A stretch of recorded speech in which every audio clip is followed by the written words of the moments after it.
Chapter 15. Even in the long life of Asda Sakern, his first impression of the boy was a particularly funny and ridiculous one. Under the dim candlelight, the black-haired boy looked rather battered. Blood dripped from his forehead, his small face was bruised, and there were red marks on his neck as if he had been strangled. His slightly trembling body was covered in tattered sackcloth, and a dagger was tied to his leg. After learning of his own identity, he appeared to be at a loss. He was slightly nervous as he pressed his hand against his chest. He seemed to vaguely understand the meaning of the word mystic. The pressure in his body changed rapidly, and even the air he exhaled became much more turbid. But his eyes were really special. Yes, those strange eyes were not filled with fear or unfamiliarity, nor were they filled with panic or vigilance. Instead, they were filled with curiosity and excitement.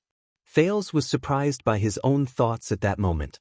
The moment he heard the word mystic, after the initial shock, he suddenly had the urge to ask what exactly a mystic was. Was it an occupational hazard?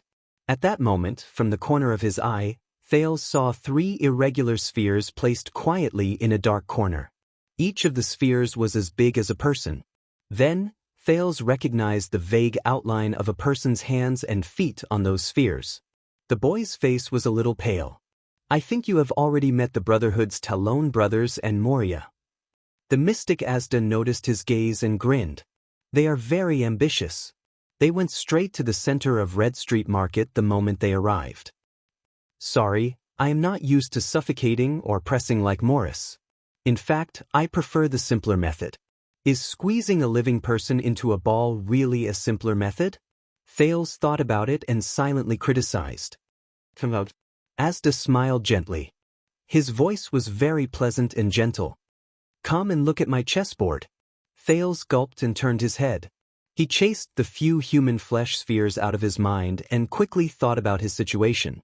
Then, when he saw the blue energy ball on Asda's left hand that looked like a 3D effect, but he knew it was definitely not, he decisively removed the thought of pulling out the dagger and putting it on his neck from his mind. Thales followed the method he used when he defended his thesis in his previous life.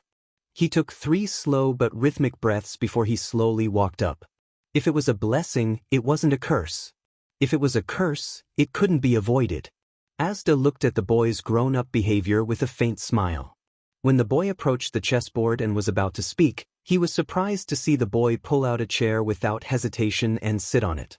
He frowned, seemingly dissatisfied with the view of the chair, so he moved the chair a little closer to Asda before climbing back up and sitting on it. My legs are a little sore." Thales smiled sheepishly at Asda. He accidentally tore the wound on his forehead, causing him to hiss in pain. "It's my negligence."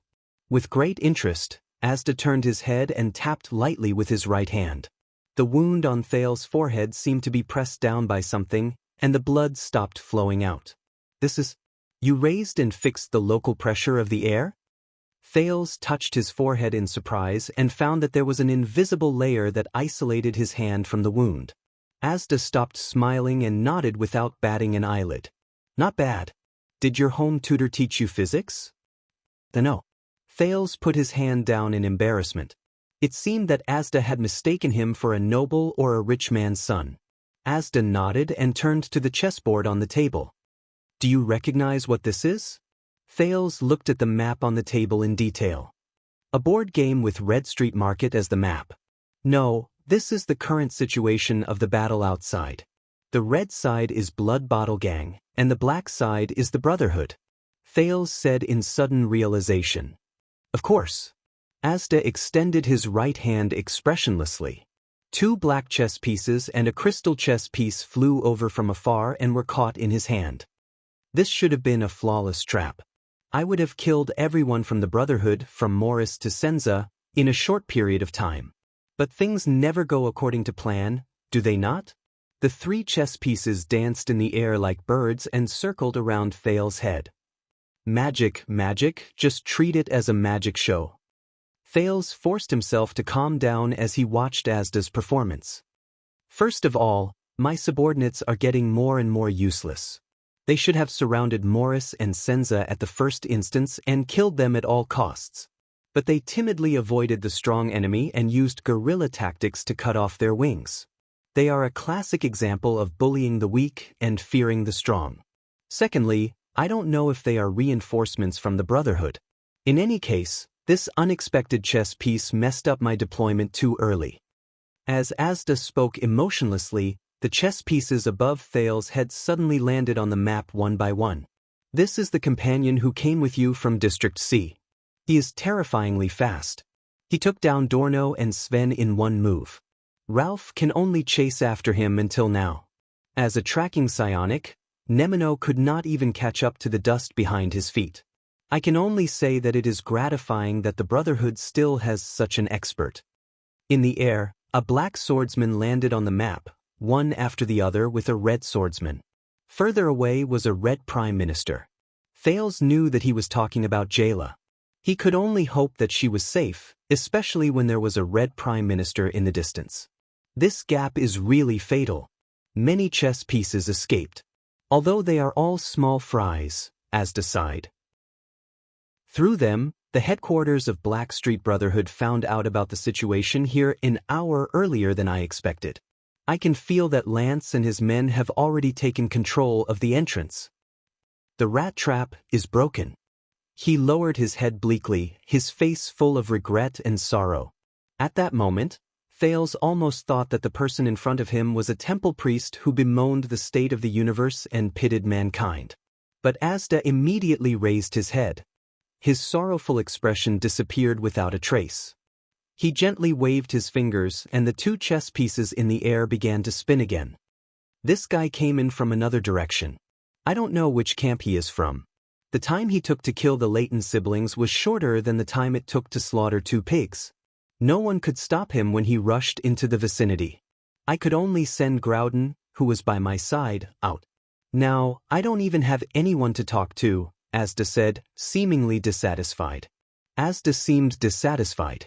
The crystal knight fell from the sky and was placed next to a red guard. It is probably a chess piece from another force. If it is not a noble, then it is an official. This is also an accident. Thales gulped again. Finally, it is you, my little friend. Because there is no one else available, I had to personally invite you. Asda tilted his head. His gaze suddenly became sharp. The last black chess piece above Thales' head suddenly landed in the center of the map. It landed next to a red king chess piece. Thales could not help but feel nervous. Tell me, where did you come from? Asda leaned against the back of his chair. It was hard to tell whether his expression was genuine or not. Why did the people from the Brotherhood send you all the way to the center of Red Street Market? Are you some kind of terrible weapon? Were you sent to my side to assassinate me? Or is it an important piece of information and parcel that needs to be handed over to that other chess piece? I hope you can answer my questions willingly and in a friendly manner, instead of shouting death to the mystic and rushing towards me. To be honest, that is pure suicide. Asda looked at him quietly. His eyes were full of sincerity. Unlike the sincerity in Rick's eyes, which obviously had ulterior motives, Asda's sincerity was emotionless. It was as if he did not care about the answer to this question. Calm down, Thales. Calm down. The prince reminded himself. In his mind, he kept thinking about the presentation sessions and seminars. How to use a language familiar to the audience and lead them into unfamiliar territory. I am very good at this, am I not? Thales took a deep breath. Mr. Asda Sakern, are you saying that you can know everything that happens in Red Street Market just by sitting here? He first had to gather all the information. Not exactly, Asda replied nonchalantly. I can know even the slightest air condition in the entire street, from the change in air pressure in various parts of the body to the flow of air outside the body. In other words, all the lives that breathe in Red Street Market are under my surveillance. This is his ability? So, he is indeed the air mystic? Thales thought to himself. No wonder the Brotherhood was beaten up so badly. Then you will naturally understand. Thales began to organize his words and logic, looking for a chance to survive the verbal confrontation. Along the way, my companions and I carefully avoided any confrontation. We only attacked when we had no other choice, whether it was the Brotherhood or Blood Bottle Gang. I think this proves that we are not from the Brotherhood. At least, we are not here for the Brotherhood tonight, and we have no intention of getting involved in the battlefield. So, we have no intention of becoming enemies with you. That makes sense. Asda nodded. He still looked as if he was indifferent, but his tone did not soften. But you still took my pawns. I do not care about the lives of those small fries, but I do care that my plans and goals were interrupted. Whether it was intentional or not, even the most depraved judge would not turn a blind eye to manslaughter, right? And you did not answer my question. Or you. Why is it so important? Thales quickly adjusted his words. I am the Brotherhood's enemy. Only this sentence made Asda raise his head slightly. Thales understood the cause of the matter and decided to tell part of the truth. I am just an ordinary child beggar. I offended the higher-ups of the Brotherhood and fled. The Brotherhood's eyes and ears are everywhere in the Upper District. The Red Street Market, which is adjacent to Blood Bottle Gang, is my only chance. But my companions and I did not think about the gang war that happened tonight. So, unintentionally, I apologize for our recklessness. I can also, make amends when I have the ability. I believe in my future value. It is definitely worth it for you to spare my life today. I am already destined to be enemies with the Brotherhood. No matter how weak I am, the enemy of my enemy is my friend. Blood Bottle Gang does not need to eliminate potential enemies for the Brotherhood, does it? Asda's eyes narrowed. What an eloquent child. That's it? That's it. Asda was silent for a long time. There was a faint smile on his face. The air pressure in your body does not fluctuate much. Although your breathing is tense, it is very stable. Although you did not tell the whole truth, you did not lie. The mystic smiled bitterly and shook his head. He said sincerely, so, your appearance and the disruption of the chess game seems to be a coincidence. Actually, I do not care about those chess pieces that were eaten by you. After all, they are just small chess pieces. The so-called strongest 12, 13 generals, psionic warriors and 6 powerhouses, other than Senza, are just ordinary class and superclass. Even the Blood Bottle Gang is just a relatively large chess piece. I don't even care that you messed up my plan and broke through my trap. Asda smiled bitterly and looked at Thales. It's just that I didn't expect that my plan would be destroyed by a coincidence.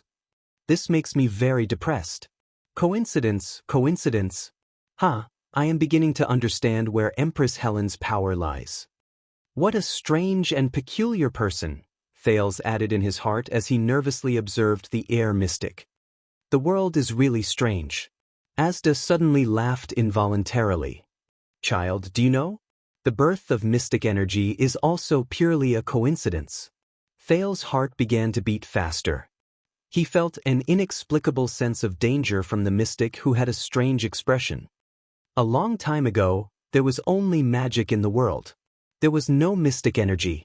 Asda's expression was yearning and complicated. Wizards searched for the truth of the world. They used all kinds of ingenious methods and wisdom to use the world's resources and energy to serve a better world. Until one day, a wizard apprentice with low aptitude accidentally discovered that his magic was not very stable. It was as if magic had a life of its own. It began to lose control and began to rebel against its master. Thales was shocked to find that he was actually floating in the air. In a panic, he wanted to grab onto the edge of the table, but he found that he was floating higher and higher. His arms could no longer reach the table. He quickly looked at Asda, but to his horror, he found that the mystic's expression was filled with pain and madness. Yes, this is how it all started. A wizard apprentice accidentally made a mistake. Asda muttered to himself in a neurotic manner. At the same time, he gently picked up the black pawn that had just fallen from the map. Thales watched as the pawn was taken away. His heart sank. He knew what the mystic was going to do next. From instability to complete loss of control to being dominated. The world you are familiar with began to collapse. Fear and panic struck. No one could save you except yourself. Thales painfully discovered that the flow of air around his body began to accelerate, and the air pressure began to change. No one knew what happened to him. It was only when he returned to the world that people realized that he was no longer a wizard. He was not even human anymore. He was no longer immortal. As the air pressure increased, so did the temperature. Terrified, Thales only felt that the air around him was getting hotter and hotter. He began to sweat profusely. It was also an accidental mistake. He accidentally killed 2 deities. It's like I accidentally stepped on 2 ants. Asda's words were extremely cold. He slowly turned his head and curled his lips. This lunatic. Thales loosened his clenched teeth. He wanted to speak, but found that his voice could not pass through his throat. This was the first mystic, and also the most powerful mystic in history. The wizards were horrified to find that compared to him, their spells were like child's tricks and deceptions. The gods panicked to find that the divine power and divinity, which were once high and mighty, could not withstand a single blow. How laughable! The colorful but childish era of wizards came to an end. The new mystics stood above the sky, surpassed the gods, and looked down on all living beings. In the high heat, Thales began to feel the pressure coming from all directions. His limbs were squeezed close to his body. His entire body shrank into a ball and floated in the air. It was a horrifying sight. It was as if he was stuffed into a washing machine from his previous life. Of course, humans would be afraid. Power that was not taboo and could not be restrained could only be enjoyed by a few. How could they not be afraid? In the air, Thales felt his entire body begin to lose strength. He could not help but notice that Asda's tone had already placed himself beyond the scope of humans. And so the war began. Asda stood up gently. The energy ball in his left hand was still spinning. However, it was probably a coincidence. We lost. Asda lowered his head in desolation. He raised his right hand, and without looking at Thales in the air, he clenched it hard. Asterisk boom. Asterisk all the joints in Thales' body began to crackle. His eardrums felt like they were being crushed by something, and all the blood in his body surged. Is this what it means to talk and kill? Am I going to be squeezed to death? Thales thought hopelessly. His mind was no longer clear at that moment. Just like crushing an ant? The wound on his forehead, which was sealed by Asda, suddenly burst into blood again. Is this a mystic? It feels no different from a psionic ability. Before Thales died, he saw Asda's left hand from the corner of his eye. There was a blue ball of light spinning continuously there. There seemed to be an infinite storm spinning within it. He suddenly felt the wound on his chest that was scalded by the silver coins start to burn. The muscles all over his body seemed to be burning, getting hotter, hotter and hotter. So, we mystics and mystic energy have become taboo. When Asda said the last sentence, he frowned imperceptibly. His last sentence should have been accompanied by the death of his target. Has my control deteriorated? The mystic did not think much about it. He just closed his right hand again expressionlessly. But at that moment, Thales felt a hint of pleasure in the illusion of burning. The pain of being squeezed by the air seemed to have lessened a little. He found himself able to speak again. Thales opened his mouth with difficulty and looked at the energy ball in Asda's hand. I hate it the most. Holding a ball to act cool. That guy.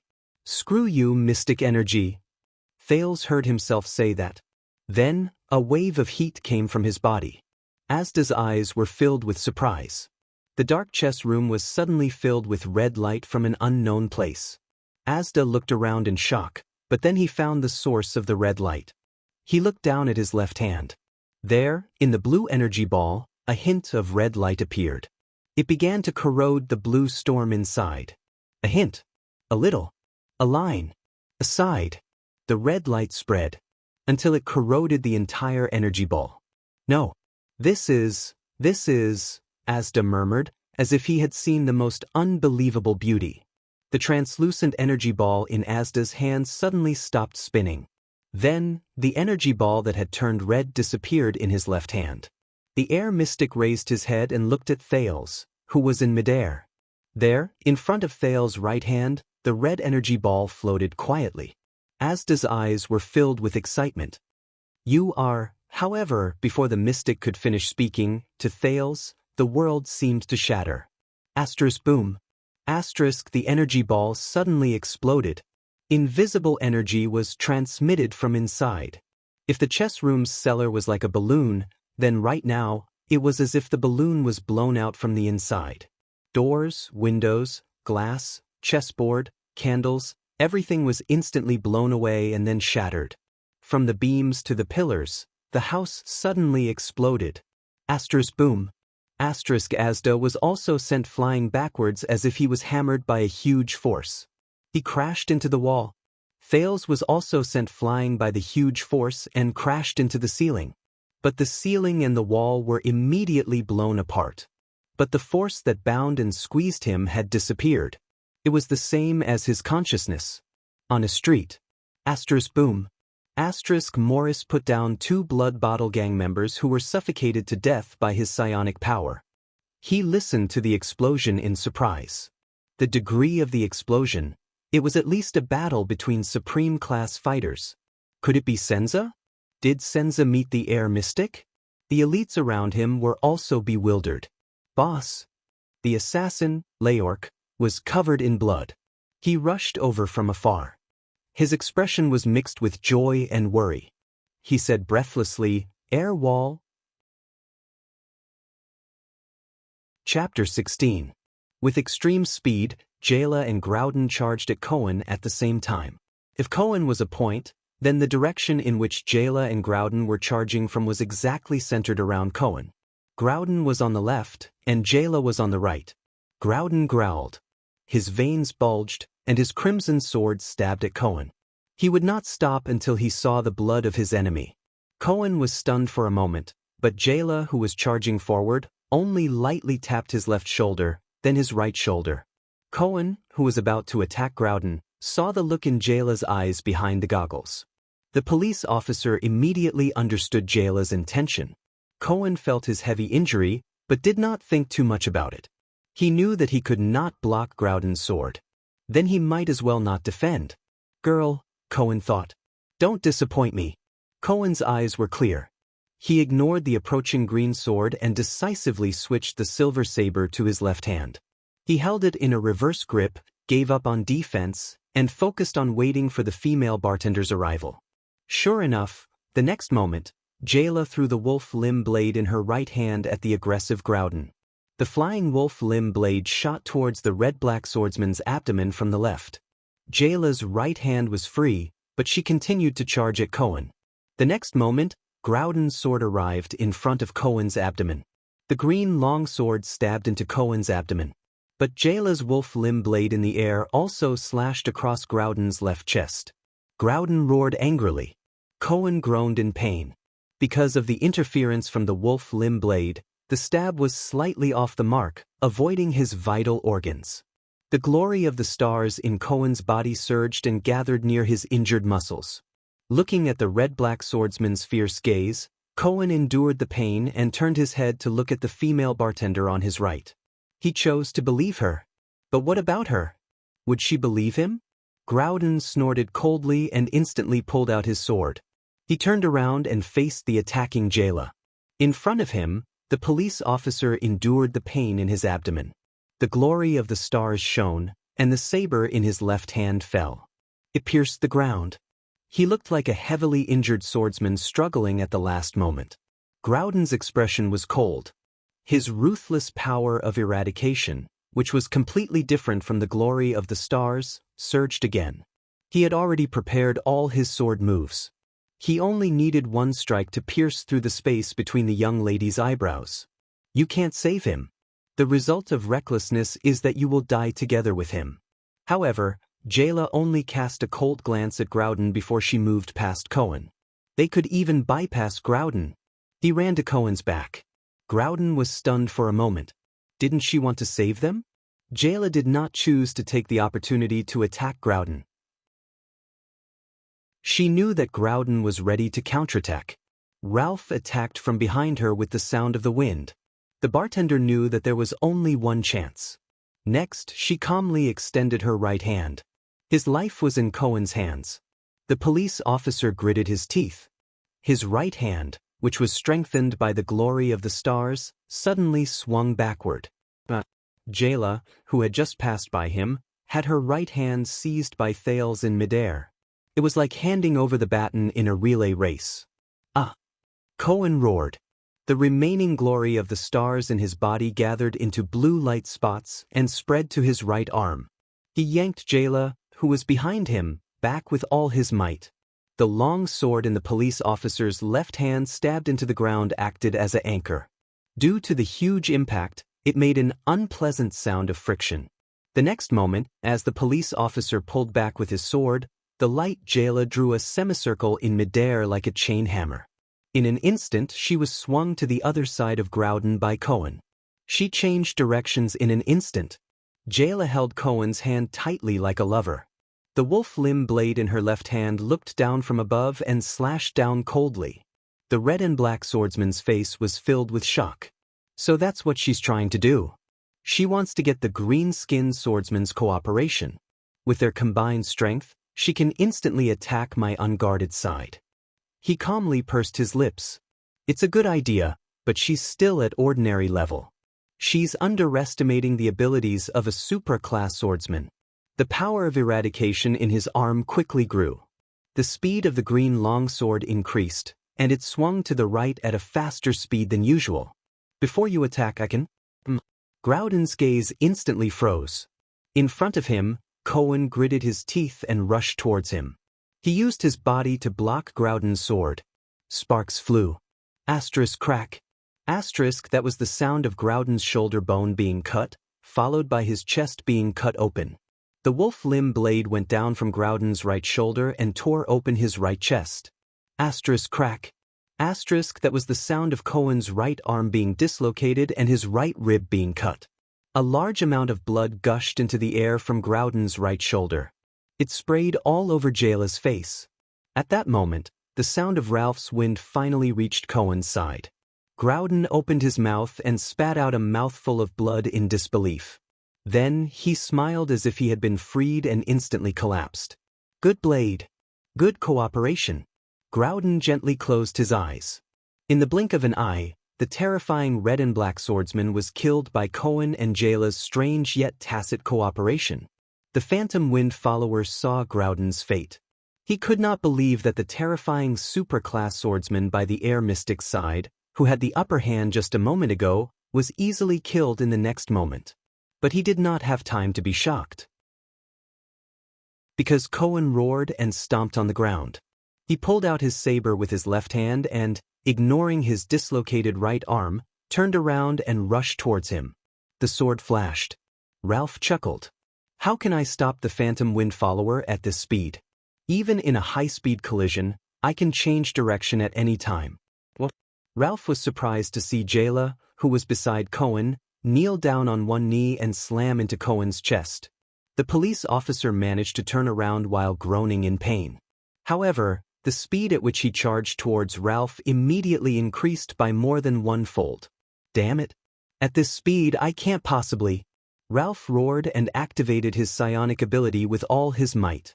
Amidst the howling wind, Ralph pulled out his hidden blades and blocked the police's fatal strike. However, the police's longsword seemed to have a life of its own. With a twist and a thrust, it suppressed Ralph. Swordlock. One of the swordsmen of Eradication's signature sword techniques. It was used to lock the enemy's weapon. In despair, Ralph saw Jayla, who was in Cohen's arms, pop her head out with a cold expression. No.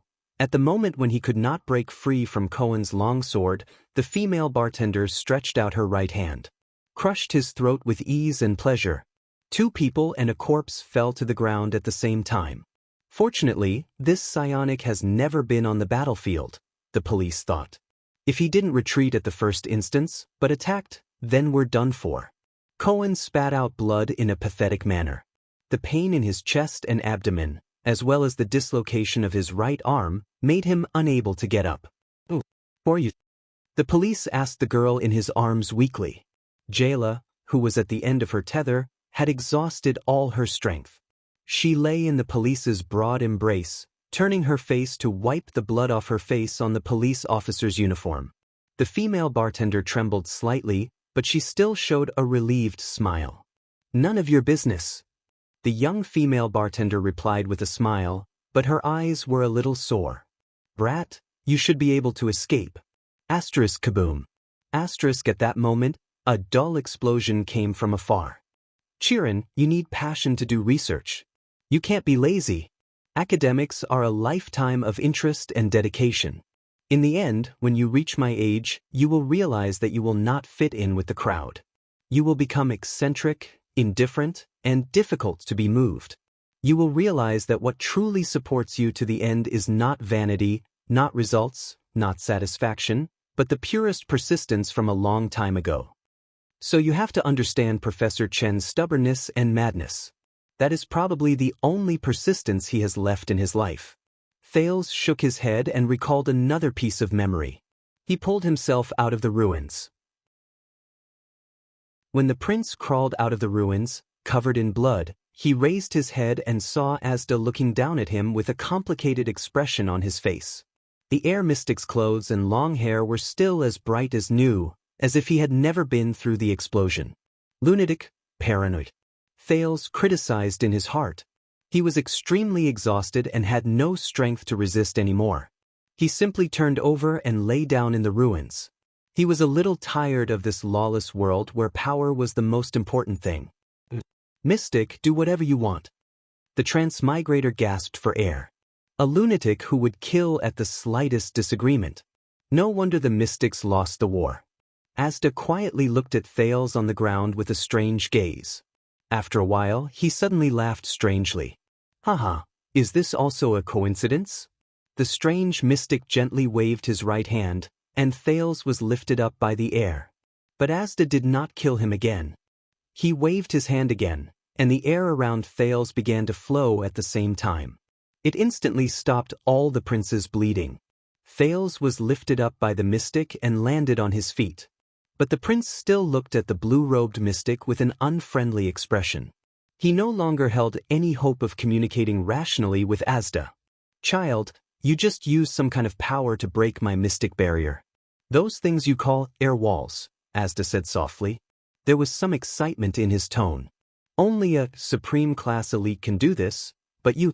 Also, the power in your body can interfere and affect my mystic energy. Do you know what this means?" "I don't even know what supreme class is," Thales replied weakly. "Even if I knew, I wouldn't want to tell a lunatic who was just about to kill me." Asda stopped smiling and looked at him with a profound gaze. "It seems like you don't know your own nature, child. But it's okay. Everyone has their first time losing control. We all start from ignorance. Who will take this lunatic?" Thales calmed himself down and thought about the meaning behind Asda's words.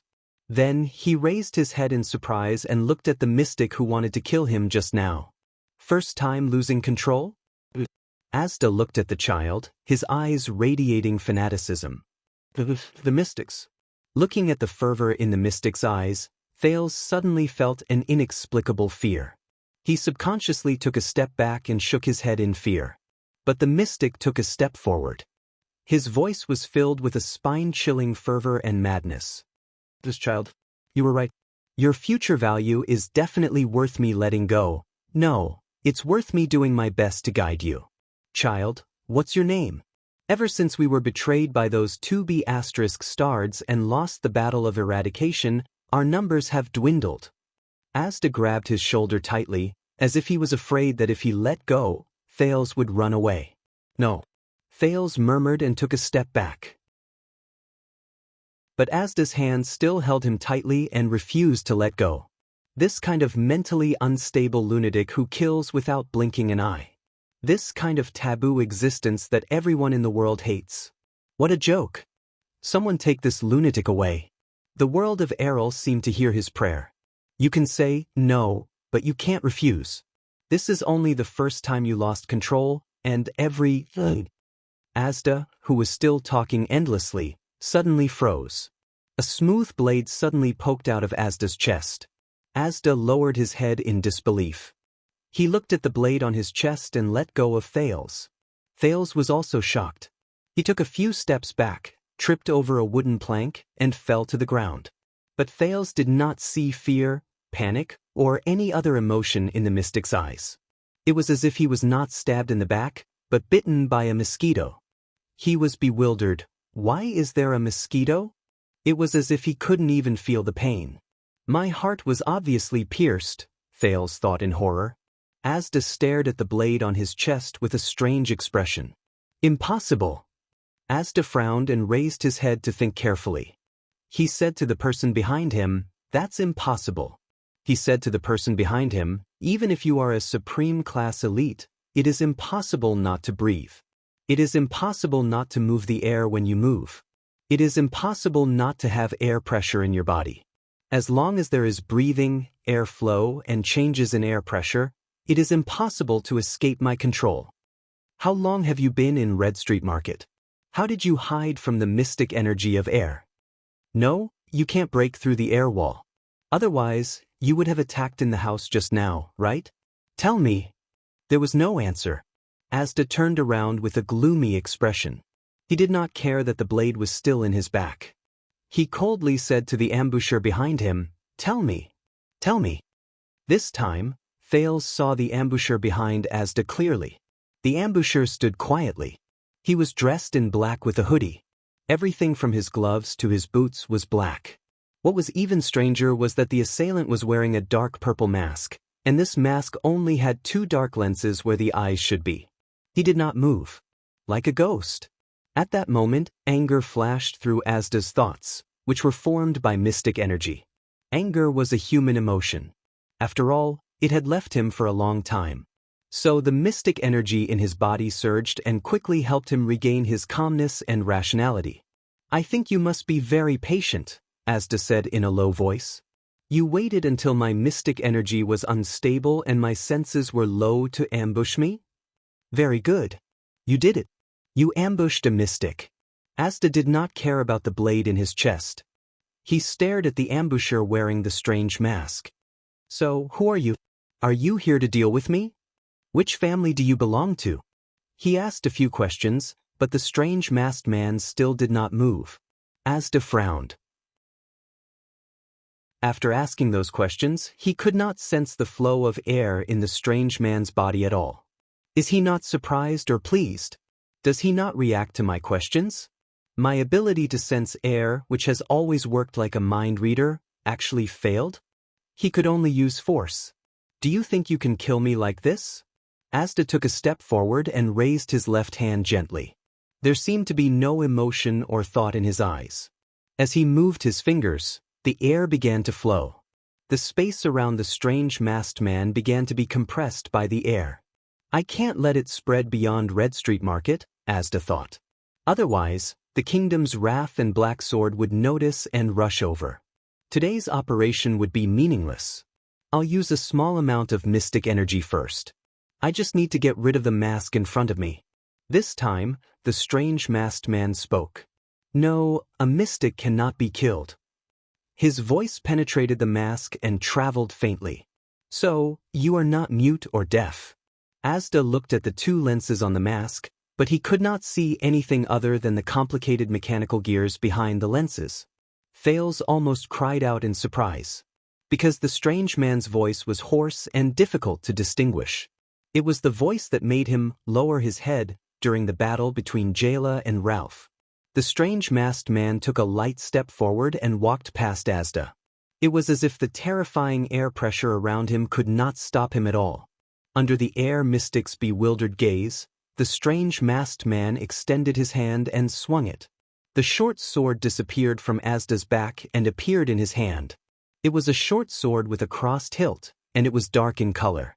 Asda frowned, but surprisingly he did not resist. He only stared coldly at the uninvited guest and considered the situation at hand. What is he relying on? According to the updated information yesterday, the Judgment Spear is at the western front line, the Motionless Bow is in the suburbs, the Staff of Constellation is in the palace, and as for the Supreme Sword and Shield, half of it is still in cooldown, while the other half is in Broken Dragon Fortress. The ordinary anti-mystic equipment in Eternal Star City is not enough to seal a mystic above supreme class. Why is this mask so calm? Thales watched in disbelief as the masked man removed the short sword from Asda's back. The wound on Asda's chest, which was supposed to be bleeding, emitted a faint blue light. Then the blue light turned into his clothes. They were as bright as new, as if he had never been pierced by a short sword in his chest. Mystic. Thales began to believe Asda's crazy words. What kind of monster is a mystic? But before Thales could figure this out, he was shrouded by a figure. The strange masked man walked in front of Thales, and before he could react, he held the skinny boy in his arms. Thales was about to struggle, but the strange masked man gently pressed the back of his neck. The boy felt his strength slowly disappear, and he fell limp in his arms. In a daze, Thales saw Asda raise his hands from the corner of his eyes. "Hey, be careful of him," the boy wanted to speak, but the strange masked man covered his mouth. But Asda was still behind him, and he was no longer prepared to observe. This boy was too important. "Since you know that a mystic cannot be killed, why did you still attack?" Asda's mystic energy surged, stirring up the air within a 50-meter radius. "You can't possibly be at the true world level, but you should at least be at the peak of the supreme class. You even have a way to hide from mystic energy?" Asda waved his hands with an unfriendly gaze. Thales immediately felt that the air pressure around him had changed. The air mystic was about to attack. But no matter who you are, however, Asda's words were interrupted by his own horrified discovery. "This? What is this?" What was interrupted was the air pressure around him. Thales raised his head, looked over the masked man's shoulder, and saw that Asda's eyes were filled with terror. The mystic trembled and took a step back, looking at his chest. There, the hole made by the masked man was now flashing with purple light. That was the first time Thales saw terror in a mystic's eyes. The masked man lowered his head and approached Thales, his hoarse voice echoing in his ears. "A mystic cannot be killed, but a mystic is not invincible." For some reason, Thales suddenly felt at ease. He subconsciously felt that this strange man in front of him was much safer than the lunatic behind him. Asda was now clutching his chest in panic. It was as if the purple light was about to explode from his chest. He raised his head abruptly and looked at the masked man, his voice filled with fear and hatred. "This is the Imperial Kingdom's legendary anti-mystic equipment." The masked man covered Thales' eyes with his hands. "Those two bastards." Thales did not hear the rest of Asda's words.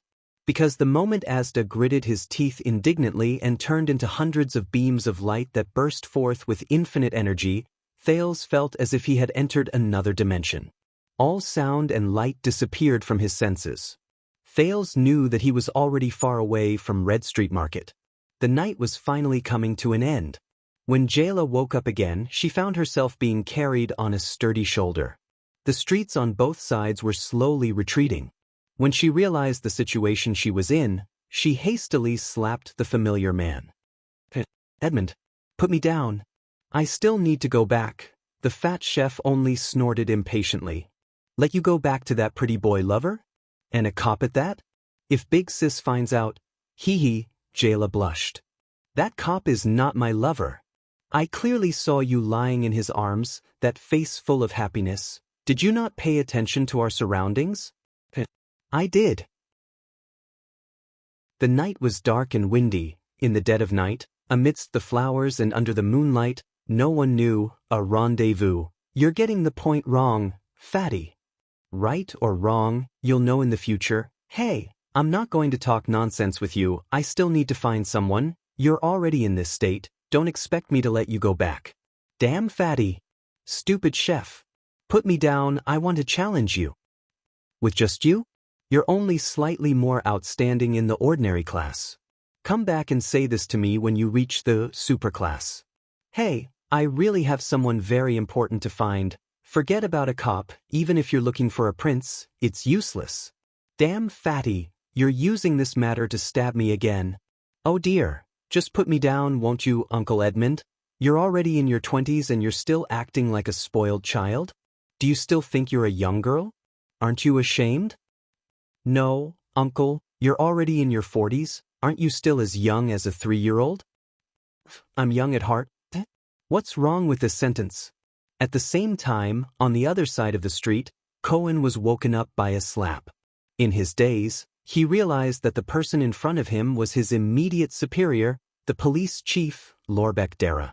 However, the chief was currently applying medicine to his serious wounds with an unhappy expression. When he saw that Cohen had woken up, he said angrily, "Hero, you're awake? Have you gotten rid of the Brotherhood and Blood Bottle Gang after strolling around for the whole night? You're really daring. You openly disobeyed orders, a lone hero. Aren't you proud of yourself? But what?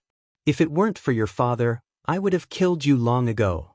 Would I have come to look for you after seeing the sword glare? But what? I'm really unlucky to have a subordinate like you. Do you think that you're the male lead of a play in the Dark Knight Temple, and that the one just now was the female lead? Don't mention that girl. If your father knew that you came to Red Street Market in the middle of the night to look for a woman, no, you still have the cheek to say that? Even the red card of Laurel Club, Miss Lillian, came to report that you went to her bedroom in the middle of the night. This patrol captain, level 2 police officer, openly disobeyed orders and sought pleasure in the middle of the night. Let me tell you, you'll be suspended when you get back." Sigh. At this moment, a second loud sound came from the center of Red Street Market. Asterisk boom. Asterisk the entire Eternal Star City heard this terrifying explosion. Asterisk boom. Asterisk this time, the shockwave from the air explosion soared into the sky. The high-temperature dust that was kicked up by the explosion suddenly came from afar. Director Lorbek and the dejected Cohen looked in the direction of the center of Red Street Market in shock. "Oh no," the director muttered. "The city construction funds that were just approved. Director, you've missed the point. People who don't care about money and don't care about the house, shut up." On the other side of the street, Edmund the cook and Jayla, who was on his shoulder, looked at the aftermath of the explosion in shock. "Little Jayla," Edmund muttered, "fortunately, we ran fast and were far away." "Is that the point? Didn't Big Sis say that safety comes first?" "You are really my 3-year-old uncle." Hey, how can you say that?" When Thale's legs landed on the ground again, he could not help but lie on the ground and cough. The wounds all over his body seemed to have started to hurt. The strange masked man stood quietly at the side, as if nothing had happened. "Asda, is that mystic dead?" "No," the hoarse voice answered, "but he won't appear again for at least a decade." Thale's heart tightened at first, but he immediately relaxed. The mystic's madness, abnormality, and strangeness had left a deep impression on him. 10 years was enough for him to come up with a countermeasure. Thales suddenly raised his head, as if remembering something. "I still have a companion. When she protected me, she's fine." The hoarse voice seemed to know what he was thinking and immediately answered, "She's on her way back to District XC." Thales breathed a sigh of relief and his whole body went limp. But he immediately remembered an extremely important point. "Mr." With his previous bad record of coming into contact with the mystic, Thales asked cautiously, "Who are you?"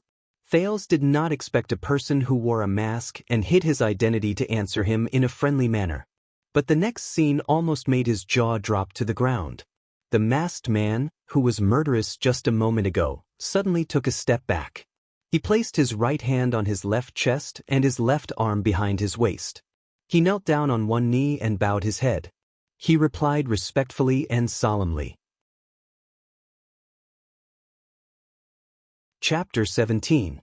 When the second, even louder explosion came from the center of Red Street Market, Morris, Leork, and the others had already killed their way out of the Blood Bottle Gang members who were unable to unite due to the chaos in their commands. They saw Senza dealing with Max the Clown from afar. Senza was nearly 2 meters tall, but he did not look thin. Instead, he looked strong and steady. His dark skin, straight yellow hair, and cold face made him look rather stern. However, the elders in the Brotherhood knew that the crownless fist, Senza Myron, was the leader of the 6 powerhouses.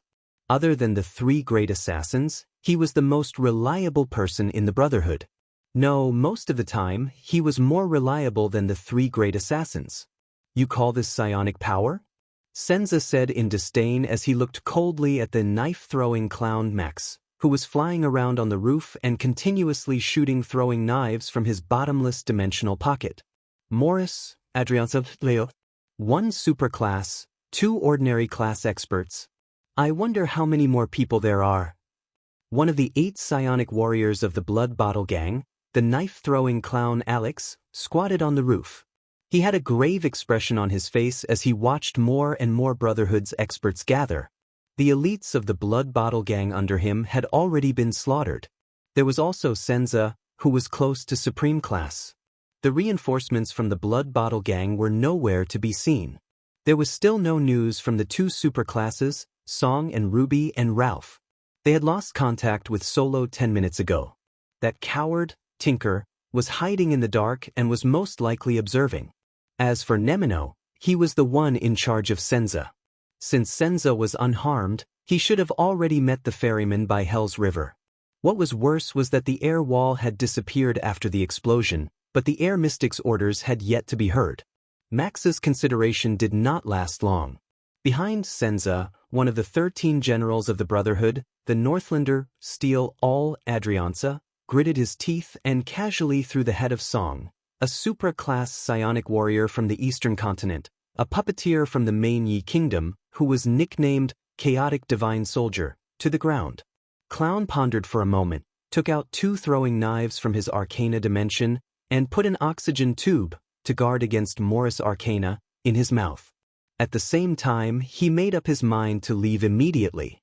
Under such circumstances, even the air mystic could not criticize his choice. The next moment, Dante was shocked to see Xianxia's fist flying towards his face. Since when did Xianxia's speed become so fast? But then he saw a fat figure behind Xianxia. It was Morris, who was gritting his teeth and activating his special ability. He did not empty the air around me, the clown thought in dismay and despair, but empty the air around Xianxia? When the air wall disappeared after the first explosion, Morris knew that something unexpected had happened tonight. When the second explosion sounded in the distance, Morris realized that it was time to fight back. Without a word, he decisively emptied the path between Xianxia and Cax. Xianxia sensed the changes in his surroundings. The boxer who had worked with him for many years instantly held his breath and punched out at a speed several times faster than usual while ignoring air resistance. The battle did not last long. When Xianxia effortlessly pinched Cax's 2 throwing knives and used his terrifying iron fist to shatter the arcana dimension that Morris relied on for survival, the clown relied on this arcana dimension to block long-range attacks and stored oxygen and throwing knives in preparation so that Morris could not do anything to him. Leorc had already landed behind him silently. Morris, who had used his arcana, bent over and panted with his hands on his knees. His fat flesh trembled on his face. He did not look at the clown, who was already certain to become a dead man. Instead, he turned to Xianxia and said, The second explosion came from the depths of Red Street Market. There must be an accident that we don't know about. But no matter what, the air wall has failed. The air mystic is definitely in trouble. And we have already retreated far enough, and our manpower has also almost gathered. Morris calmed himself down and made the judgment wisely. Both Song and Kess were killed here. If this is the bait to lure us, the taste of the bait should be enough for us to try our best. Leorc ignored Cax's pleas for mercy and coldly slit his neck, which was covered in oil paint. He nodded. After the road was cleared, there was a report from the front line that they found the corpse of the Phantom Wind follower, Rolf. Behind us, Lady Lance sent us the news of Sven and Dorno's deaths. Including Cax, the enemy has lost more than half of their combat power in Eternal Star City. In response, Xianxia put down his smoking fist. His reply was very short. Then let's fight back. And so, the dawn of Red Street Market was greeted with blood. When Nail Rick, who was appointed by Lance as the logistics commander, saw the scene of Morris and Xianxia's blood-soaked return at the junction of High Sea Area and Red Street Market, the sky was already bright. Morris patted his shoulder and exhaled. He smiled and said, although there were some ups and downs during the process, but Red Street Market is ours. As expected, Rick replied with a smile. In his mind, he was thinking about how to report the escape of the child beggars from the abandoned houses and Quide's death. At least that ghost will not come again, Rick thought. His gaze passed through the crowd and landed on a figure in a mysterious cloak in the distance. Also, with Lady Lance's promise, I will not be demoted too badly. The silent killer, Leorc, did not even look at Rick. He walked past him, ignoring the bloodstains on his face, and hugged the philanderer, Felicia, who was behind Rick. You are not dead yet? Felicia did not look worried at all. She coughed and laughed. Other than you, who else can kill me? Leorc laughed sinisterly and kissed the woman's lips. Did anyone see Edmund? Senza's voice came from the crowd. Without him, I would not have been able to take down the chaotic divine weapon so easily. Damn, chef. Senza saw that no one responded and could only curse. You run away when it's time to drink. Errol World, year 672 of the calendar of eradication. In the early morning of the 16th of November, the second largest kingdom in the Western Peninsula, Constellation, had a bloody and cruel one-night war in Red Street Market. This was an asymmetrical battle. From the beginning, the Brotherhood of Blackstreet had stepped into the Blood Bottle Gang's ambush and trap. However, the result of the bloody battle shocked many people. In this battle, the Brotherhood of Blackstreet had lost 214 people and 367 were injured. Among the 13 generals, 9 of them participated in the battle and 7 of them were injured. Morris and Senza, the two giants, fought until the end and survived. As for the aristocratic gang Blood Bottle Gang, they suffered the greatest defeat in their history. They lost 445 people and 290 were injured. Of the 12 strongest who participated in the battle, 8 died in battle. Of the 8 psionic warriors, 5 died in battle. There were even rumors that the air mystic, who commanded the operation and appeared in public for the first time in more than 10 years, had disappeared. That night, the explosion in the center of Red Street Market woke up almost every citizen of the capital in Eternal Star City. Of the innocent civilians in Red Street Market, 1,229 were affected. Of them, 275 died in the explosion, 438 were injured, and 516 were homeless. Red Street Market, especially the central area, was also severely damaged. This matter was even mentioned by the chief garrison officer of the capital at the Imperial Conference the next day. The agenda was only second to the discussion of the tax exemption for the development of the border counties and the matter of how to receive the ex-dead envoy. In the end, the Imperial Conference ordered the Western City Police Station to act quickly to quell civil conflict and stop private fights. From then on, Red Street Market had changed hands. This meant that the Brotherhood's forces had completely invaded Western District. The balance of power in Constellation's underground world had begun to tilt towards the Brotherhood. However, what many people did not know was that at the same time that night, another major event that would change Constellation's future fate happened. Thales was awkwardly carried by Yodel, the strange masked man, the strange masked man, the strange masked man, the strange masked man, the strange masked man, the strange masked man. Thales kept repeating this phrase in his heart 3 times. Thales felt that he could no longer remain silent. Say it again. Why are you looking for me? The prince asked in pain as he looked at the distant sky that was gradually brightening. To reunite you with your father, Yodel said respectfully. He crouched down and tapped on the surface of a river, creating a circle of ripples as he passed through an opening under a bridge. Thales rolled his eyes. So, who are you? Your father's secret protector, Yodel said respectfully as he passed through a tall sentry tower.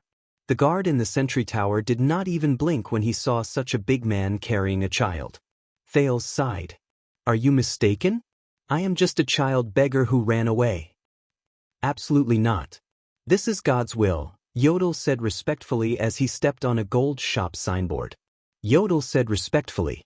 He stepped on a gold shop signboard. The signboard that was hung by a chain did not even sway.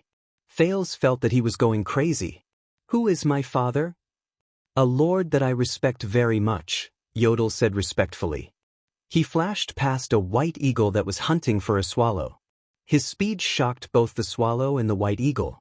Thales was in complete despair. He did not reveal any key information at all, but instead made people think, wow, he's so polite, I don't want to make things difficult for him. What was he trying to do? Thales gave up. When they realized that they had made a mistake, Thales thought to himself, they won't kill me to silence me, right? The prince tilted his head and waited for the sunrise. At the same time, he asked in a bored manner, Yodel. Yes. Don't tell me you came from a diplomatic background. No. That's a pity. The way you speak is quite suitable. Thank you for your recognition. Yodel did not seem to hear Thales' sarcasm and continued to speak respectfully. He flipped over a high wall and landed silently like a spider in front of a street with exquisite flower beds on both sides. Then, out of Thales' expectations, Yodel stopped. In front of them, there was a simple but heavy carriage. In front of the carriage, a middle-aged man with grayish-white hair walked slowly towards them with a lamp in his hand. Yodel put Thales down gently. When the prince landed on the ground, he suddenly turned his head to look at Yodel. He felt that he was a little, not happy? The middle-aged man walked closer. With the light from the lamp in his hand, Thales could not help but notice that he was dressed in simple but heavy clothes. The middle-aged man had a broad chin, which made him look amiable. Above his lips was a short beard that was neatly taken care of, showing respect. However, his cheekbones were high and he looked a little stern. The bridge of his nose was a little soft, but it also seemed gentle. This is probably a very complicated person, Thales thought to himself. He raised his right hand, which was covered in a black glove, and lifted his cylinder top hat before he bowed slightly. Good morning. Unlike Yodel's hoarse and solemn voice, this voice sounded steady and reassuring. This is a great noble, Thales concluded. Could he be? However, Yodel's words made him retract this thought. The masked man's tone was calm, but his tone was rude. Why are you here? The middle-aged noble nodded slightly and smiled. He did not feel offended as he answered, to be absolutely safe. He doesn't believe me? Even Thales could hear Yodel's dissatisfaction. He trusts you very much.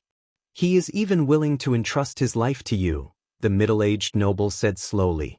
But I don't believe you, and you know why. Thales felt as if there was a bolt of lightning flowing between Yodel and the middle-aged noble. Yodel was silent for a moment. Unexpectedly, he did not reply. The middle-aged noble did not look at Yodel again. Instead, he slowly squatted down with a moderate smile on his face. Child, he said to Thales, I know you have had a hard journey. The middle-aged noble looked at the wounds and blood on Thales' body. He took out the glove on his right hand and reached out to touch Thales' wounds. Every time he touched a spot, he frowned slightly. I am very sorry, but please believe me, child. After one more procedure, your misfortune will end here. Thales, who was not used to this, wanted to say something, but he saw the middle-aged noble put down the lamp in his hand and grab the prince's right hand. Then, he took out an exquisite sheathed dagger from his bosom. Thales instinctively wanted to shrink back, but his right hand was firmly grabbed by the middle-aged noble. What do you want to do? Thales asked anxiously. The middle-aged noble only stared at him firmly and did not let go of his hand. At the same time, he slowly pulled out the dagger. Slap. It was Yodel. He bent down and pressed his hand firmly on the middle-aged noble's shoulder. Through the mask, Thales could not see Yodel's face clearly. But for some reason, Thales was very grateful to this father's secret protector. There was no other reason than that he had seen too much blood and blades that night. Yodel! The middle-aged noble seemed to be very dissatisfied. He raised his head, frowned, and spoke in a low but unquestionable voice. He said in a low but unquestionable voice, You know this is necessary. Thales raised his head and looked at Yodel. He felt a little anxious, even though he vaguely knew that the middle-aged noble did not want to do anything harmful to him. Then use his own dagger. Yodel said coldly. The middle-aged noble stared at Yodel. At that moment, his eyes seemed to be filled with frost. After a long while, The middle-aged noble compromised. He nodded and stuffed the dagger back into his bosom. Only then did Yodel let go of the middle-aged noble's shoulder. "Don't panic, child." The middle-aged noble shifted his gaze back to Thales. His tone became gentle again. "I'm just taking a blood sample." Thales looked at him. The middle-aged noble's gaze was very gentle, but also very determined. "So," the prince nodded, waiting for his own fate. The middle-aged noble reached out and removed the sheathless JC dagger wrapped in cloth from Thales' thigh. He pulled it out and burned it on the lamp.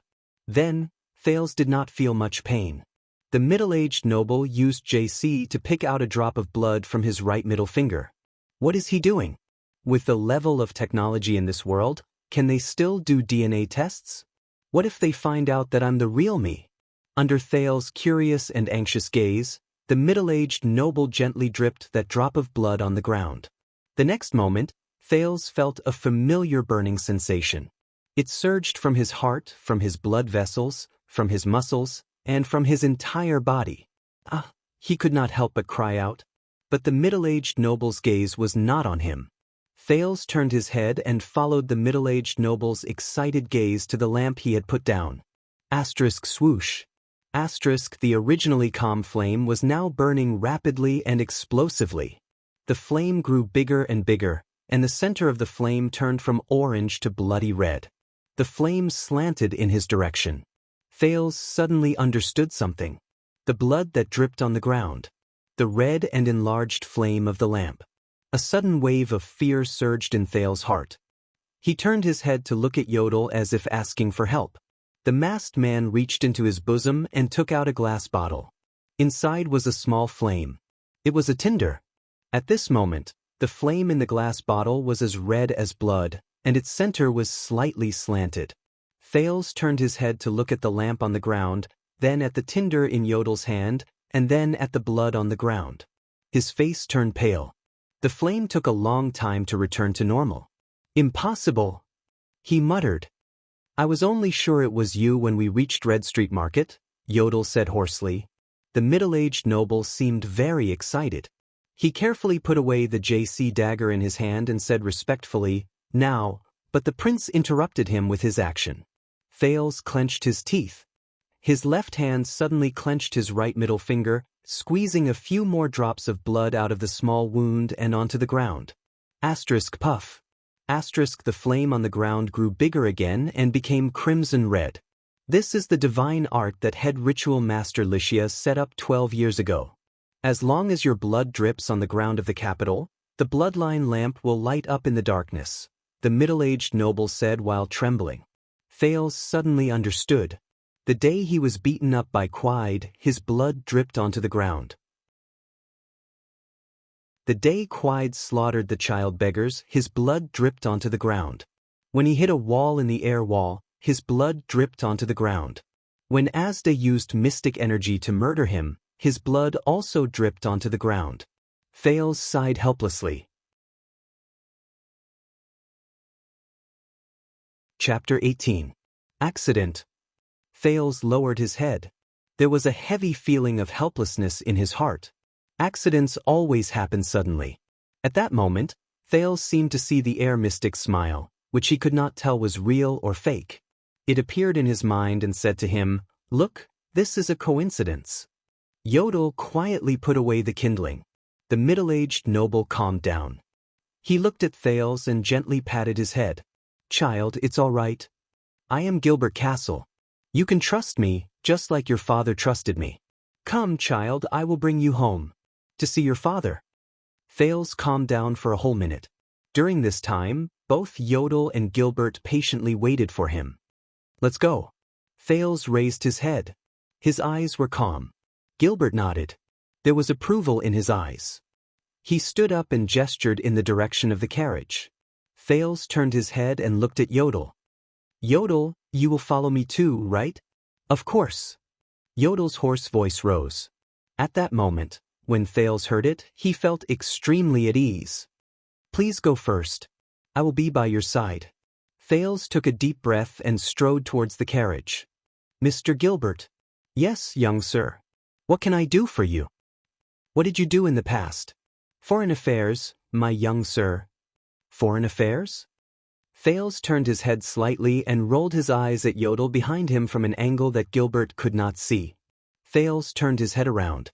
For some reason, he vaguely felt that Yodel seemed to have smiled behind the mask. Thales arrived in front of the carriage. It was a simple but expensive carriage. The glass on the black carriage door was decorated with crystal drops. 2 large horses with pure black fur chewed on their bit quietly. One of them intimately approached Gilbert. Thales looked at the tall footboard and compared the height of his 7-year-old child. He was a little worried. But before he could turn his head, Gilbert opened the carriage door and carried him in. He placed him on the dark red sofa in the carriage. I am sorry, there is no boarding stool. Gilbert smiled apologetically and closed the carriage door. But I promise this will be the last time. Thales sat alone on the wide sofa. He did not know what material the sofa was made of. Even though it was very comfortable, he felt a little restless. The 4 corners of the carriage were illuminated with luminous paint, so he could barely see the decorations in the carriage. At the back of the carriage, there was a picture of a star framed in a circle, firmly inlaid on it. 1, 2, 3, 4, 9 pointed stars. This is a 9-pointed star, Thales thought in his heart. Before he could come back to his senses, the carriage started moving. Thales climbed in front of the car window. The sky was still bright, and the scenery outside the car window could not be seen clearly. Thales sat back down on the sofa in boredom. Yodel, are you there? He asked tentatively. He immediately heard a reply. Yes. He propped himself up and looked around. However, aside from Gilbert, who was driving the carriage, there was no one else inside or outside the carriage. Forget it, I'm used to it anyway. Thales sat back on the couch and continued to ask, where are we now? Mindy's hall is right ahead. The hoarse voice sounded again. Mindy, Minforth? Forget it, I don't know him anyway. Who would have thought that a few hours ago, I was still bleeding for survival in the abandoned house, and was injured while running for my life in Red Street Market? Thales patted the sofa under his butt. He did not know who his father was in this life. Who cares? I'll deal with whatever comes my way. I've even met mystics, these strange beings who can't die. What else can scare me? The prince exhaled and felt a little hot. He tore at the tattered clothes on his chest. He accidentally pulled at the wound on his chest. Thales hissed and looked at the burn on his chest.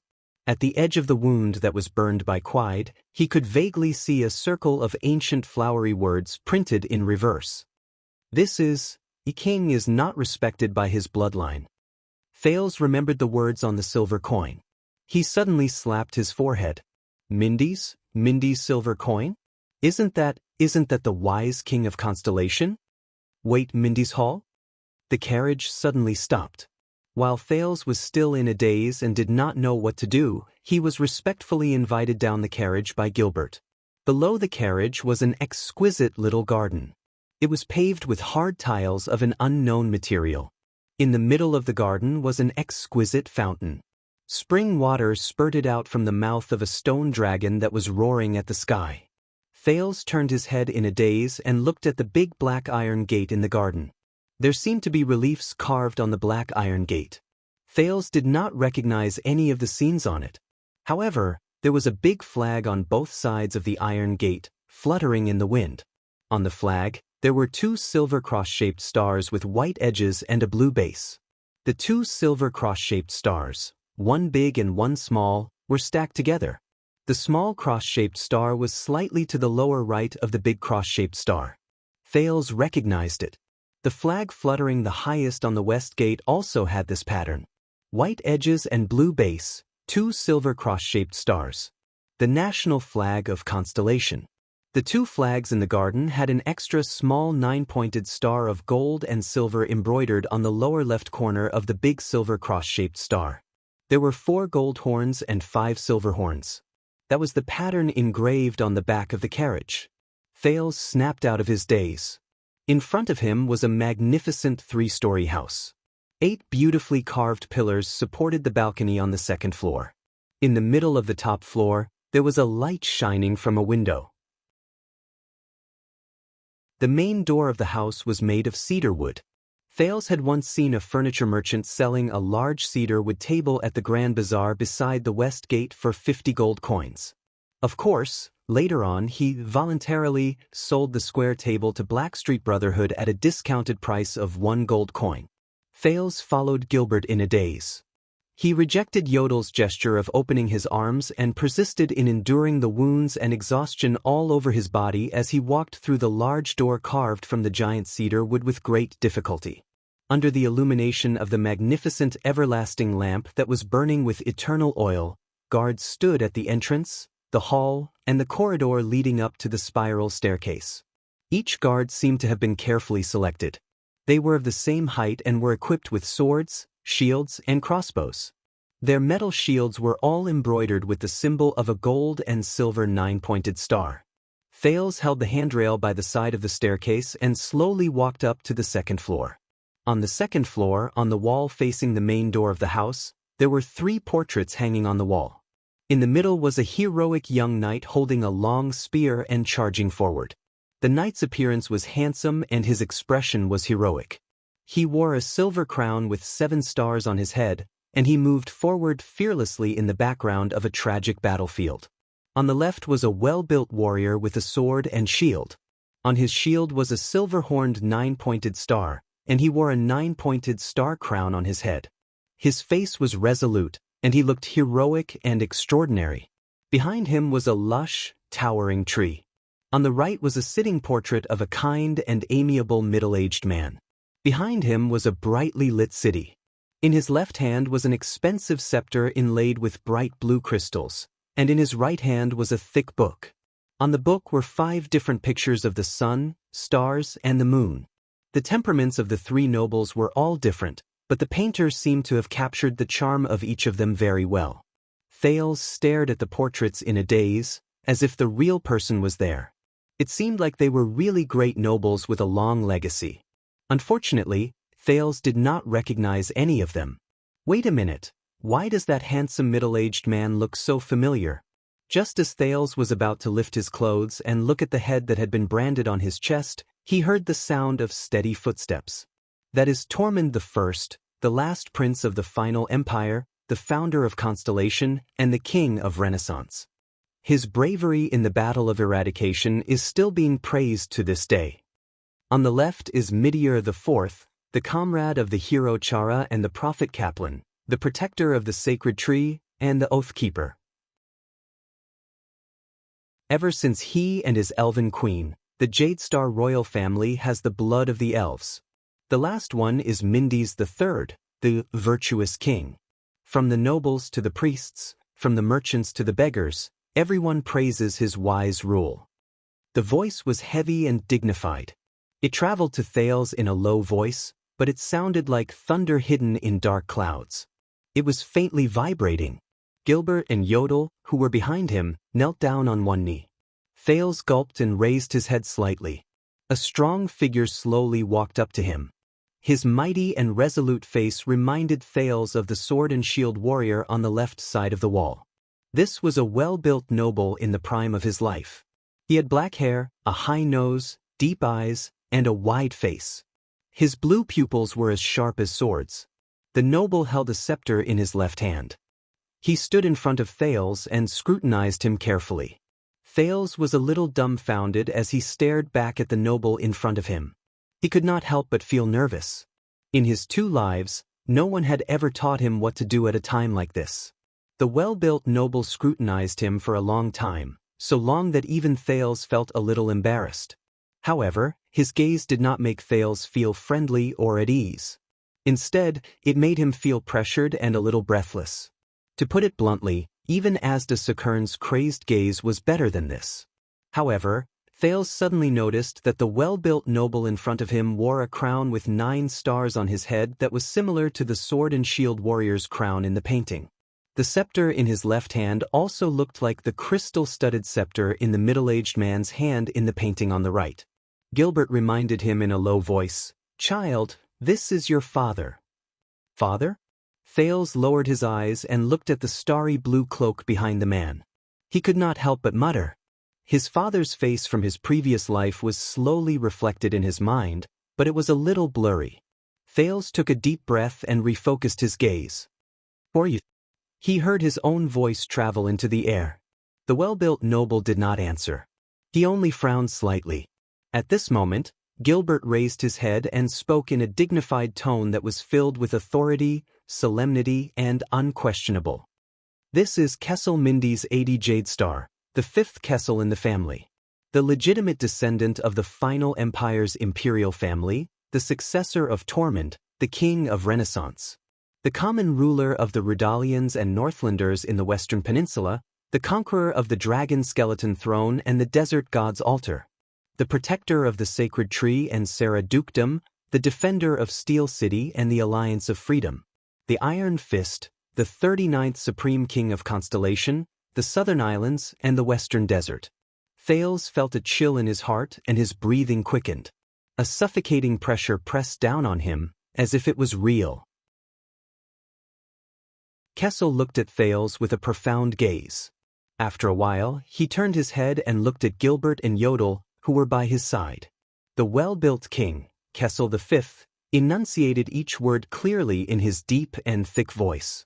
"He is my descendant, the kingdom's bloodline? The last and only bloodline in all of Constellation?"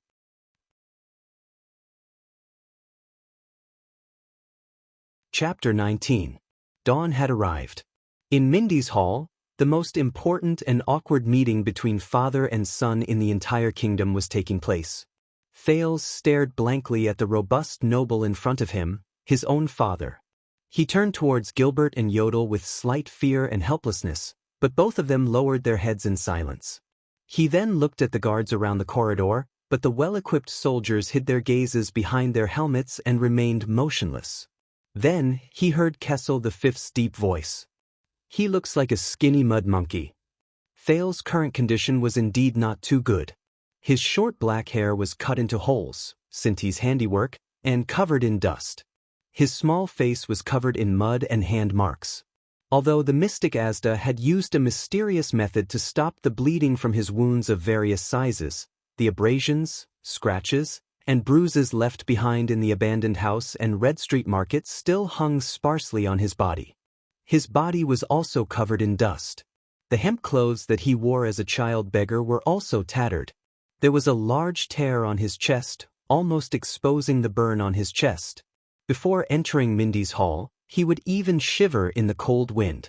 "I believe that you are not mistaken." Kessel's voice echoed in the corridor. Thales raised his head again and looked at Kessel. His king, his father. But Kessel had already turned his head away and was no longer looking at him. Thales felt a faint sense of uneasiness in his heart, but he immediately suppressed this discomfort. Kessel's deep voice continued to echo. "All of you know how important this matter is. Right now, only the three of us know. Of course, I will send Gines over. He needs qualified care, so the only ones who know are the four of us. When Murat comes back, I will personally tell him. From now on, Mindy's hall will be completely sealed off. Tell the outside world that a secret treasure of the royal family has been lost. I am extremely furious. According to the previous preparations, the 50 swordsmen of eradication, all private soldiers of the Jade Star family, will guard here for a whole month. They can all keep the secret. As for Yodel, for the sake of caution, you will also guard here. Ida and the royal guards will be responsible for my safety for this month." Yodel did not speak. He only nodded his masked head slightly. "Gilbert." Kessel still did not spare Thales a glance.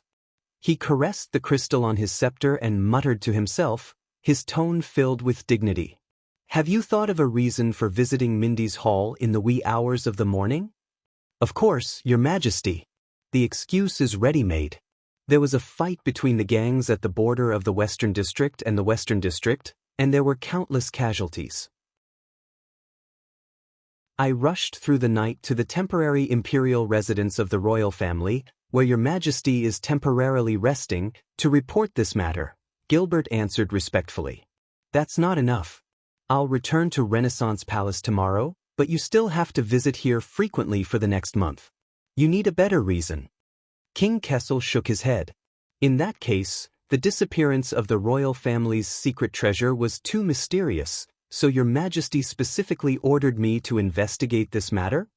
It's a little stiff, but a month's time is enough. King Kessel thought for a while and nodded. Then, the king of Constellation finally turned his gaze towards the bewildered Thales.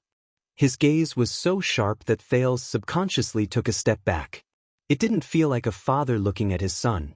However, the king did not seem to care about Thales at all. A month's time, Gilbert. A month.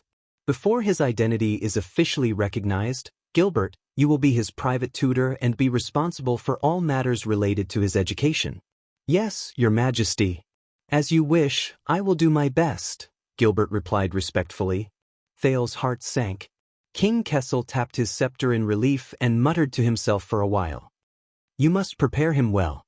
He cannot appear in front of the entire kingdom, the 6 great clans, and the envoys from other countries like this. From etiquette to temperament, from knowledge to appearance, he must have a passable appearance. What we need is a respectable heir to the kingdom, not a destitute beggar on the streets. Beggar on the streets? After hearing this, Thales clenched his fists slightly. Based on the welcoming banquet of the Extet diplomat group, I hope that he can appear at that time. It won't be easy, but I believe that you can do it well. Thales' heart trembled slightly, but he still listened to King Kessel's unquestionable orders in silence, planning his future step by step. However, Thales' future did not seem to have a place for his own will. How could this be? He had just escaped from the place of suffering that he had once gritted his teeth and persevered. He still had many questions and doubts in his mind. However, the King Kessel before him did not seem to care about his thoughts at all. He only issued his own orders and stated his wishes. No one needs to know what his past is like, but there must be an explanation. Gilbert, make up a story about his origins. As long as his bloodline can be confirmed, I will discuss this with Lycia. It is not impossible to trade with the gods. We will not be afraid of gossip. Choose his peers from the list of nobles, as well as the successors, instructors, and attendants. After he is recognized, these will be the focus of attention. You must make a record in advance. I want to see the list before next week. To be on the safe side, Gilbert, you must reconfirm the provisions of the royal inheritance in the Sacred Constellation Covenant, as well as the precedents like him in the Jade Star family. If there is any dispute, it is not too late for us to remedy it now. Thales furrowed his brows as he listened to them continue to plan his future and his life. It was like manipulating a marionette. As for his marriage contract, I have an idea. We will discuss it later. Extet. At this moment, Gilbert interrupted the king with a respectful expression. Your Majesty, there is still time. The gray-haired middle-aged noble seemed to have sensed that something was wrong, but he still tried his best to express his opinion. If you need to be alone with this child, we can, but Kessel waved his hand abruptly and stopped Gilbert's words. At that moment, Thales saw the king's deep eyes tremble. He sensed a strange emotion emerging from Kessel's expression. Thales wanted to say something, but when the words were at the tip of his tongue, he swallowed them back. What should I say? What can I say? What should a 7-year-old child who is meeting his father for the first time say? Hey, father whom I'm meeting for the first time, can I say something? Perhaps you should listen to my thoughts instead of talking to yourself? This is too strange. Kessel seemed to want to turn his head towards Thales, but he suddenly turned his head back halfway. He rested his hands on his scepter and stared at the portraits of the 3 former kings on the wall. He did not speak for a long time. It seemed like it was only at this moment that he seemed more like a person. After a while, Kessel turned around. He did not look at anyone, but the majestic voice that belonged only to the King of Constellation, Kessel V, rang out once more.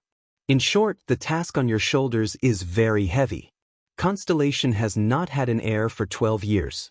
And just last week, Koester mentioned Extet's king selection system in his letter, intentionally or otherwise. You know how the 6 great clans will react. His appearance is a variable, but it is also an unexpected bargaining chip and advantage for us. It is time to modify the plan and ensure that we are one step ahead of our opponents. Ensure that he can be used to the fullest extent. Thales was stunned. This is his father? Variable. Bargaining chip. Advantage. Be used to the fullest extent? Is this what a father should say in front of a son whom he has never met? Thales sighed in his heart and lowered his head. I see, this feeling of being out of place. This is not like a reunion between father and son at all. It is more like a chess player moving a chess piece as if nothing has happened. Thales was obviously not the only one who felt this strange feeling. Gilbert's expression changed, as if he wanted to say something. But in the end, he only lowered his head and sighed softly in the king's field of vision.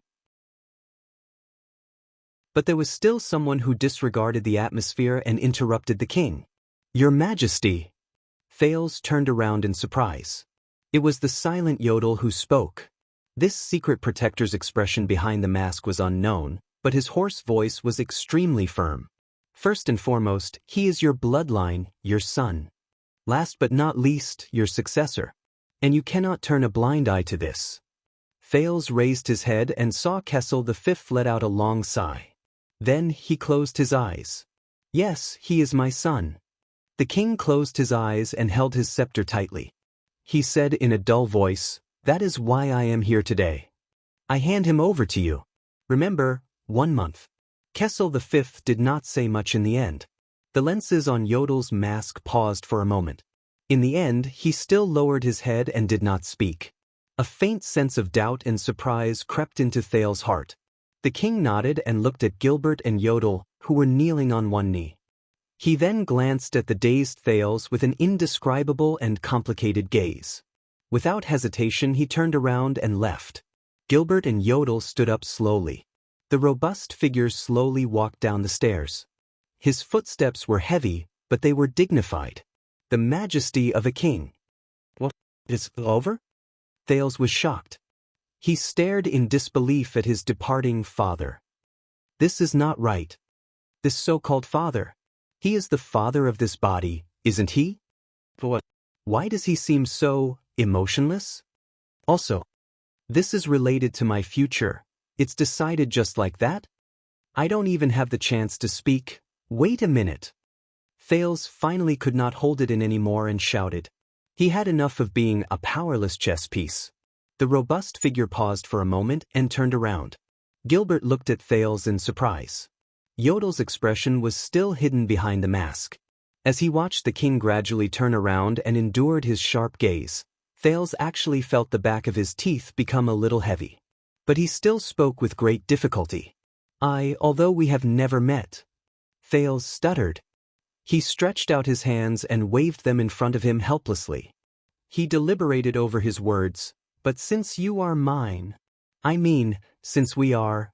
The king held onto the railing of the stairs and looked at Thales with an indescribably complicated gaze. Thales shut his eyes tightly before he opened them again and exhaled. I think. He gritted his words laboriously. His usual eloquence disappeared without a trace. Damn it, what kind of attitude and words should I use to face this person who is both my father and the king? Admiration? Indifference? Stupefaction? Surprise? None of them are right. Beside him, Gilbert extended his hand towards Thales as if he wanted to say something, but in the end he chose to remain silent. Thales' breathing quickened.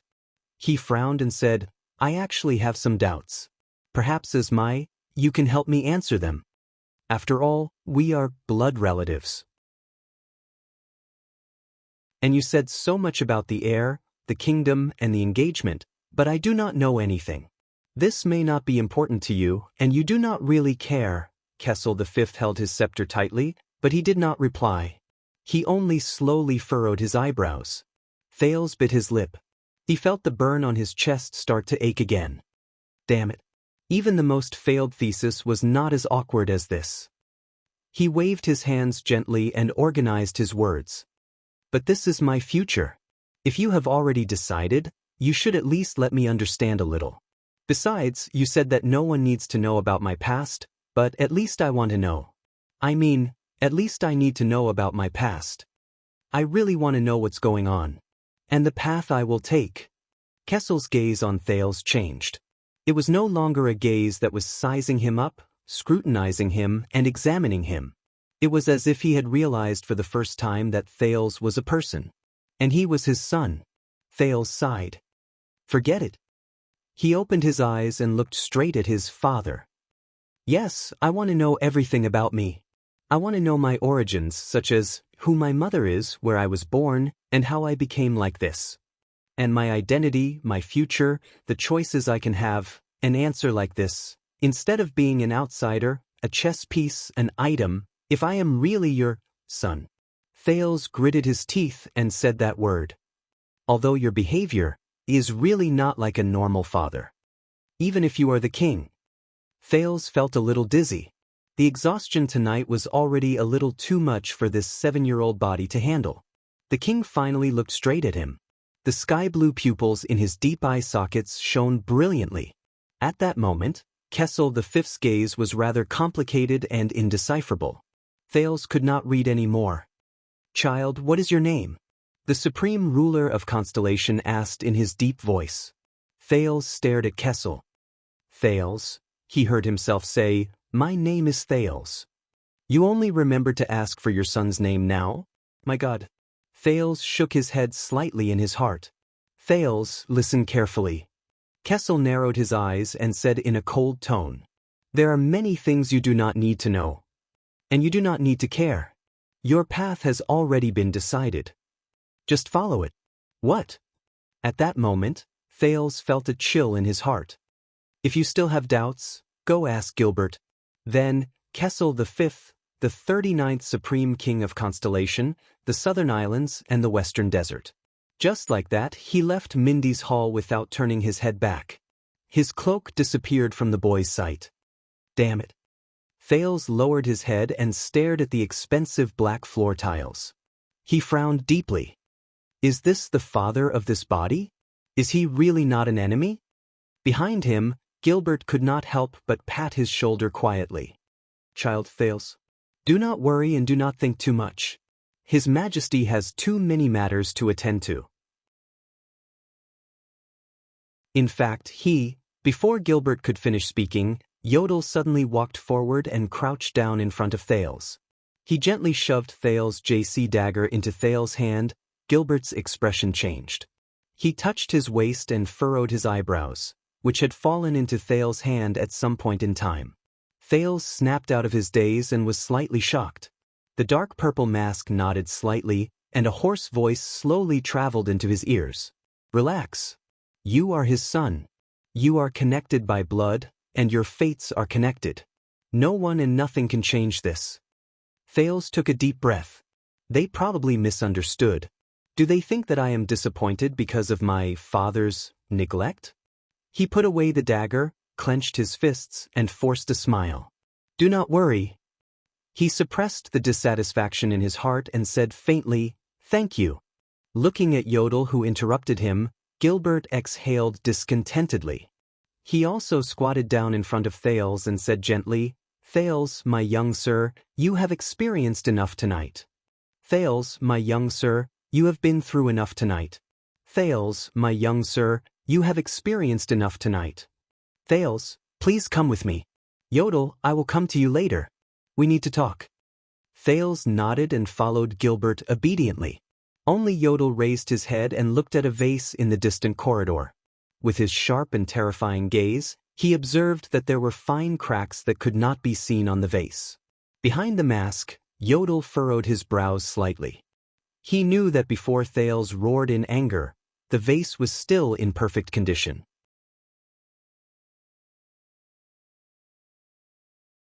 Chapter 20. Wu Qiren sat in the classroom. His hands flew across the keyboard as he quickly recorded the discussion between the other two students. Enlightenment is to get rid of the immaturity that one brings about, such as laziness and cowardice.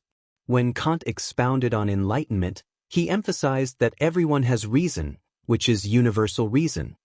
The other student replied with a pleasant voice. The universal reason born from enlightenment was excavated and used to its fullest extent. That is why our era was created. Reason is supreme, infinite, and eternal. It can bring us unprecedented power, When Wuxian heard this, he put down his hands and furrowed his brows. He, who was usually gentle and polite, interrupted the other student. He raised his head and said, "Student, I think you might not have read Foucault's discussion of the relationship between power and truth and Heidegger's discussion of technology," but he did not continue because when he saw the person sitting in front of him, he was so shocked that he could not speak. Opposite Wuxian, the air mystic, Asda Sakern, who had long brown hair and was dressed in blue, was handsome, gentle, and elegant. Asda was looking at him gently at that moment and said with a pleasant voice, "If there really is unrestricted power and omnipotent and omniscient reason in the world, Thales, you really don't want it?" Thales jolted awake from his bed. In the dark, he clutched JC's dagger tightly under his pillow. He panted while drenched in cold sweat. Thales turned over and jumped off the bed. His bare feet touched the expensive insulated floor tiles. His nostrils were filled with the pleasant scent of calming perfume. Only then did he realize where he was.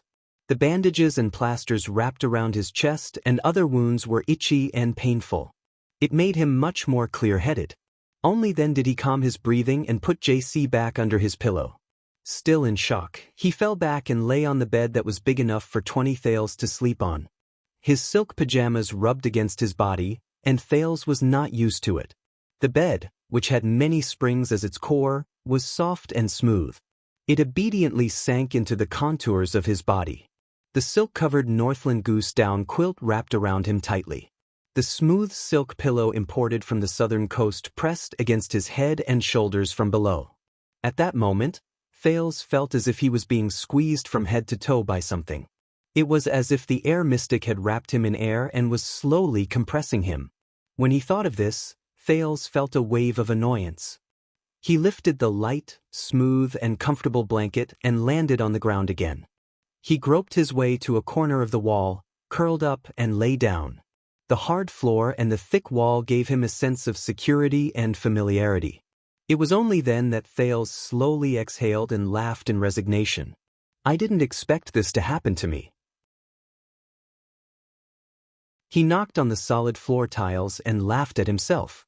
"I really miss the little ones in the 6th house. I hope Jayla can take good care of them."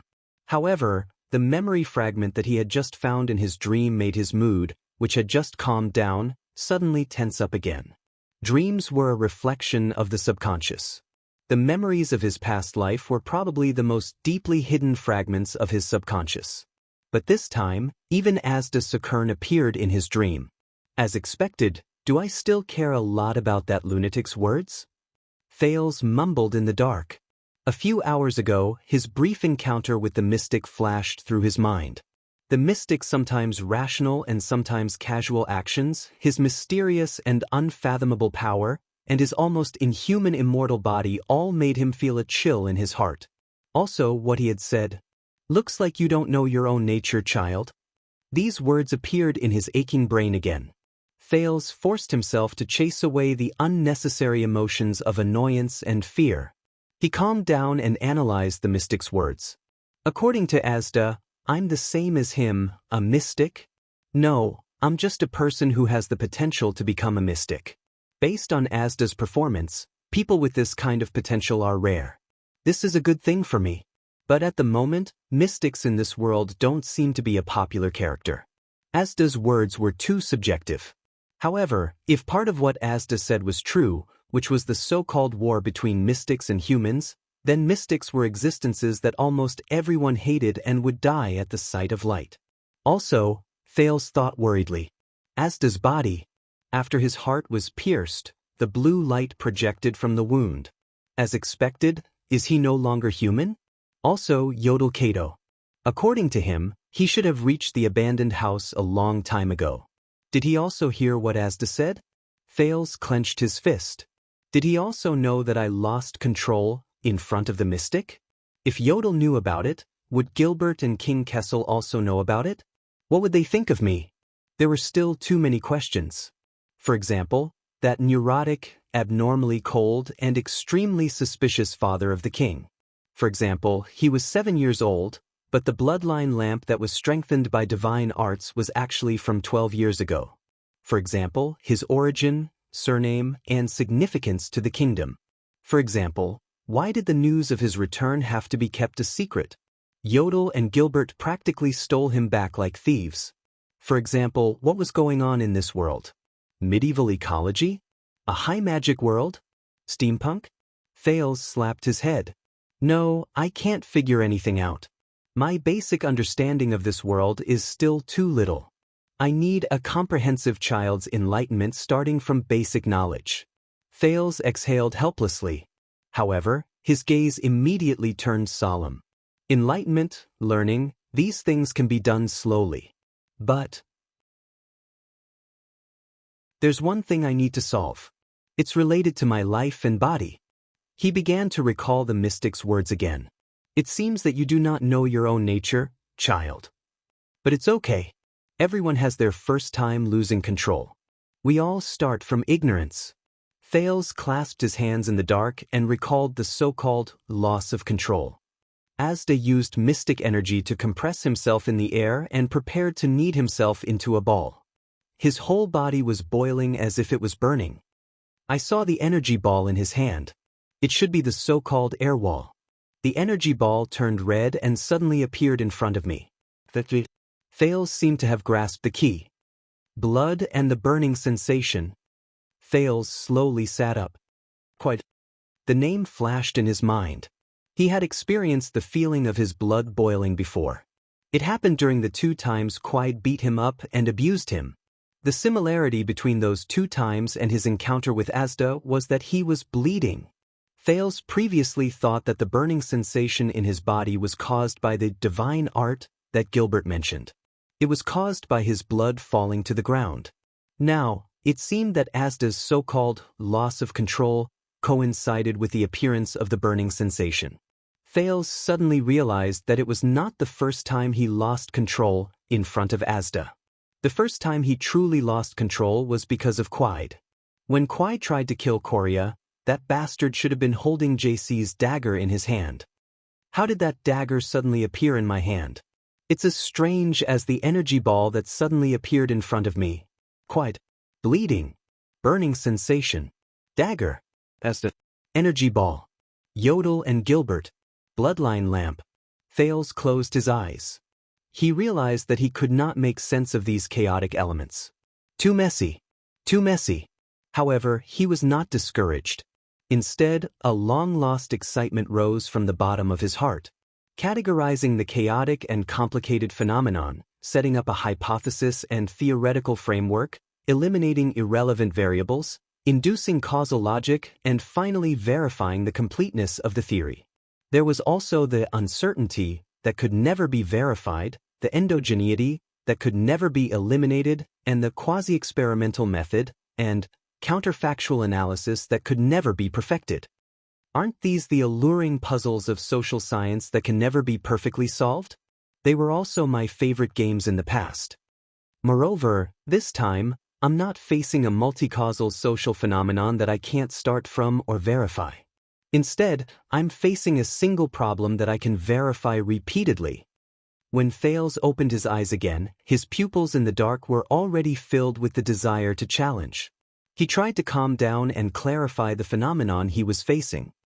There are too few samples, too many variables, and the mechanism is simple. The overly complicated qualitative comparative analysis, QC, method is not advisable. I'll just use the most basic mill induction method. First, I'll use bleeding and loss of control as keywords to select cases and events. He slowly closed his eyes, and a familiar feeling surged into Thales' brain. Various chaotic elements and factors were quickly arranged in his consciousness. According to the research objective and chronological order, for each sample, different conditions, not causes, and whether or not the results would appear were determined. One by one, the events flashed past his eyes. He eliminated the event samples that had too many missing values, combined the conditions and results of each event, and then differentiated them in terms of level and type. A clear and organized table appeared in his mind. 4 observable and comparable event samples were arranged in it. Sample 1. Condition 1. 1. Quide beat himself up for the first time. Condition 1. 2. Bleeding. Result 1. No abnormalities. Sample 2. Condition 2. 1. Quide beat himself up for the second time and prepared to kill Korea. Condition 2. 2. Bleeding. Result 2. Loss of control, and the dagger appeared in his hand out of thin air.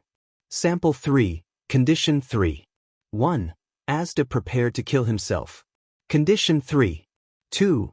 Bleeding. Result 3. Loss of control, and his energy ball appeared in front of me. Sample 4. Condition 4. 1. Test his bloodline in front of Yodel, Gilbert, and that lamp. Condition 4. 2. Bleeding. Result 4. No abnormalities. After listing, he began to compare. Seek common ground, seek differences, and summarize. The table was slowly simplified, normalized, and combined to form a paragraph of text. Thales opened his eyes gently. Conclusion. Encountering a murder event while bleeding has a probability of being accompanied by the so-called loss of control. The surrounding objects or energy will shift to varying degrees. No, this conclusion is still too preliminary. First of all, the sample size is too small. Second, some interfering variables cannot be eliminated. Then, the murder event seems too far away. It might be a false mechanism. Could it be that the murder event triggered something, and that thing is the real cause of the loss of control? Also, I have to think of a way to include the lamp in my consideration.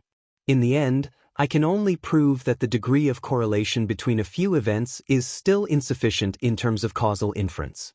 No matter what. Thales turned over and lay down. At least I have a preliminary conclusion regarding loss of control. Then, the next step of research, Thales exhaled. He suddenly felt a wave of fatigue in his brain. As expected, he rubbed his temples fiercely. Is thinking about these things too much for a 7-year-old's brain? But he was surprised to realize that something was wrong. The logical conclusion and deduction just now should have been written down on a piece of draft paper with a pen. But the actual process of executing it in his brain, was it only for an instant? After a while, Thales slapped the floor and felt the pain in his brain. As expected, from mystic energy and loss of control, to the so-called bloodline, to this monstrous efficiency of thinking. This body, this brain, there's something unusual. As Thales thought about this, he slowly drifted off to sleep. When Thales was politely woken up by Gilbert, he realized that he was back on the bed and was neatly covered by the blanket. Good day, Thales, my respected young sir. Gilbert respectfully pulled open the French curtains. The afternoon sun shone in through the huge window, brightly illuminating the luxurious and comfortable room. The gorgeous insulated floor tiles with star patterns, the reclining sofa made of giant lizard skin, the wide four-poster copper bed, the large crystal drop chandelier on the ceiling, and the overlaid fireplace were all presented before Thales' eyes. All of these constantly reminded him that his life was no longer the same. It was hard to believe. A few hours ago, he was still a young beggar from a gang whose life was hanging by a thread. And now, he was actually the bloodline descendant of the highest ruler of the entire constellation. It is 2 o'clock in the afternoon now. I sincerely suggest that you wake up and eat now. It will effectively promote the recovery and maintenance of your body, the middle-aged noble said in a lukewarm tone, but Thales could feel that he was urging him to hurry up. Gilbert winked in a friendly manner and said with a smile, also, as per His Majesty's wish, our first class will begin in the afternoon. I believe that you must have many questions, and I will be happy to answer them for you. Thales rubbed his eyes and yawned as he took off his uncomfortable silk pajamas. He fumbled around and put on the usual noble robe that Gilbert had prepared for him. Very good. He narrowed his eyes and said lazily, I love classes the most. Also, Thales closed his eyes and thought quietly, I was having a good sleep. Who stuffed me back into bed from underground? Sir Thales, you must like this pair of pants very much. Because you are putting it on your head. What? With this kind of appearance, it's actually pants? Sir Thales, it seems that you also have a special liking for that button-down jacket. Oh, it is a jacket that is worn outside. Sir Thales, I think you will need the leather belt on your left. Thank you. I was wondering why I kept falling down. After a while, Sir Gilbert. Please help me. Put on these damn clothes.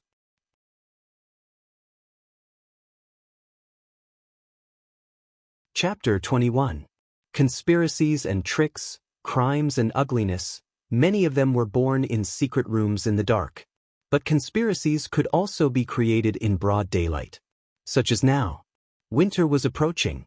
On the afternoon of the 16th of November, in a spacious stud farm, a fat old noble wearing a thick mink shawl frowned with his head lowered under a parasol. He watched the training of a few horse trainers in the field while he listened to the words of another noble on his left. After a while, he let out a long sigh and looked at a disobedient horse in the distance. The corners of his mouth curled up. What kind of royal treasure is missing that is worthy of our respected king to seal Mindy's Hall indefinitely? What a pity! I was planning to go to Mindy's Hall next week to take a look at Master Colvin's work.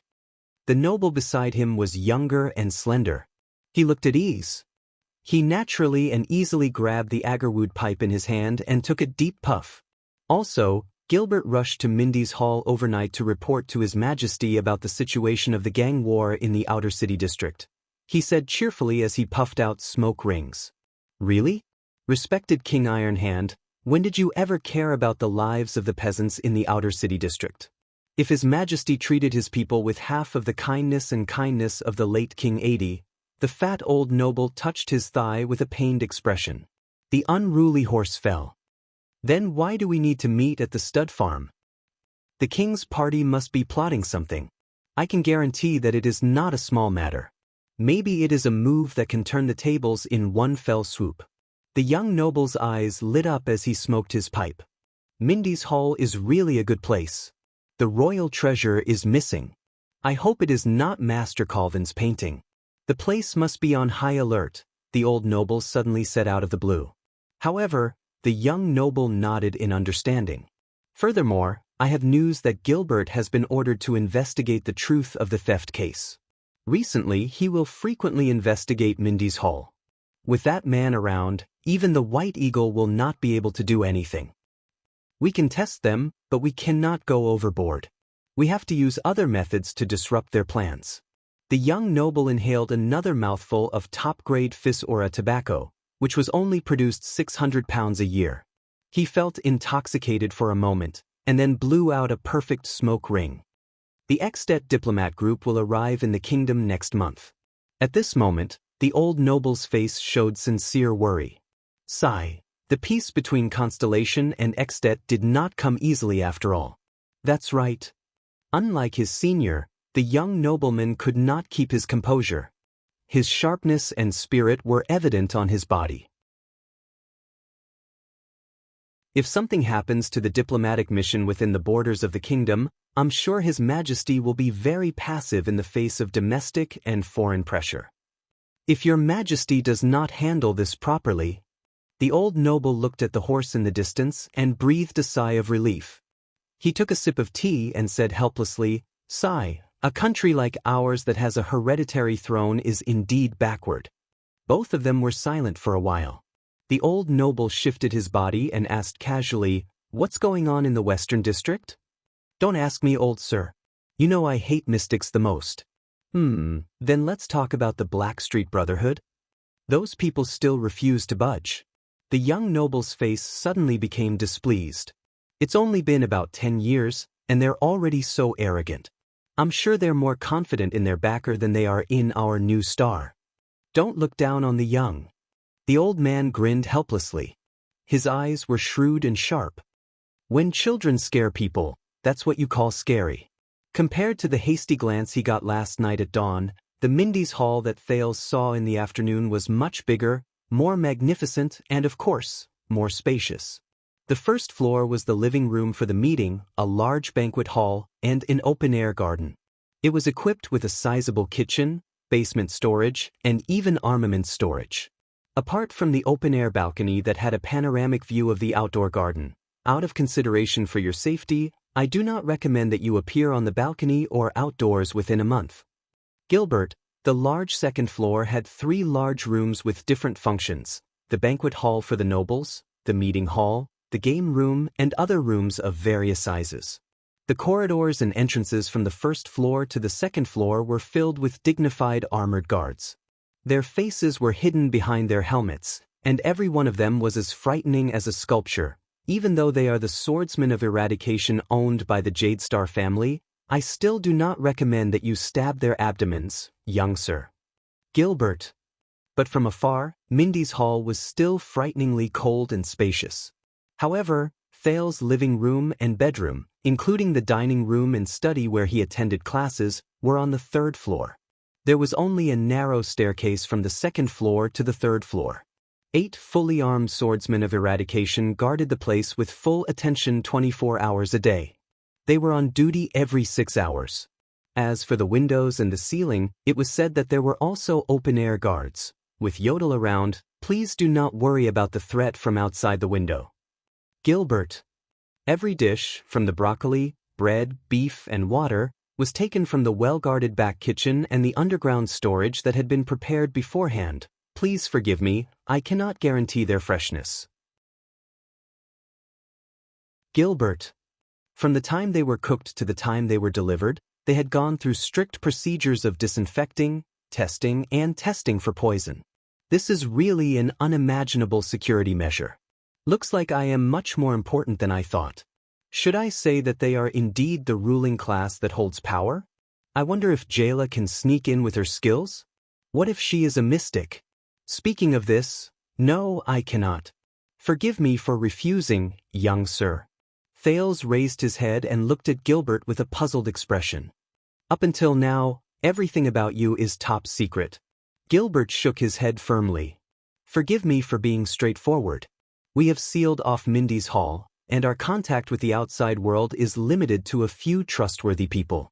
Under such circumstances, if the royal family sends people to search for 3 child beggars who are hiding in Outer District, whether it is to investigate or to help, it will be extremely disadvantageous to both of you. Do not underestimate the abilities of those with ulterior motives, he said in a low voice. At least wait for the right time. Thales sighed and furrowed his eyebrows. He bit the last bit of the sweet and greasy buttered bread into his mouth and quickly picked up the cup to drink a mouthful of black tea. At least the food is much better.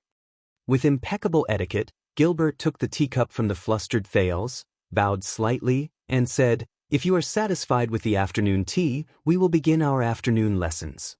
Thales' hands trembled, and Gilbert took the teacup from Thales' hands. In fact, Gilbert maintained his smile and thought to himself, perhaps we should start with table manners? What about Yodel? Where is he? He is a competent protector. Naturally, he is nearby at all times. Thales resisted the urge to look around subconsciously. After knowing that Yodel was nearby, he felt inexplicably more at ease. So, Thales tugged at the bow tie on his chest that was so tight that it made him uncomfortable. Under Gilbert's slightly furrowed eyebrows, he followed the latter into the study. First of all, Thales, I talked to Yodel last night. Gilbert watched as Thales stuffed himself into a leather chair. He curiously looked at the decorations around the study, especially the 3 bookshelves that were filled with books. You are a special child. From Yodel's judgment and the few hours I spent with you since I met you, I can see that. Here it comes. Thales still looked curious, but he was on guard in his heart. But this is only natural. The air of Constellation is naturally special. Gilbert placed his hands behind his back and slowly walked towards the study table that was carved with the symbol of the 9-pointed star. His grayish-white sideburns appeared solemn at that moment. I believe that since fate sent you back to Constellation, she must have made some arrangements. Thales looked at the middle-aged noble and did not say a word. I roughly understand your past. Your days on the streets must have been difficult. Gilbert picked up a book that he had prepared a long time ago from the study table that was made of black agarwood. He turned around and said with a serious expression, "You will have a new identity, a new life, and even a new name. But what is truly important is the future that you will face and bear. You will have a new identity, a new life, and even a new name. But what is truly important is the future that you will face and bear. Gilbert's bright and piercing gaze was directed at Thales' gray pupils. Thales muttered silently. He looked at Gilbert's sharp eyes and nodded with a solemn expression. He looked into Gilbert's sharp eyes and nodded with a solemn expression. Thales thought in his heart. I understand. Thales pondered over his words. So, Thales deliberated over his words and said slowly, what do I need to know about myself and my past now? What do I need to know about myself and my past now? Gilbert's expression did not change, but he nodded slightly in his heart. Panic, fear, and helplessness. These emotions that a 7-year-old should have at this moment are not present in this child. There is only calmness and prudence. There is not even much excitement. As expected, he is not ordinary. Is it because of the training in the Brotherhood? Yodel did not want to go into detail, but the assassin admired the child's performance. But did he really have such an experience in the gangs in Lower Manhattan District? Or is it because the Constellation royal bloodline, which has been passed down from the ancient empire for nearly 3,000 years, is really extraordinary? Or is it because of his other half? When he thought of this, Gilbert furrowed his eyebrows in a barely noticeable manner. But this competent noble still bowed slightly. Thales, respected young sir, please allow me to address you as such for now. You are 7 years old this year. On the night of the 25th of July, year 665, you were born in Mon Manor in the outskirts of Constellation's capital, Eternal Star City, Gilbert said at a moderate pace. Your birth mother was a noble lady whom I shall not reveal her name. She passed away due to massive bleeding during childbirth. Before she passed away, she named you Thales after the celebrity. Thales' eyebrows arched slightly. You grew up in Mon Manor under the secret care of the Jade Star family. Another female official and I would visit you from time to time. During this period of time, you grew up as a child adopted by Lord Mon when he was out hunting. You did not know your own identity. Last December, Lord Mon died in battle at the border of the Western Desert. As he had no heir, his property and territory were taken back by the royal family. At the same time, I brought you back to Mindy's Hall in Twilight District. Thales was silent as he listened to this part of the narration. And next month, as the illegitimate son of King Kessel V, the legitimate heir of the Constellation royal family and the only remaining bloodline descendant of the Jade Star family, you will claim that you were born with the right. You will be recognized by the royal family, Sunset Temple, and Constellation Higher Parliament as. The expression in Gilbert's eyes was solemn and solemn. There was also a hint of worry and sorrow. The heir of the Supreme King of Constellation. After a long while, Thales exhaled softly. It seemed to be much more complicated than he had imagined. I understand. There are still some parts that I am not clear about, but I will remember them well. I used to be Thales of Mon Manor, and I am also Lord Mon's adopted son. Thales' eyes flickered and he put his hands together. His thoughts were quickly arranging and combining the information he already had. From Gilbert's narration, he combined elements and turned them into effective information. Gilbert nodded and sat down on a leather chair opposite Thales. As for the remaining parts, I will summarize the details so that you can memorize them and familiarize yourself with them. Currently, this is your mission. You only need to know this. As expected, even though he respects me very much. Deep down, I still feel that there is no need to say too much to a 7-year-old child. Thales' eyes flickered. Next, I need to understand your relevant basics. Just as Gilbert was thinking about what lessons he should provide Thales for the next step, whether it was basic etiquette or language, the future heir of Constellation suddenly spoke and interrupted him. So, we have decided on a unified statement for the outside world. Thales, who was curled up in the leather chair, raised his chin from his hands. His eyes shone brightly. Then, it should be time for you to tell me the truth, right? Gilbert was slightly taken aback. For example, my birth mother's identity, and why her identity cannot be revealed to others. Also, Constellation's difficult situation, especially the series of problems caused by the succession of the royal family. Also, the king's predicament as well as our common enemies and allies, both in the open and in the dark? Perhaps you should tell me all of these in detail so that I will no longer have any doubts in the following lessons. I will also be able to choose and focus more on the knowledge I want to learn. I think this is the best choice for Constellation and your king." The moment he finished speaking, the middle-aged noble's jaw dropped slightly. He looked back at Thales in surprise. Did Yodel tell him about this? No, impossible. Thales put his hands away. His expression was calm as he waited for Gilbert's answer calmly but firmly. At that moment, Gilbert felt as if he was looking at the young Kessel 80 Jade Star. At that time, the stars in Prince Kessel's eyes were still there.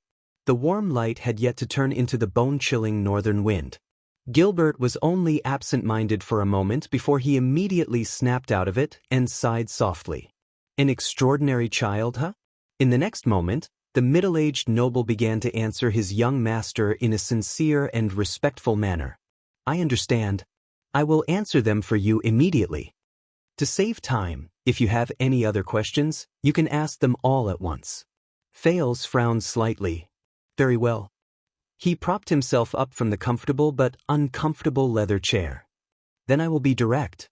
The prince let go of the extraordinary thoughts in his brain and pulled out all the information. Just like how he organized documents in the past, he summarized the key points. You said that the bloodline lamp was cast 12 years ago. But I was only 7 years old. Why did you start preparing a method to find a descendant of the bloodline 12 years ago? I think this has something to do with my birth mother, who cannot be revealed to others. Who is she? After giving birth to me 7 years ago, why did she leave me in the hands of the gang? These questions can be summed up as where did I come from? Also, Kessel, my father was still in his prime. Then, why did Constellation not have an heir for 12 years? Why did all the hopes of becoming an heir fall on an illegitimate child of unknown origin? My father's attitude towards me is not right. If it is not a problem of his personality, then I must ask, what is his relationship with my mother? Why must my identity be kept a secret? These questions can probably be summed up as who am I? Finally, what does my existence mean to Constellation? What kind of problems will Constellation face without an heir? Who are our enemies and who are our allies? According to what you said, Sunset Temple plays an important role in my affairs. What is their situation? If my identity is recognized, or if I just show my face in the kingdom, what kind of situation will I face? As an illegitimate child, what rights do I have? As an heir, what do I have to inherit? These questions can be summed up as where do I go? Where do I come from? Who am I? And where do I go? Mr. Gilbert, please answer these 3 questions for me. Time seemed to have stopped at this moment. Gilbert stared at the boy in front of him. Out of nowhere, a sense of strangeness and fear rose in his heart. An ancient king, a former king of Constellation. He sighed in his heart. Is this boy your descendant? What kind of power is hidden in your bloodline? After a long while, the middle-aged noble finally spoke. Sir Thales. He exhaled with some difficulty and organized his words. You really don't act like a 7-year-old child. Thales immediately realized that his behavior just now was inappropriate. But he was already in a difficult position. Oh well, a child prodigy who knows everything about the world is better than a muddle-headed puppet, right? This has been said by more than one person. If you want to please me, you have to say it in a more creative way, Sir Gilbert. In order to ease Gilbert's expression, Thales showed a rare moment of humor and a smile appeared on his face. Gilbert did not reply. He only stared at him deeply and did not move his gaze away for a long time. Just when Thales was wondering if time had stopped, the middle-aged noble who looked like a statue suddenly opened his mouth and began to answer his doubts. Honorable Sir Thales, first of all, where did you come from? Everything started 12 years ago. In March 660, although the former King 80 II was old, he was still on the throne. His rule was long and stable, and he was known as the King of Eternal Rule. However, all of a sudden, the entire constellation was plunged into an unprecedented turmoil because of a rebellion that was getting more and more intense. The entire Western Peninsula was even dragged into it. War, cataclysm, famine. These were the themes of that year. Many people call that year the Bloody Year, Yi Zichen explained. In such chaos and bloodshed, King 80 was killed, and the entire Jadestar royal family was almost slaughtered. Among all the legitimate members of the royal family, only his fifth son, the 35-year-old Prince Kessel Jadestar, survived and was finally crowned king.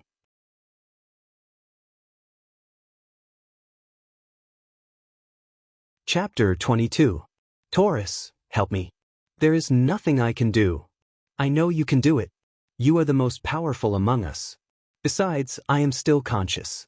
This means that this seal is not complete. Why? Because you must help me. I must return to my physical form immediately and return to Constellation.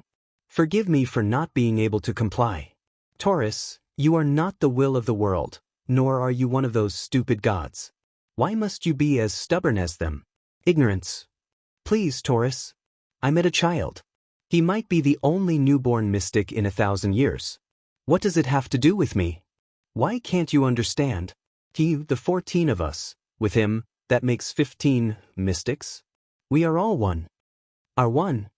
Taurus, believe me. We coexist and support each other, even if our paths are different. Blood, thorn, black orchid, do you remember? That's different. Those two, they betrayed us. Everyone has a choice. That's all. We are not humans. Choice has nothing to do with race. Then I have made my choice long ago. I choose to be a mystic. Don't you wish for us to be able to stand tall in the world freely? I have a choice too. That's all. Taurus, that child needs guidance. Otherwise, he will sooner or later, such is fate. Soul Tower's Level 3 apprentice, Taurus Mill. Don't forget. You were the one who killed mountains and shepherd of the seas first. You are the one who started the war. You are our first role model. If it were not for you, none of this would have happened. Taurus, help me. Help me. Wait.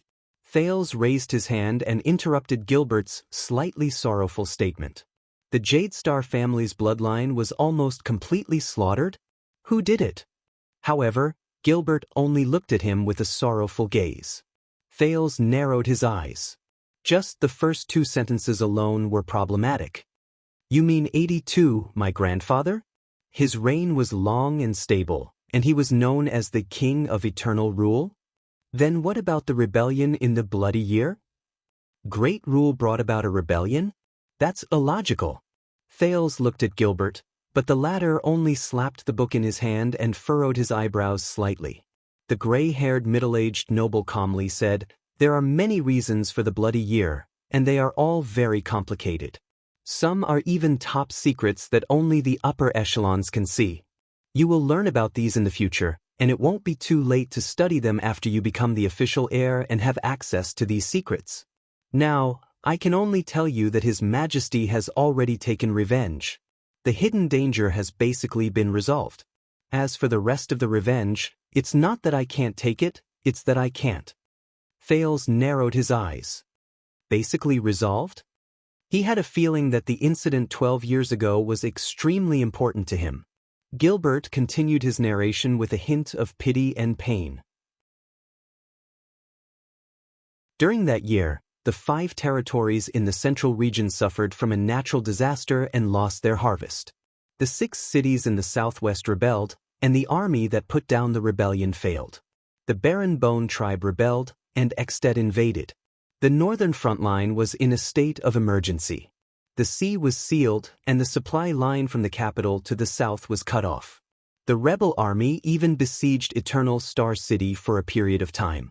The nobles in the city even joined forces to force the king to abdicate. Everything happened so suddenly. Bad news came from the palace every day. Territories fell, enemies invaded, the army lost, allies broke their contracts, nobles were killed, and people were massacred. Everyone was in a state of panic and prayed for tomorrow, only to receive even worse news the next day. The people in the city were dressed in rags, and they struggled to survive under the pressure of the army. Those who did not join the army could not even receive food. The nobles below the rank of count were as lowly as beggars. Their former authority was like dung, and no amount of gold coins could be exchanged for even a loaf of bread. Thieves, robbers, and mobs emerged one after another. Even the army could not suppress them. In the army, the number of people who died of sickness, hunger, and war also increased day by day. They even piled up to the point that the moat was clogged and smelled bad. The people outside the capital were even worse off. Many of them became refugees or mobs. They drifted with the wind and had no one to rely on. Bandits appeared in the wild, and criminals ran amok. Many suzerains were hanged to death in their territories. Some officials were even skinned in the government office. The people could not live without weapons. I heard from a knight who left the city to report that there were piles of corpses every few steps in the wild. Horses could not even gallop freely for less than a quarter of an hour. If there were less than 5 nights on a journey, refugees and mobs would dare to swarm them. That year was like Hell's River. Gilbert looked out of the window. His tone was calm, but Thales could hear the desolation and resentment in his voice. The Jade Star royal family's misfortune was the biggest footnote. The prince did not speak. Gilbert sighed and continued to speak, yes. Day after day, the king touched his white hair and sat in distress. The lamp oil in the imperial conference never stopped burning. Every brother and prince of the Jade Star family was given a task. They were either supervising the logistics of the war, roping in the nobles, or even sent to the front lines to lead the army. Until they were mercilessly slaughtered. The late king was beheaded on the throne, the princesses were strangled in their sleep, the princes and concubines were burned to death in the castle, the princes and grandsons even died in their swaddling clothes, and the late queen was Sai. The heroic eldest son of the king held his sword alone and did not retreat. In the end, he died in front of the palace gate with his guards. The younger brother of the king, Duke John, was the most unfortunate. On the battlefield in the southwest, just before he was about to win, he suffered a shameful sneak attack from behind. Among the princes at the front lines, one was pushed down from the highest room in the castle. Another was poisoned to death during a noble's contract banquet. Another led his army into Extet's tight encirclement. For 3 hours he had no reinforcements. His entire army was wiped out and died in battle. King Kessel even, coincidentally, encountered a professional army of 500 men when he was traveling in the wilderness. At that time, only Yodel was by his side. The deaths and bloodshed that year spread throughout the entire country. From the nobles and influential families to the knights, merchants, and commoners, they all suffered heavy casualties. That was the page of Constellation's history that they were most unwilling to reveal. Thales took a deep breath. Did this country experience such a terrifying upheaval before I transmigrated? Gilbert calmed his breathing and said with a serious expression, so, please personally search for the answer to the bloody year in the future. At the same time, please be prepared. The bloody year is just the tip of the iceberg. Constellation's history has never lacked bloodshed. Thales nodded and suppressed his curiosity and excitement. He coded the question about the bloody year and stuffed it into his heart. Gilbert looked at Thales' cautious expression and nodded slightly. He then turned his head and continued to speak. Thales, the search for your bloodline began from then on. Your father, the current King Kessel, may have survived, but he also lost all his relatives in that year, including a pair of children, who are your elder brother and elder sister. Among them, the 1-year-old Luther Jade Star met with misfortune when he was still in his swaddling clothes. The assassin was discovered on the spot, and in the chaos, the 4-year-old Lydia Jade Star was taken as a hostage. When he said this, Gilbert gave Thales a profound and complicated look. Thales, child, the middle-aged noble said slowly, that lamp was not used to search for you in the beginning.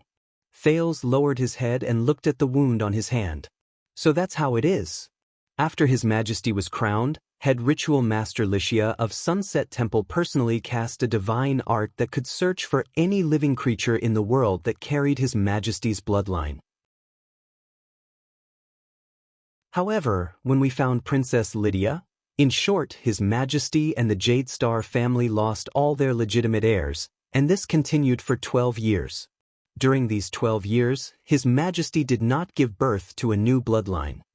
During these 12 years, Constellation only had the supreme king. There were no princes or princesses. Even the political marriages with outsiders were chosen from the children of the 6 great clans. Until one day, that bloodline lamp was lit up again. The study room was silent for a long time. The scene from last night appeared in Thale's mind. He had to confirm one thing. His Majesty was probably in the 5th or 6th year after he was in power. Hence, when Gilbert continued, he did not hesitate to interrupt the middle-aged noble. Thales said softly, "The royal family was slaughtered in such a well-planned manner. Who was the most direct culprit?" Gilbert shut his eyes and remained silent for a moment before he opened his mouth to speak. But he still said, "It was the Charlton family and Shadow Shield." Thales sighed silently in his heart.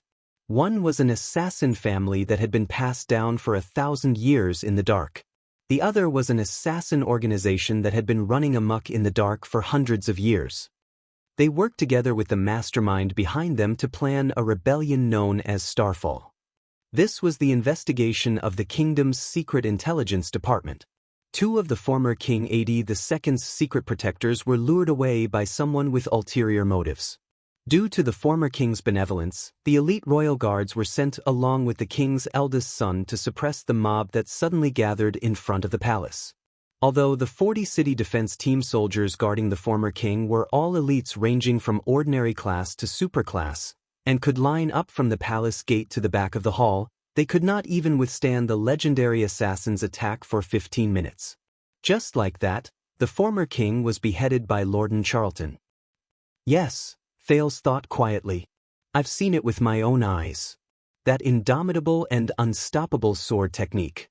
A few of His Majesty Kessel's brothers, including the king's eldest son, were assassinated by Shadow Shield's assassins using different methods and schemes. His Majesty's son and daughter, who stayed in the palace, died in Bennett Charlton's hands along with a few prince's consorts and the eldest princess. Bennett? How familiar. Thales exhaled through his nose. So it's the stranger Jayla mentioned. He resisted the urge to touch JC's dagger, and also resisted the urge to immediately return to his room to ask Yodel. Please continue. Thales immediately changed his mood and nodded. Please tell me about my part. Gilbert adjusted his bow tie, which was slightly out of place due to his agitated emotions. He continued, I know a little about your birth mother. According to your father, the Honorable King Kessel, her name should be Therangerana. As for her surname, His Majesty did not mention her background, so she was probably not a noble. From this name, I even suspect that she is a foreigner. But that is all. I do not even know her age, when did she meet His Majesty, or whether she is still alive. Thales furrowed his brows. I was sent to the Blackstreet Brotherhood at least 7 years ago. Thales lowered his head and muttered, in other words, in the year 665, my birth mother met the king. Can you? But Gilbert shook his head at this moment. All this while, His Majesty has had many lovers, whether in the open or in the dark. Some lasted as short as a month or 2, while some lasted as long as 10 years. I am afraid that only Yodel, who followed His Majesty closely, knows about their specific situations. Thales asked doubtfully, but none of them gave birth to a child? Only my mother, whom I have never met, coincidentally gave birth to me? Then, when my blood dripped onto the ground, I was discovered by the bloodline lamp. Isn't this a little too suspicious? My father, His Majesty the King, was also lukewarm towards his illegitimate child. He did not seem to want to discuss my mother with me either. Are you sure that I am really their child? Gilbert furrowed his brows. It is not convenient for me to comment on His Majesty's actions. As for your mother, I can only say that it was fate's arrangement, the middle-aged noble said with slight discomfort. Also, I have to remind you that the thoughts you had just now are very detrimental to your identity in the future. Please do not mention it again. Gilbert's gaze was very stern. Even Thales, who was sitting on the leather chair, could not help but shrink back. After all, the bloodline lamp under the divine power of the sunset goddess cannot be wrong, and His Majesty also insists that Madame Therangerana is your biological mother. So, please remember this and bury it in your heart. Perhaps one day, His Majesty will answer this question for you. Kessel V's cold expression and unquestionable majesty flashed in his mind. Thales turned in another direction and rolled his eyes. The above is the answer to the question of where you came from and who you are, Gilbert said with a serious expression. Then, regarding where you are going, at this moment, a person suddenly appeared in the study room. He landed in front of them without a sound. Gilbert's expression changed. He quickly stood up in an instant and kicked a cane from beside his feet. When he grabbed the cane in his hand, the middle-aged noble was already standing in front of Thales, blocking his way. Thales only then realized that this seemingly gentle and elegant middle-aged noble was actually quite skilled in martial arts. However, the middle-aged noble immediately exhaled and relaxed together with Thales. This was because the person who suddenly appeared was covered in a black hood and tight clothes. There was also a dark purple mask on his face. Concealment. The Supreme King's secret protector, Yodel Kato, spoke in a short and hoarse voice. There are people approaching this place at high speed. 20 of them. At that moment, Gilbert's words flashed in Thales' mind.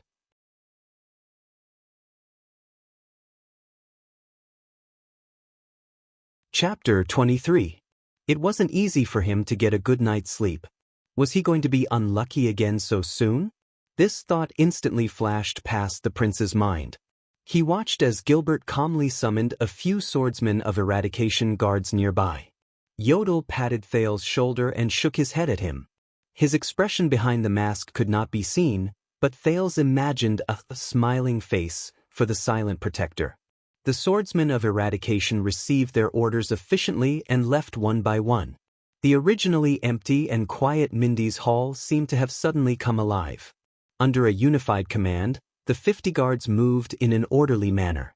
Commands and reports came one after another. The third team is heading to the main entrances and exits on the second and third floors. The defense on both sides of the hall is complete. Reinforcements at the top of the hall are in position. In the end, Gilbert calmly left a few words for a swordsman of eradication who looked like the leader of the guards. Then he turned around and returned to the study room. He conveniently dragged Thales, who was peeking out from the study room's door, into the study room. Yodel had long since vanished into thin air, just like before. The middle-aged nobleman skillfully pried open the baffle behind a bookshelf with his cane and pulled one side of the bookshelf open, revealing the secret room inside.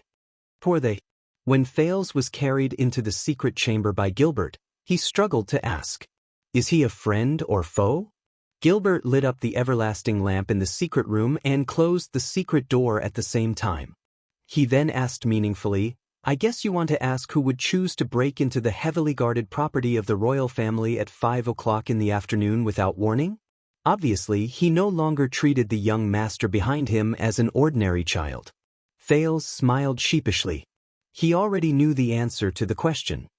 "I'm sorry to have to trouble you to wait here for a while, but confidentiality is still the first principle." Under the dim light, Gilbert carefully lifted a part of the curtain. A rather large square iron plate was revealed. There were 6 different holes for filters on it. He saw 6 different places through the small hole: the hall on the first floor, the garden, the balcony on the second floor, the corridor on the second floor, the staircase on the third floor, the porch on the third floor, and the roof of the outdoor hall. This is a surveillance mirror made from the reflection of a mirror. It can capture the different key areas in Mindy's hall, Gilbert said with a smile. "Isn't this a periscope?" Thales rolled his eyes internally. "They're here. The first team is fighting. The rest of them have scattered." Yodel's voice came from the void. Thales immediately put his face in front of one of the surveillance mirrors. It was the garden on the first floor. A team of 10 swordsmen of eradication from the Jade Star family were in a well-coordinated formation. Their swords and shields were unsheathed as they besieged 5 masked intruders who were dressed differently. However, the 5 invaders seemed to be a team with great teamwork. 2 of them held nimble scimitars and moved between the swords and shields, looking for opportunities to rescue their companions who were in danger. One of them used his arm shield and flail, and every time he smashed into the dense swords and shields, he would force one of the guards to retreat. Another held a sword in his hand and tried to break through the gaps in the formation. The last person also held a sword and shield in his hand, and he seemed to be looking for any gaps in the formation. They're hired rangers and adventurers. Gilbert glanced at them in front of the surveillance mirror and immediately said, "It seems to be a team that has been working together for a long time and has great teamwork. They live between war and the suzerain's violent requests. Hunters, soldiers, bodyguards, scouts, and even assassins, they do everything. I just arrived at Mindy's hall last night, and there are already visitors so soon?" Thales exhaled helplessly. "Is the dignity of the royal family so cheap?" "I assure you, Sir Thales, the dignity of the royal family is not cheap. On the contrary, it is the abnormality of the royal family that makes our enemies feel uneasy and fearful," Gilbert said softly. There was not a hint of nervousness or seriousness in his tone, as if this was just a game. "Enemies?" Thales turned his head, and there was a thoughtful look on his face. "Yes, please do not worry about the outside. The well-trained guards and Yodel will take care of everything. And now is the best time to explain the third problem to you, our enemies and allies." The middle-aged noble took a few steps back and sat down on the dark sofa in the secret room. He smiled and said, "For now, your existence is a top secret that we must keep. Especially to the suzerains and nobles of Constellation. The 6 great clans who guard the country's borders and the 13 distinguished families who support the kingdom are the core members of the higher parliament of Constellation. Even though they are constantly replaced and have many conflicts, they still represent the noble forces that swore to rule together with the Jade Star royal family when the kingdom was first established. So, at least on the surface, this is a country ruled by the king and nobles." Thales made a mental note. He needed more information. "Nobles, are they the suzerains who are in theft all over the country? Do they rule over their respective territories?" Gilbert nodded. That was the initial source of power for the nobles from the ancient empire to the final empire. It evolved into Constellation. Even though many nobles only have titles and honor left, the ones who truly control the lifeline of the country are the 6 great clans and the 13 distinguished families who own vast territories. According to the oath and the king's decree, they are ordered to guard the territories around them, submit to the king, and pay taxes. The territory that the royal family can directly control is the traditional central territory of the Jade Star family. A country that is not inferior to the Middle Ages. This is seriously inconsistent with the country's productivity that I have seen. At this moment, very abruptly, Yodel's voice rang in their ears again. "Intruders from the roof of the hall. The sentries are trying to stop them." Looking at the calm and collected Gilberto before him, Thales resisted the urge to look at the surveillance mirror. Even though these suzerains have their own legal private army, most of the time, they will choose to hire outsiders to clean up some of the chores, especially those that need to be cleared of any involvement. This is especially true for the suzerains who are more powerful and have higher statuses, such as our guests outside. The corners of Gilbert's lips curled up. Then, what is the purpose of the higher parliament formed by this group of suzerains and nobles, and what is the power they possess? Thales asked sensitively. The higher parliament is a product of the virtuous king, Mindy's III's rule. During the costly Third Peninsular War, the virtuous king commanded the powerful suzerains, nobles, officials, priests, merchants, and scholars in the country to form the higher parliament and the national conference. The former was the exclusive meeting place for the nobles of the territories, while the latter faced all the famous and influential people in Constellation. Mindy's III used his superb mediating skills to eliminate the layers of conflicts and obstacles. He distributed taxes, allocated resources, and borrowed money to repay loans. This allowed Constellation to retain its precious vitality in the war that severely damaged the countries on both sides of the strait. A platform where the public power of the country appeared to deal with the conflicts between the upper and lower levels, reach a compromise, and condense a consensus among the social classes. Thales made another note in his heart. Let's not talk about the national conference for now. The higher parliament of Constellation's nobles has been preserved after the virtuous king. Constellation's major national affairs, such as the king's orders and laws that involve the entire territory, will be promulgated after the supreme king and the nobles have reached a consensus. This has become a tradition. In fact, after the higher parliament was formed, the discord between the upper and lower levels of the kingdom, the fighting among the nobles, and the phenomenon of overtly complying but covertly opposing has become much better, Gilbert said calmly. The embryonic form of a representative system? No, it can't be something that advanced. It's a little like a feudal structure formed by suzerains in the process of changing from a hierarchical country to an absolutist one, but it's beginning to become a stage where local forces and central power compete. But with the arrival of the Bloody Year, the conflict between the 6 great clans and the 13 distinguished families and the Jade Star royal family became more obvious. In the 13 days after the late King Adi II was killed, even though there were endless conflicts between the nobles, the capital of Constellation under the rule of the higher parliament actually decided to lock the city gates and withdraw its troops. It was only when King Kessel returned that they reached an agreement with him and crowned his majesty. A feudal parliament that operates independently, an organization where the feudal suzerains unite and speak out against the monarch. But to me, this is bad news. Thales felt a chill in his heart. The operation of the parliament can actually eliminate the role of the royal family. This is a terrifying force. Once the time is right, it can become a stormy sea that overthrows the royal family. And King Kessel, who did not have an heir for 12 years, is in the eyes of the 6 great clans. Gilbert's gaze was filled with vigilance.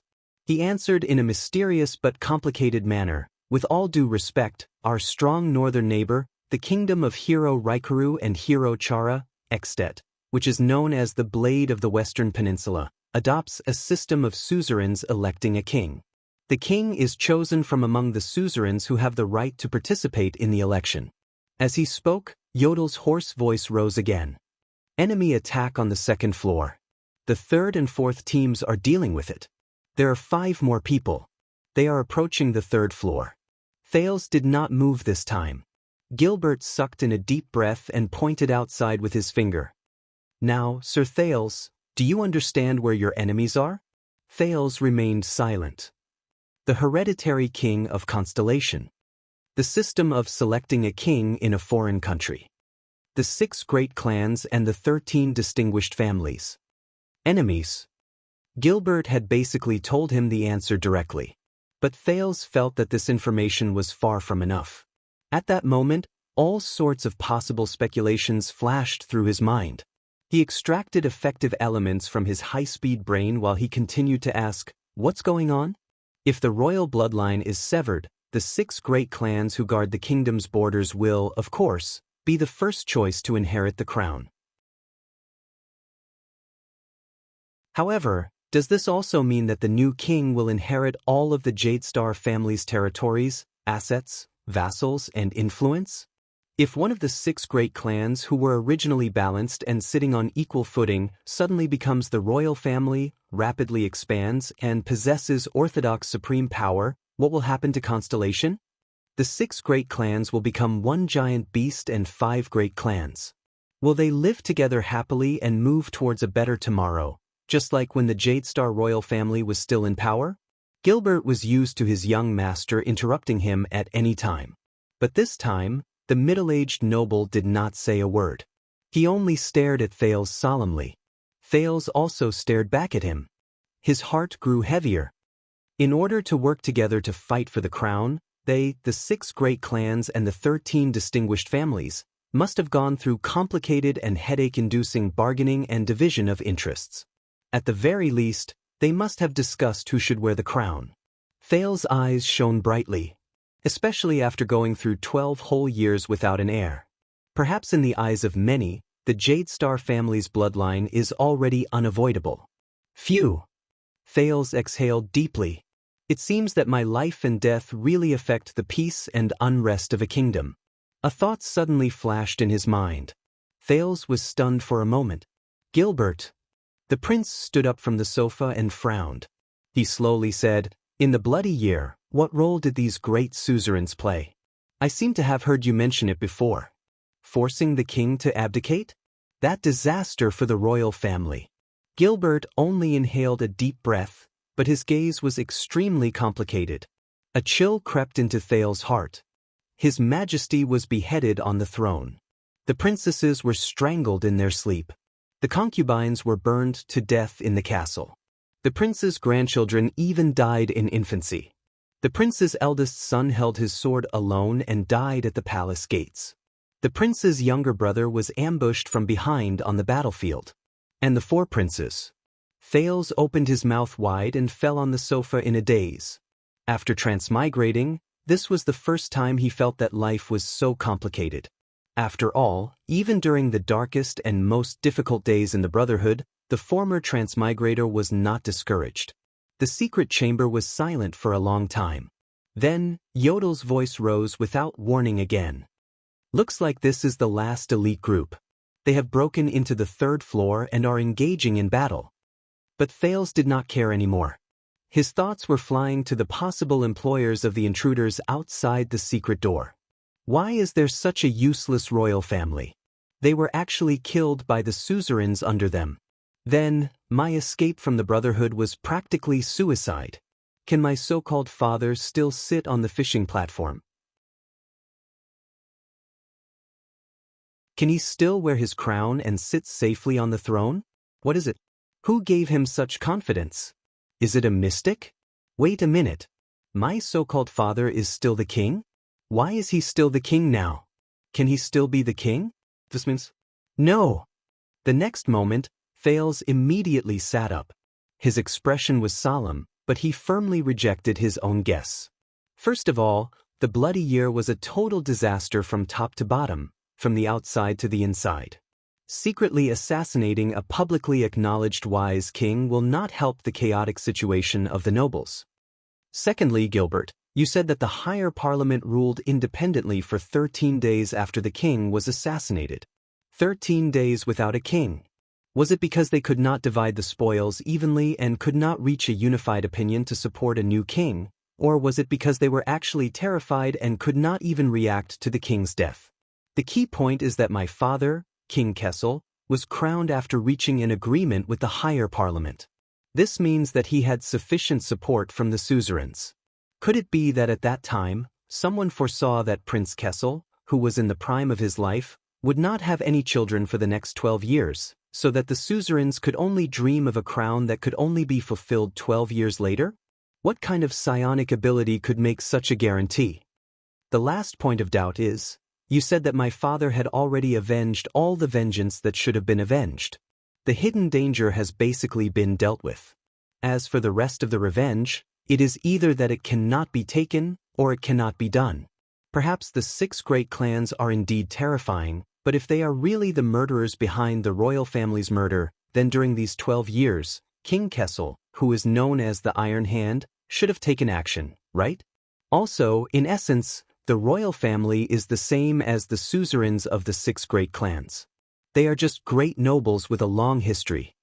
If they were really prepared to sit on the throne, they would know that they could not, at least not by conspiring against the royal family.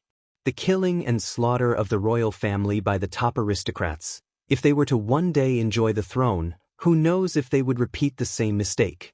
The 6 great clans are not the murderers who slaughtered the royal family. Is that so, Gilbert? Thales stared at the middle-aged noble, as if he wanted to dig something out of his mind. Gilbert raised his eyebrows and revealed a smile that sighed with emotion. Gilbert cleared his throat, nodded, and said, "Yes. Originally, my plan was to direct your thoughts to the 6 great clans as your opponents. That would be enough. But it seems that I have still underestimated you, my dear young sir. I believe that His Majesty would be proud that you could think of this." But they, the suzerains in the palace, were definitely not without responsibility. At least, when the royal family was slaughtered, they chose to watch by the side and were even happy to see it happen. Gilbert's gaze dimmed. He hesitated for a while, but in the end he still insisted on speaking. There is indeed someone else behind the Jadestar family's disaster. But I don't know the real truth either. Only His Majesty knows all the details. This is a tragedy that belongs to the Jadestar family, and he should be the one to tell you. Thales fixed his gaze on Gilbert. But immediately after, he exhaled forcefully, as if a ball filled with air had suddenly deflated, and he fell on the sofa behind him. Tisk. Thales did not care about his manners and rolled his eyes. You should have said so earlier. Gilbert smiled. The middle-aged noble bowed slightly, tacitly agreeing with his young master's words. He thought, Thales, this child? Perhaps Constellation will be different because of this. Even though you, the Jadestar royal family's true enemies, might be even more terrifying than the so-called 6 great clans and 13 distinguished families. The extremely abrupt voice appeared again. All settled. Yodel's voice traveled into his ears again. No one was left alive. Gilbert's expression became serious. He nodded, stood up and slowly said, Very good. Thales had yet to react. He only widened his eyes. It settled just like that? In the time it takes to eat a meal? The stone just fell. Why did it sink without even making a sound? Gilbert stood beside the secret door and gestured to Thales to ask him to go out. He said, Do not worry, Sir Thales. We are only here to test the waters. We'll take care of these miscellaneous matters.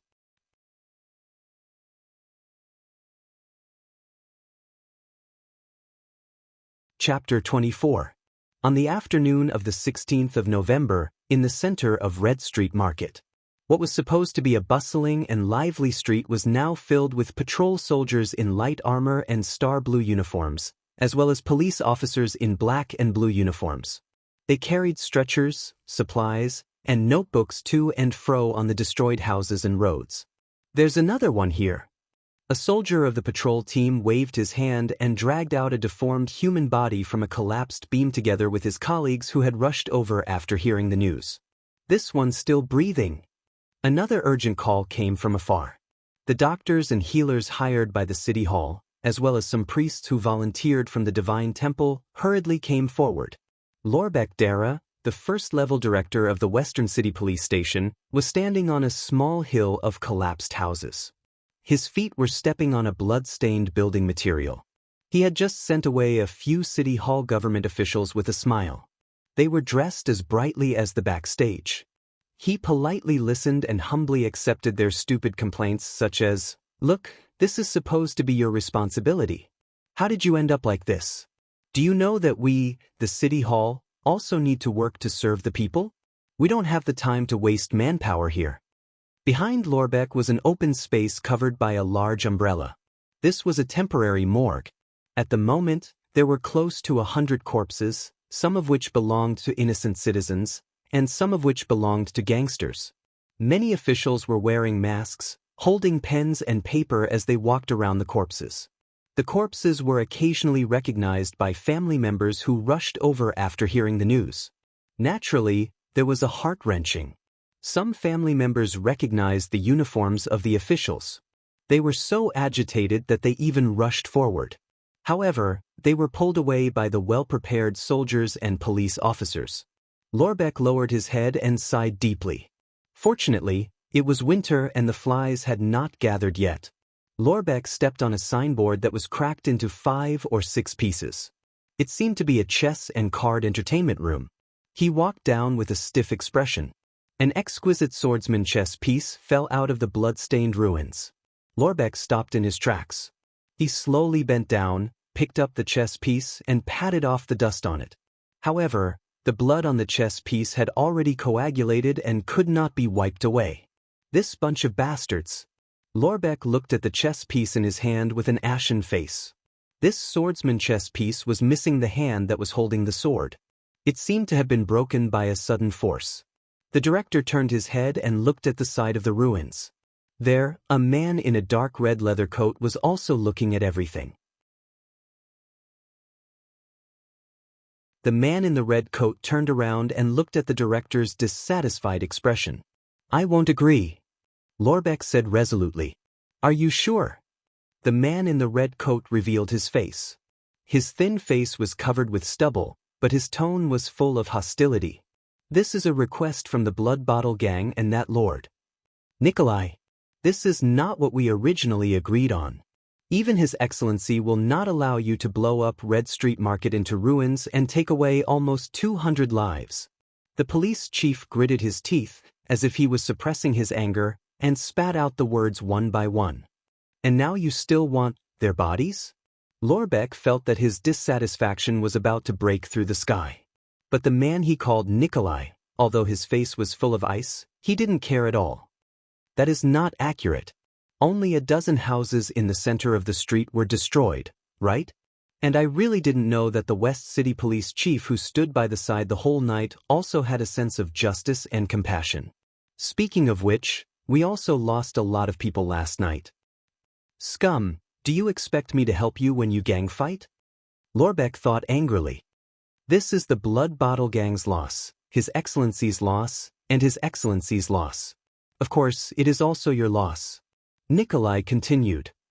"This scum, why did the Western Front Line expel him? They should have just chopped his head off." Lorbeck cursed in his heart. Nikolai said in an unfriendly tone, "So, for His Excellency's benefit, you can still make the decision on some bodies, right?" But Lorbeck did not give in as he expected. The director took heavy steps in front of Nikolai, almost touching his nose. His eyes were full of anger as he said, with eyes full of anger, he said, "I don't care how many of you Blood Bottle Gang scum have died. I am following His Excellency's orders, but he did not say that you scum would cause such a disaster. This morning, everyone in the King City knew that you guys had nothing better to do in Red Street District. Even the Imperial Conference was discussing the gang fight in XC District." Nikolai's eyes changed. He stepped forward without backing down and pressed his forehead against Lorbeck's. He stared at the director's eyes and said with hatred and anger, "Then you should know that our anger is no less than yours. The Blood Bottle Gang has never been complacent. Blood debts will be repaid." Lorbeck was also angered by Nikolai's provocative reply. "Don't talk about your stupid matters. Especially you bunch of useless losers." He scolded. "The Blood Bottle Gang has never been complacent? Do you believe that if I withdraw the police and patrol now, scum like you won't even be able to leave Red Street District?" Nikolai furrowed his brows indignantly, and the anger in his eyes grew stronger. Lorbeck stared back at him without showing any signs of weakness. The surrounding members of the patrol team noticed the situation and silently approached them. Two captains of the Swordsmen of Eradication had cold expressions and put their hands on the hilts of their swords at their waists. Nikolai glanced at the soldiers and felt a chill in his heart. This big green skin has guts. At the same time, he noticed that among the residents outside the cordon, there were a few gazes with ulterior motives. They disappeared from time to time, and a few new gazes would appear again. Damn the Brotherhood. After all, Red Street District no longer belongs to the Blood Bottle Gang. Considering the power of the police and the threat of the Brotherhood, Nikolai suppressed the dissatisfaction in his heart and took a step back. The Air Mystic is missing. At least before the Blood Mystic returns, we have to give in. Damn big green skin, and that damn great noble. I apologize for my words and actions, Lord Lorbeck Dyla. He emphasized the word, Lord, and a smile bloomed on his thin face. He lowered his head and bowed, as if his previous anger was fake. This bow was not very standard. We really should not have caused you such trouble. I will leave now and ask the Duke for forgiveness. Nikolai smiled bashfully and turned to leave, until the expected reply came from behind him. Wait! Lorbeck clenched his fist tightly and told himself not to be impulsive. Damn it. Damn it. Sure enough, once I took that step, I can't turn back. Lorbeck waved his hand weakly and waved his subordinates who were about to surround him back away. The corners of Nikolai's mouth curled up in satisfaction. Chief Lorbeck closed his eyes in pain. After a while, he whispered with a trembling voice, Damn it. Damn it. Fine, you can take the corpses, but not more than 20. And they must be unclaimed. The smile on Nikolai's face finally became sincere. Yes, your lordship. He once again enthusiastically called Lorbeck by his title. Unclaimed corpses? Nikolai laughed contemptuously in his heart. Since the Blood Bottle Gang wants the corpses, then they are naturally unclaimed. Isn't that so? What a pleasant cooperation between the police and the people. Nikolai made another non-standard bow and turned to leave. Lorbeck looked at his back, shook his head, and asked weakly, "What's the matter?" He asked weakly, "What do you want the corpses for?" To entertain a few old friends on behalf of the big shots, Nikolai did not turn his head, but his tone was frightening. To prepare a banquet. Nikolai disappeared from sight, and at the same time, a few watchful gazes from the crowd also disappeared. Lorbeck lowered his head and saw his reflection in a pool of blood at his feet. It was a helpless middle-aged man with grizzled hair and wrinkles. Lorbeck felt a wave of disgust. He took a deep breath and looked at the chess piece in his hand. He saw the one-armed swordsman smiling at him. The police chief released his hand with a sorrowful expression and turned to leave. The swordsman without a sword fell into the pool of blood and replaced Lorbeck's reflection. 6:00 in the evening, Mindy's Hall. 4 groups of 5. Clear division of labor, tacit cooperation, superclass leaders, leading ordinary class experts. Although they have extraordinary skills and rich experience, judging from their equipment and identities, they are indeed hired. Gilbert stood up from beside a corpse and waved his hand for the guards to carry it away. Mercenaries and adventurers who dare to attack the royal family's property. If the employer did not promise them a generous reward, then they must have the confidence to avoid the risk. The middle-aged noble stood in the hall on the first floor with his hands behind his back. He suppressed his disgust for his collaborators and spoke to an empty corner. As a former adventurer, what do you think? A hoarse voice came from the void. Both, and most of them are the latter.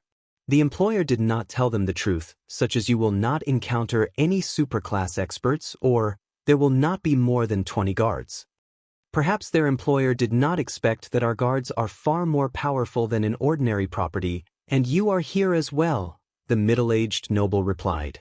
Corpses were carried down the stairs, the roof of the hall, and the corridor. Gilbert watched as the guards carried the intruders out and cleaned up the blood. He lowered his head and pondered. But it is still too simple. He murmured. Even though we have doubled the number of guards in Mindy's Hall, even though we have 50 well-trained ordinary class and superclass swordsmen of eradication, even though they were only hired to test us, we still handled it too easily, too simply. The guards who carried the corpses past them did not pay attention to Gilbert, who was talking to himself. It was as if the middle-aged noble was talking to the air until Yodel's figure appeared beside him out of thin air. They did not have the awareness to fight to the death, and did not intend to cause harm to the guards, the masked secret protector said in a low voice. If I had taken action a little later, they would have retreated. Gilbert frowned deeply. This is not right. Even if they were just testing us, their attitude and methods were too rash. It was as if, Yodel answered at the right time, as if they came to our doorstep to die. The gray-haired middle-aged noble nodded and said, if their employer is really the one we expected, then they must know that if we really have an important secret, then this kind of preparation is of no use. Then why did they do it? Cover for the others? Yodel shook his head. I did not sense anyone else. If there is no one else. At this moment, Gilbert and Yodel raised their heads at the same time and looked outside the door. Under the setting sun, an ordinary carriage was on the road leading to Mindy's Hall. After Gilbert finished listening to a guard's report, he nodded and said, Gines has arrived. Gilbert frowned. That woman originally hated to sit in narrow carriages like carriages. It seems that she also restrained her likes and dislikes in order to hide from others. After hearing this, Yodel raised his head abruptly. At first, Gilbert was still wondering why this secret protector, whose expression could not be seen, had such a big reaction. But immediately after, his expression changed drastically and he looked back at Yodel in shock. Hide from others? It can't be? Didn't you say that you did not sense anyone else? Gilbert asked with a pale face. Yodel turned his head to look upstairs and his figure flashed. I left 8 swordsmen of eradication upstairs.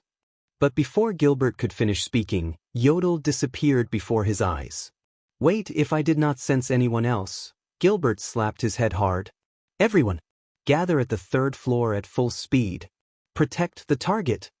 Thales was drenched in cold sweat and looked nervously at the man in front of him. Just now, this fair-faced adult man, who was wearing a gorgeous pleated shirt and expensive leather boots, suddenly appeared between him and the 8 swordsmen of eradication. There was no wind, no sound, no breath, no trace. Then, blood spurted out from the necks of the 8 swordsmen of eradication beside Thales one after another. It was not that transmigrators had never encountered powerful enemies before. For example, Asda the Mystic was one of them. But he really had never encountered an enemy who appeared so suddenly. It was so sudden that Thales' visual nerves could not even react. He did not see how the other party moved at all. Thales subconsciously wanted to shout, but a right hand suddenly appeared in front of him. This man, who had good taste in clothes, suddenly covered his mouth. Thales still could not see his movements clearly. Even an expert like Phantom Wind Follower, Ralph would at least have tracks and afterimages even though his movements were swift and fierce. But this man in front of him did not move his right hand at all. It was like a frame-skipping animation. Thales, who struggled to no avail, gave up on wasting his energy. He calmed down and tried to calm the beating of his heart. He looked at the man in front of him. This man was slightly taller than Yodel.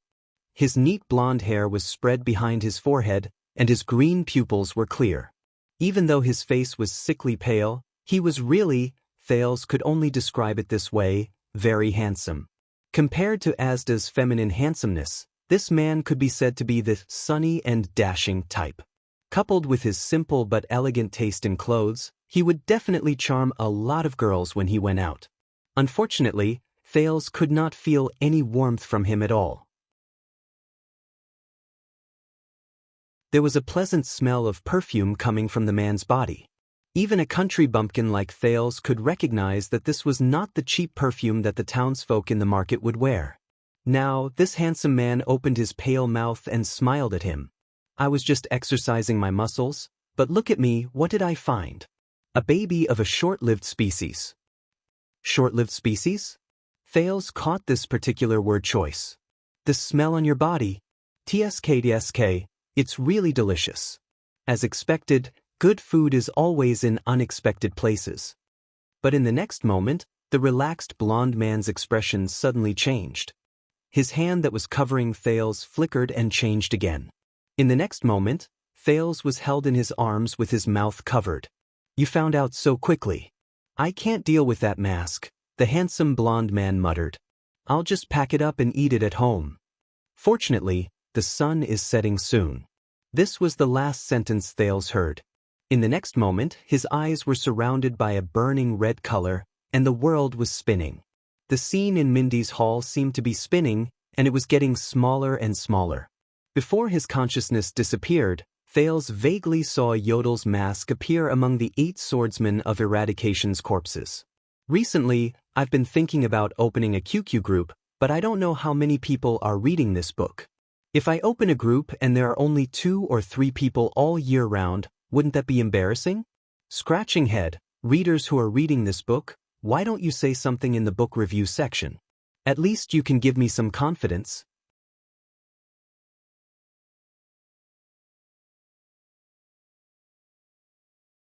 Chapter 25. Lorbeck cautiously sat down on a quaint guest chair. His expression was restrained, and he did not have the bearing and dignity of a first-class police chief. From the corner of his eyes, he saw the tricolor iris flower symbol at the side of the study, as well as a portrait of an amiable old man. Lorbeck knew very well that even if he was a suzerain with a city, a territory, and real power, he would not be able to sit here and talk to the imposing yet elegant young noble in front of him. What more a mere police chief? Thank you for taking the time to meet me despite your busy schedule. Lorbeck respectfully lowered his head and said softly, Please don't say that. With your qualifications and status, you are more than qualified to be my teacher. These are my late father's words.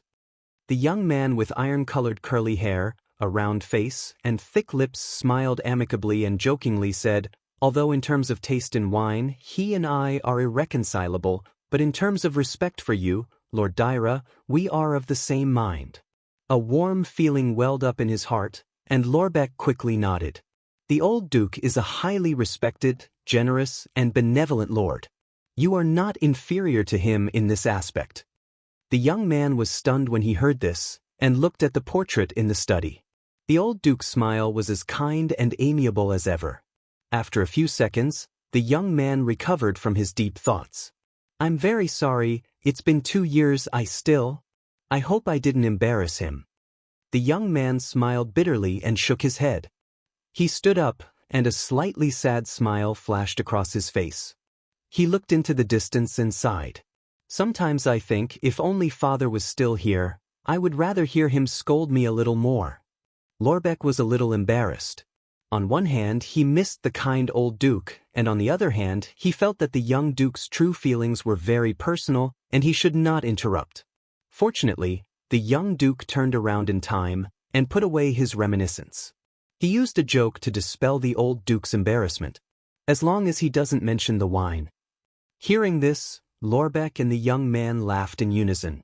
Everyone knew that the old Duke liked to drink Ekstedt's strong rye wine, while the young Duke liked to sip the fine grape wine from Sarah Dukedom. Because of this, the two of them had been flushed with anger in front of the tricolor iris family emblem more than once, to the point where they almost drew their swords and fought each other. The old Countess and the lovely Miss Hilary were the only ones who could stop them at the table with their murderous and coquettish glances. With just 2 sentences from the young man, the restraint and awkwardness in the room disappeared. Amidst the laughter, the young man put down the expensive agarwood tobacco pipe in his hand, walked to the wine counter at the side, and picked up a bottle of unlabeled wine. I'm sorry, I'm not a smoker, but I just went to the stud farm to discuss some matters with some seniors. The young man explained with a bitter smile. So, I hope that holding a pipe can make me look more mature. They would rather pay attention to a horse that has lost its footing than listen to a young boy selling his plan to suppress bandits. The sharp-eyed Lorbeck noticed that there was a bottle of rye alcohol among the various grape wines on the table. Although it had never been opened, it was meticulously preserved to the point of being spotless. Thinking of the late Duke, Lorbeck could not help but feel touched. This was the first time he met the new Duke in private in the 2 years after the death of the old Duke Covendier. But in just a few minutes, the amiable and well-mannered young Duke had left a deep impression on the police chief. As expected of one of the 6 great clans that had been passed down for 1,000 years. As expected of the tricolor iris flower that would rather die for friends than foes. As expected of the late Duke's son, it seemed like the Covendier family had a successor. The police chief bowed slightly and then replied with certainty, "Only those who lack talent will speak of their qualifications. I believe that your excellency, your character and talent are enough to make up for this." "Thank you very much." The young Duke smiled bitterly as he picked up 2 glasses of red wine and handed one to Lorbeck. Hearing these words from the youngest police chief, it really makes me feel relieved. Do you know how Duke Cullen encouraged me? Lorbeck happily accepted the red wine. His restraint had disappeared without a trace. He did not know whether to laugh or cry as he watched the young Duke imitate the pot-bellied East Coast Duke's tone and posture. "Don't worry, young Zayn. You know your father and I grew up being spanked by the late king." The young Duke's expression was twisted as he imitated Duke Cullen. He blushed and said in a hoarse voice, "So, if anyone questions our qualifications, we will show them our butts." Lorbeck and the young Duke laughed heartily again, then happily clinked their glasses and downed the wine in one gulp. The humble attitude of a high-ranking person always maximized the favorability of a low-ranking person. After the cordial and friendly greetings, they finally talked about the main topic. The young Duke finally frowned. "A large number of corpses? Old friend? Banquet?" The young Duke Covendier was puzzled. "Did that person really say so?" Lorbeck nodded solemnly. "He said it was your order, but as far as I know, no matter how deranged I am, I would never give such an order." Duke Covendier put down his wine glass with a serious expression and waved his hand decisively. Seeing the young Duke's action, Lorbeck was finally completely relieved. I am just a newbie who is not familiar with government affairs, and I have not paid attention to the Blood Bottle Gang's liaison matters for a long time. But you are an experienced and well-versed police officer. What do you think of this? The young duke raised his head and asked seriously. Lorbeck enjoyed the young duke's humility and respect, so he wholeheartedly provided his opinion. As far as I know, there are not many situations that require the consumption of corpses. The mysterious sorcerers have been extinct for a long time, and the evil gods or devils' sacrifices have not appeared for a long time. The Blood Bottle Gang can't possibly be developing medicine and healing. So, what's left are those races that rely on corpses or blood to survive. Lorbeck carefully analyzed. Zayn Covendier nodded slowly and closed his eyes, as if he was thinking about something. After a dozen seconds, he suddenly opened his eyes and turned to stare at Lorbeck. He said in disbelief, "Longevity species?"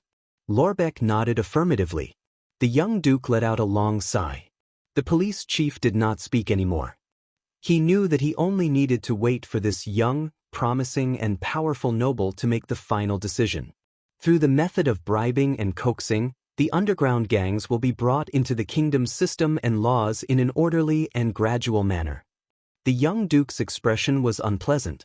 With his hands behind his back, he began to slowly pace around the room. This made Lorbeck involuntarily think of the old duke.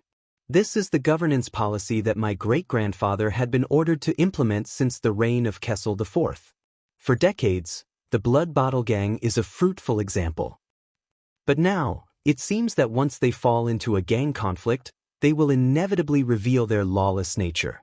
The young duke furrowed his brows and carefully chose his words. Of course, one of the reasons is that the emerging gangs are squeezing their living space, but blindly indulging them is certainly not a long-term solution. Using the Red Street Market to set up an ambush, endanger the lives and property of the kingdom's citizens for no reason, and even alarm the Imperial Conference, causing His Majesty to be angry and question them. This is already very excessive and even blatantly evil. The young duke's expression was solemn and dignified. His words were firm and piercingly cold.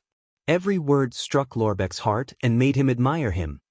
After the internal strife failed, instead of restraining their temper and licking their wounds, they actually wanted to do desperate things. They used external and foreign powers to turn the tables, and even used my name to threaten the kingdom's police and demand the corpses of our citizens. This is simply absurd. Lorbeck lowered his head and waited for the tricolor iris flower's final verdict. "Ashford," the young duke shouted sternly. A white-haired old butler in formal attire answered his call. Lorbeck recognized that this was the old duke's most trusted butler, Ashford. He quickly nodded in respect.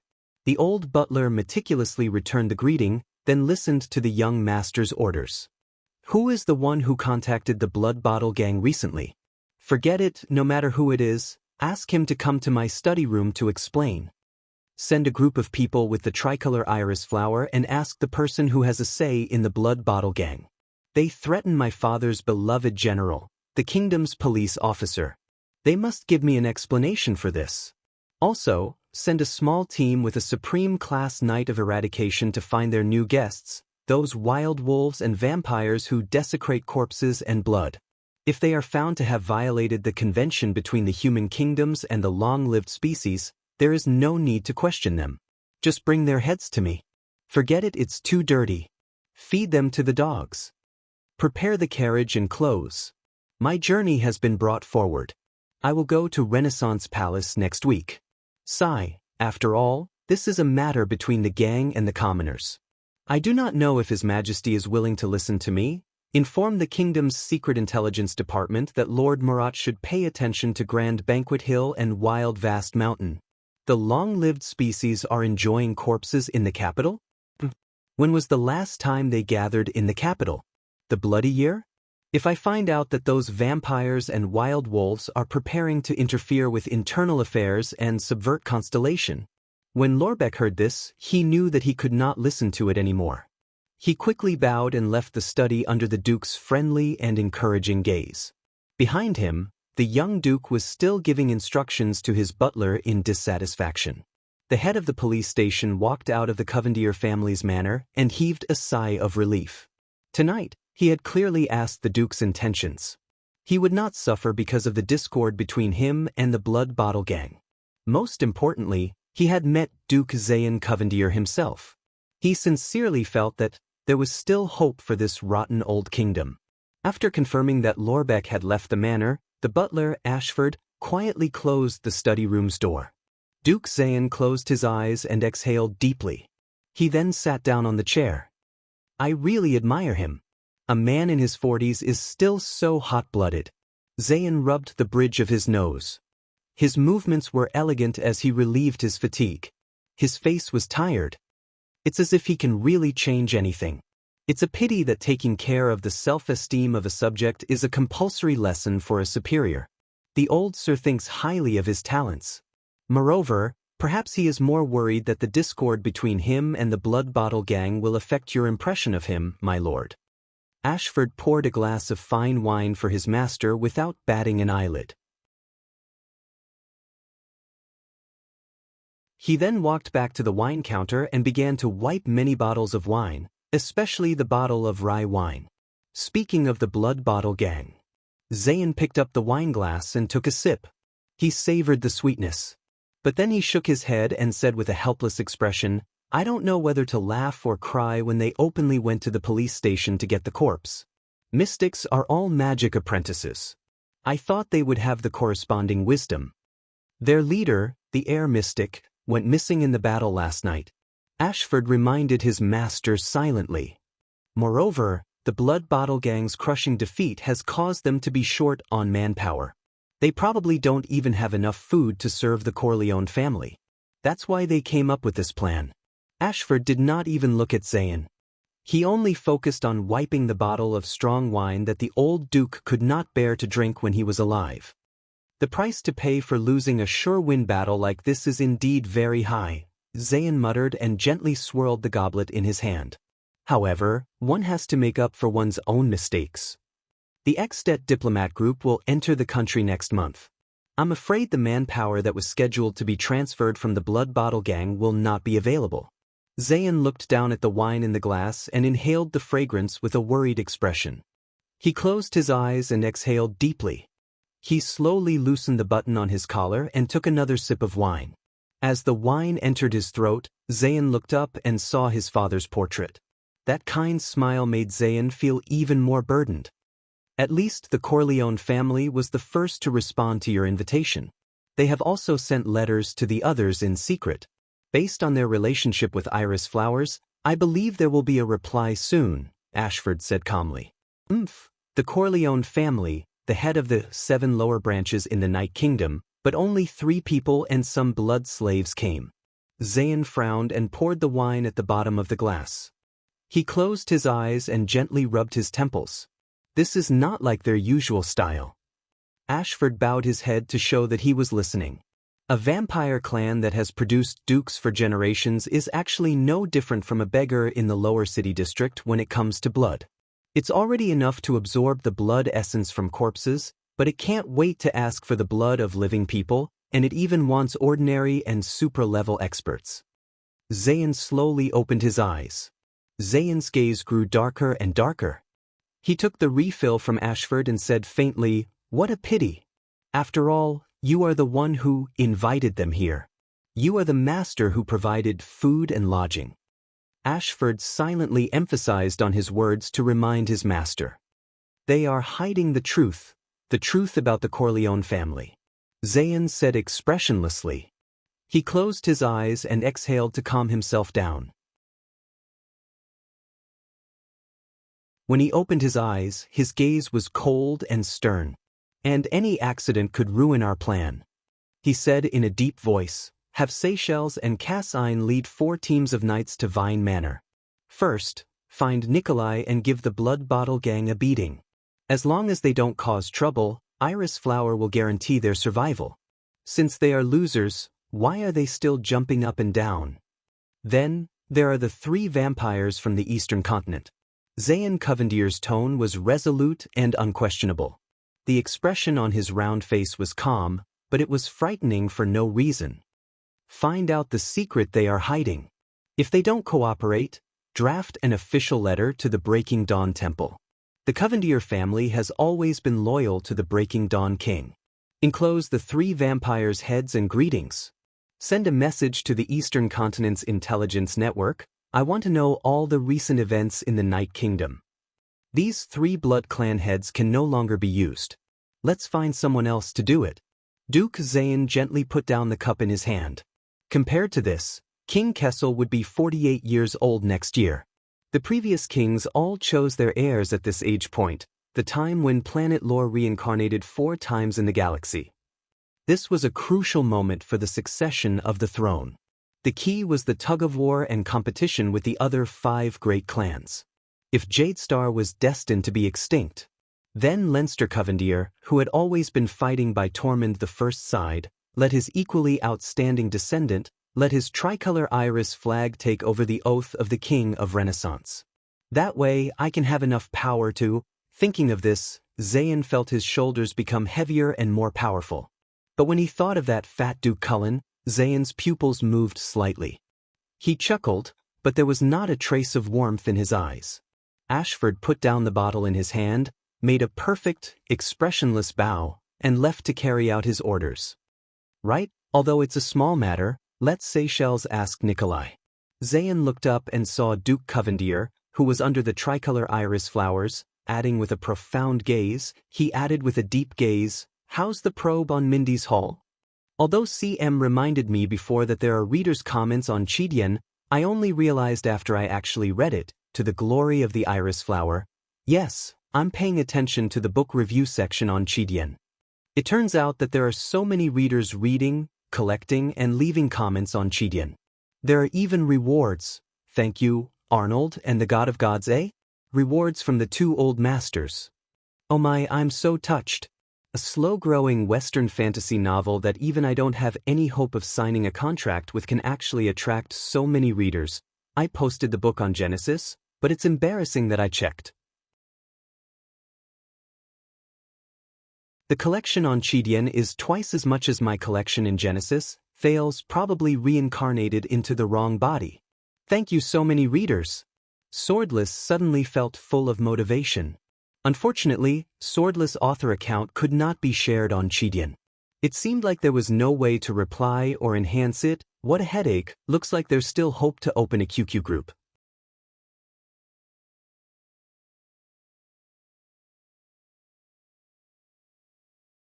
Chapter 26. The Color of Blood.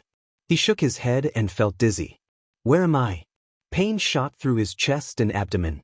He moaned in panic and opened his eyes in a daze. There was still only blood in front of him. Chirin, hold on a little longer. The ambulance is almost here. At this moment, a gentle and familiar voice rang in his ears. He calmed down for a moment. But the next moment, the pain in his chest and the dizziness in his head became more intense. Wu Chirin. The voice became more panicked. You can't die here. Right? You haven't changed the world. How can you die in a place like this? You haven't even changed the world. How are you qualified to have children with me? Change the world? Have children? His mind cleared up for a moment and he took a deep breath, feeling much better. Amidst the blood, he endured the pain and forced a smile. Chunibyu is an illness that needs to be cured. The familiar voice seemed to be crying tears of joy. He smiled amidst the pain and wanted to stop the voice and play a joke on her as usual.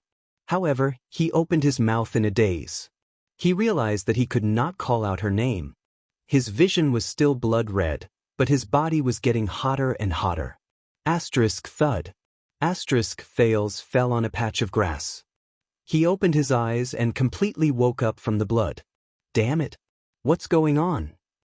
Beside him, the pale blonde man cursed in shock and anger.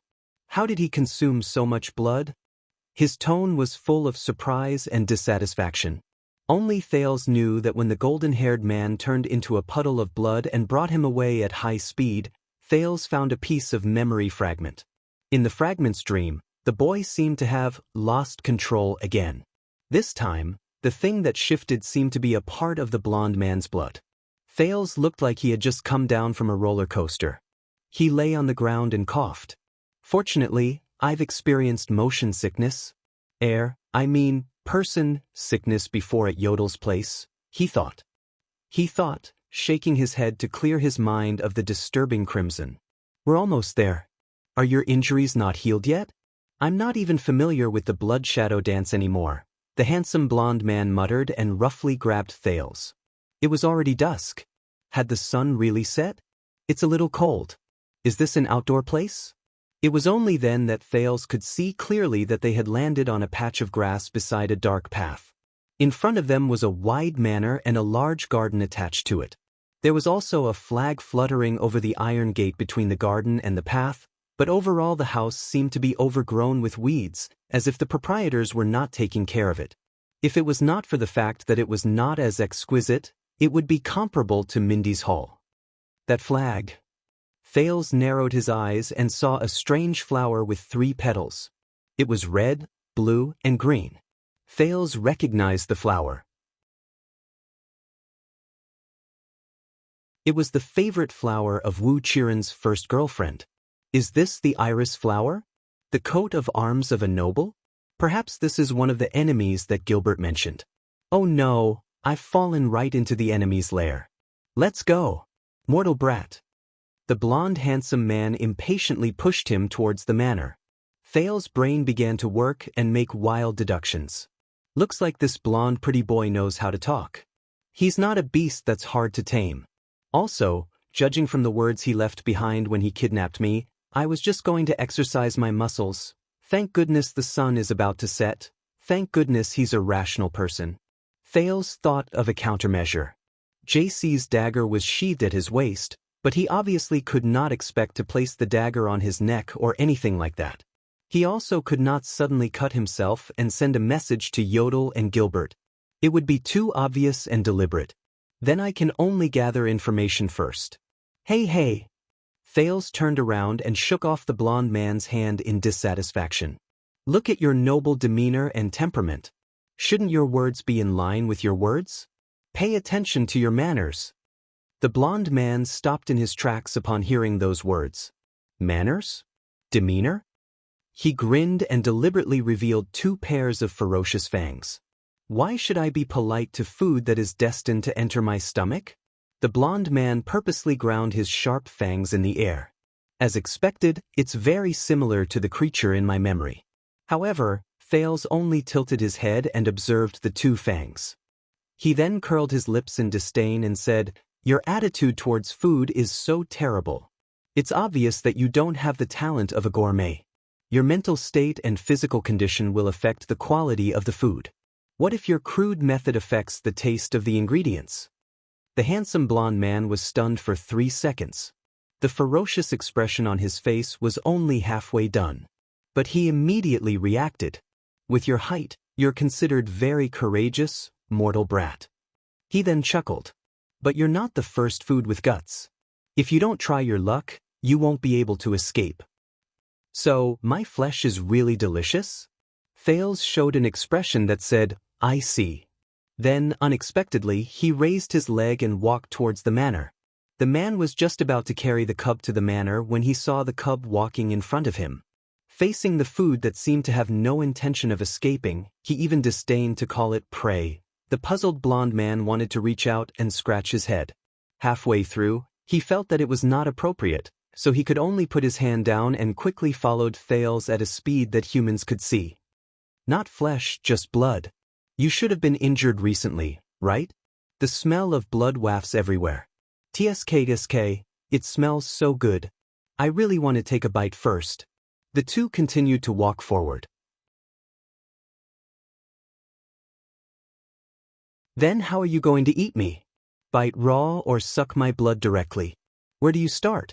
What about the seasoning? The Tuval family likes to bite raw. They enjoy the howling of their prey. We usually suck blood directly. There are 2 types, neck feeding and wrist feeding. As for seasoning, wait, why am I telling you this? Mortal brat. The blond man stopped and looked suspiciously at Thales, whose words and actions were obviously not like a 7-year-old child. I'm destined to be food, right? Isn't it a virtue to be polite to food that is voluntarily sacrificed? Besides, food that is in a good mood, maybe the taste of blood will be better. Ooh, as food, you're really weird. Don't tell me that you think you can make me let you go like this? It's a rare delicacy. Of course it's rare in the world.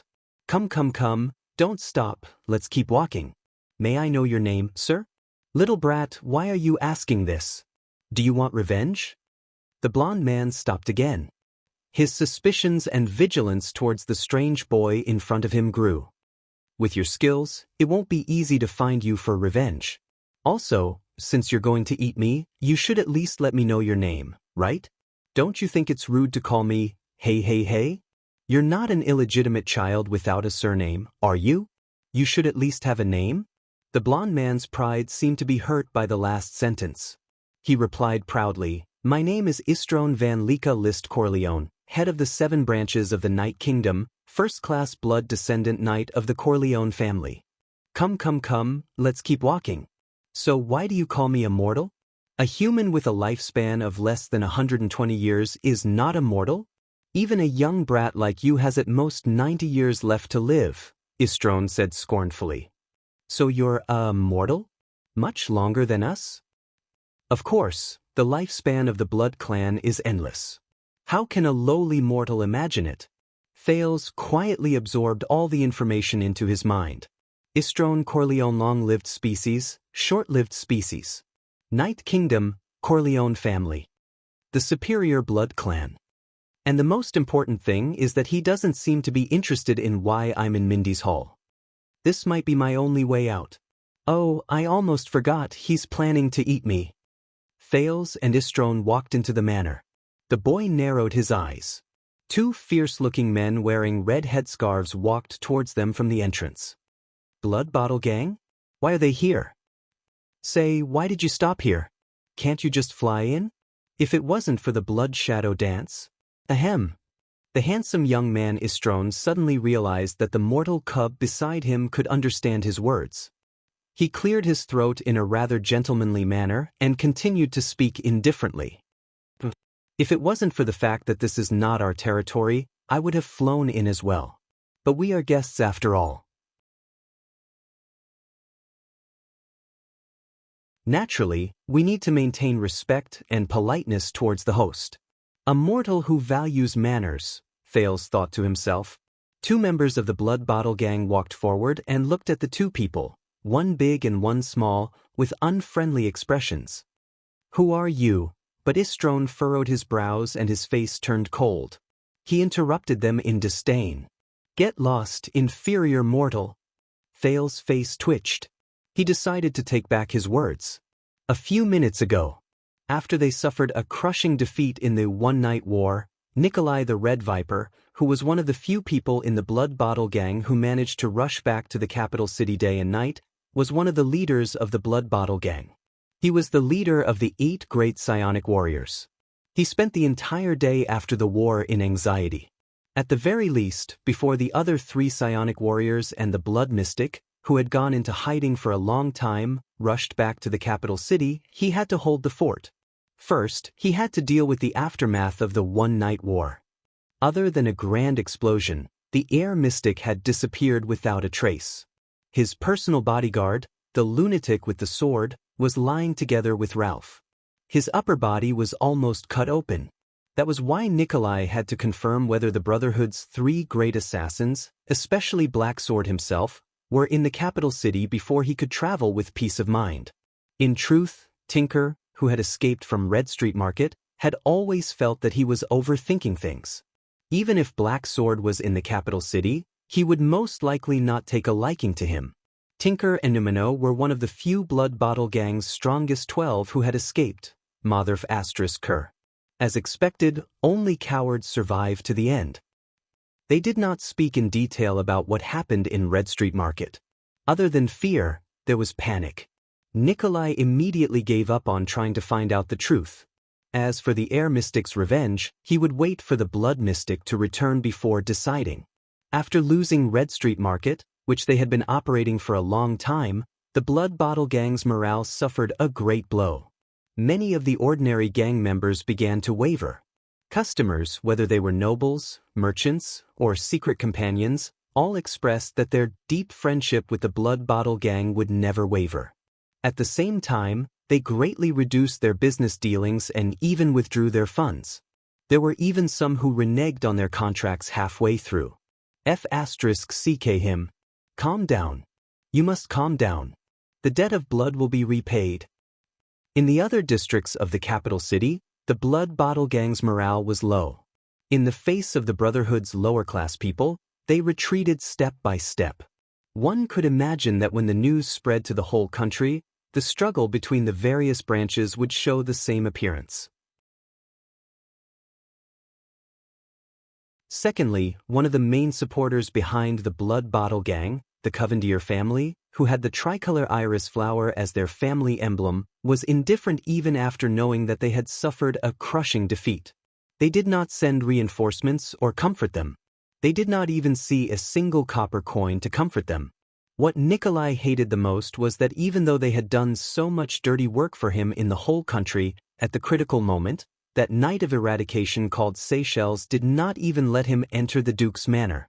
Even so, at noon, he gave Nikolai a mission to investigate the theft case in Mindy's Hall.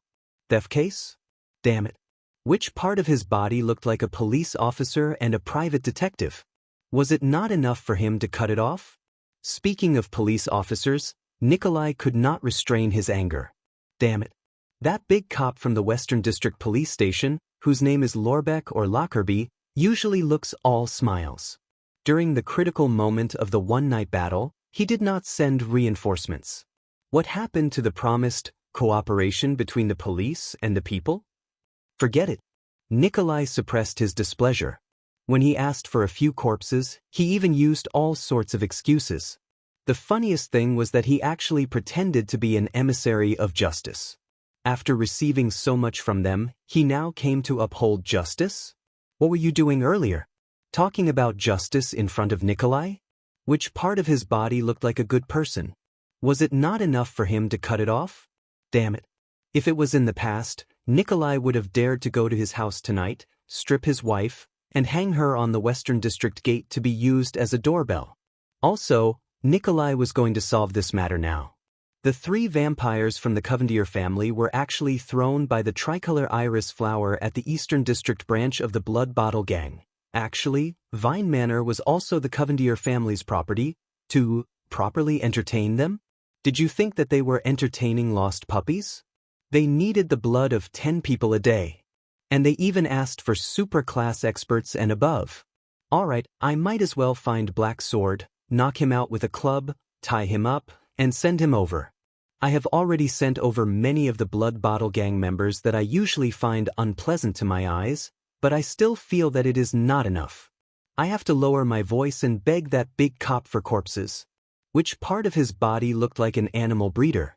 Was it not enough for him to cut it off? The most annoying thing was that the group of vampires did not have many people. They had a bad temper and were bossy. They looked at Nikolai as if he was a puppy. With such a bad mood, Nikolai brought his entourage and walked into Vine Manor at night. He waved at the Blood Bottle Gang members, who also had a bad expression, as a greeting. He walked into the stone staircase of the manor's main building.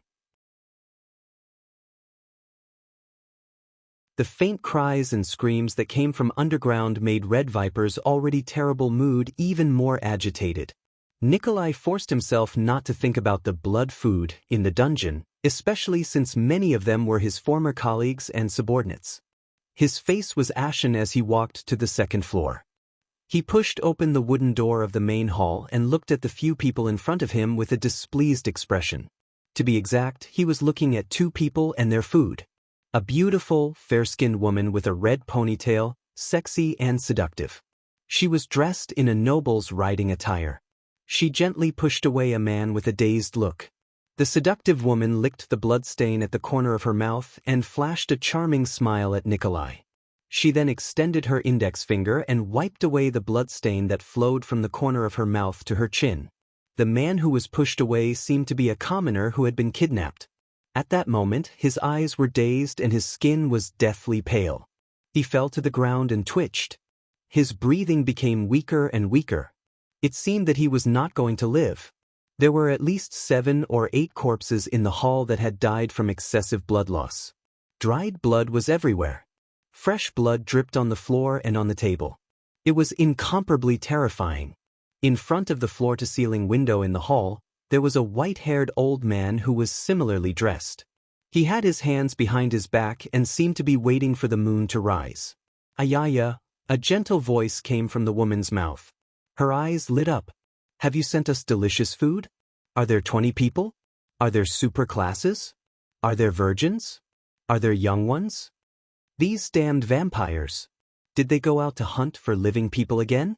Miss Rolana. Mr. Chris. I was just about to tell you. Nikolai endured the displeasure and disgust in his heart and said to the 2 blood breeds with dissatisfaction, the 20 corpses that were sent this afternoon was already the limit. Our blood bank does not have that many. When he mentioned the blood bank, he remembered the wailing in the dungeon. Even Nikolai could not help but feel disgusted. Oh! The seductive Rolana giggled. As the corners of her mouth curled up, a dangerous gaze gradually appeared in her eyes. Can the blood of those corpses be eaten? What we need is the blood of living people. Otherwise, when I see the people of your blood bottle gang coming and going, I can't help it. Rolana revealed the fangs under her lips and struck a charming pose. Her index finger gently touched the fangs. Under the illumination of the everlasting lamp, coupled with the bloody background, there was a strange and ferocious beauty. Nikolai suppressed his anger and lowered his head as he said softly, My 3 honored guests, please understand. Eternal Star City is the capital after all. Our ability is limited, Ayaya, but that is not what the young and cute Duke of Iris Flowers said. We can have as many people and blood as we want. If he knew that his loyal dog treated his guests like this, would he not give you bones to eat? Loyal dog? Bones? Damn it. Listening to the strange humiliation and condescending sarcasm, then thinking of the Duke of Iris Flowers' attitude after losing the Battle of Red Street Market, as well as the anger he suffered for the day, Nikolai only felt a fire burning in his heart. Damn bitch, there are no living people. Nikolai did not care about the bloodstains on the table. He fiercely slammed his palm on the table and roared uncontrollably. Don't think that I don't know. You vampires only need the blood of the dead to live. You don't need the blood of the living at all. It is not like 500 years ago anymore. I have risked my life to send so many living people and corpses here. There is even a superclass among them. And I have not King messaged enough. If you want to eat. If you don't, get lost. I'm not that easily intimidated. At most, we will just split up. We will pull out our men and fight. We are Constellation's blood bottle gang, the blood debt must be paid gang. We are not some Covendier who died for his friend's gang. There was silence. Only the Red Viper's angry panting could be heard in the hall. Even the followers behind Nikolai were so frightened that they took a step back. In the next moment, Rolana's expression changed. She bared her fangs and her expression became ferocious. Her originally seductive voice that sounded like she was acting coquettishly became fierce and wild. Lowly mortal, for the sake of your master, I'm being courteous. The blood of corpses? You can survive by drinking water, eating vegetables, and eating rotten meat every day. Why do you still eat meat and drink wine? Risking my life? That half-dead superclass in the prison is just you abusing your position to avenge a personal grudge. You want us to help you solve your internal affairs.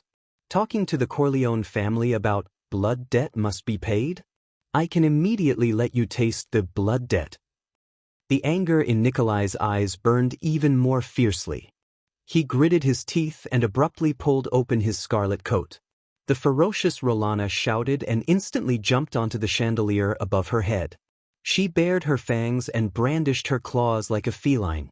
At the critical moment when both sides were ready to fight, the old man who had been looking out the window finally turned around. Rolana, pay attention to your manners. Mr. Nikolai, There is no need to be like this. If we fall out, the one who will be embarrassed is Duke Zayan. His voice was not loud, but it was clearly heard by everyone in the hall. Chris Corleone, the white-haired old man, suddenly appeared in front of Nikolai. Before the leader of the Blood Bottle Gang could react, the white-haired Chris nonchalantly stretched out his hand and patted the Red Viper's shoulder. This move suppressed the Red Viper's anger. Rolana landed on the ground and returned to the image of a seductive young married woman. She laughed softly, but her eyes were still fierce. Sorry, they are still young and do not know how to control themselves. Chris's gaze was obscure. His wrinkled face was filled with darkness and silence. Young? Nikolai cursed in his heart. How can a monster who does not know that he is hundreds of years old say that he is young? But he still suppressed the anger in his heart. The situation was unforgiving. Although the old monster in front of him looked sickly, the move he had just shown. With his abilities, he did not have full confidence that he could deal with him. How about this? Everyone has worked hard these few days. We will settle the food ourselves. His tone was lifeless, and Chris's gaze was like a dead man's. Settle it ourselves? According to the personality of this group of vampires, going out to hunt for food would cause trouble sooner or later.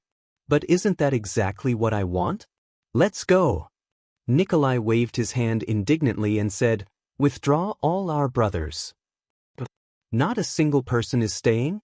I still want to apologize. Rolana seductively laid on the blood-red dining table and returned to her coquettish tone. No need. Nikolai turned his head and said fiercely, "Lest Miss Rolana cannot hold back anymore." The Blood Bottle Gang's thugs followed behind Nikolai and stepped down the stone stairs.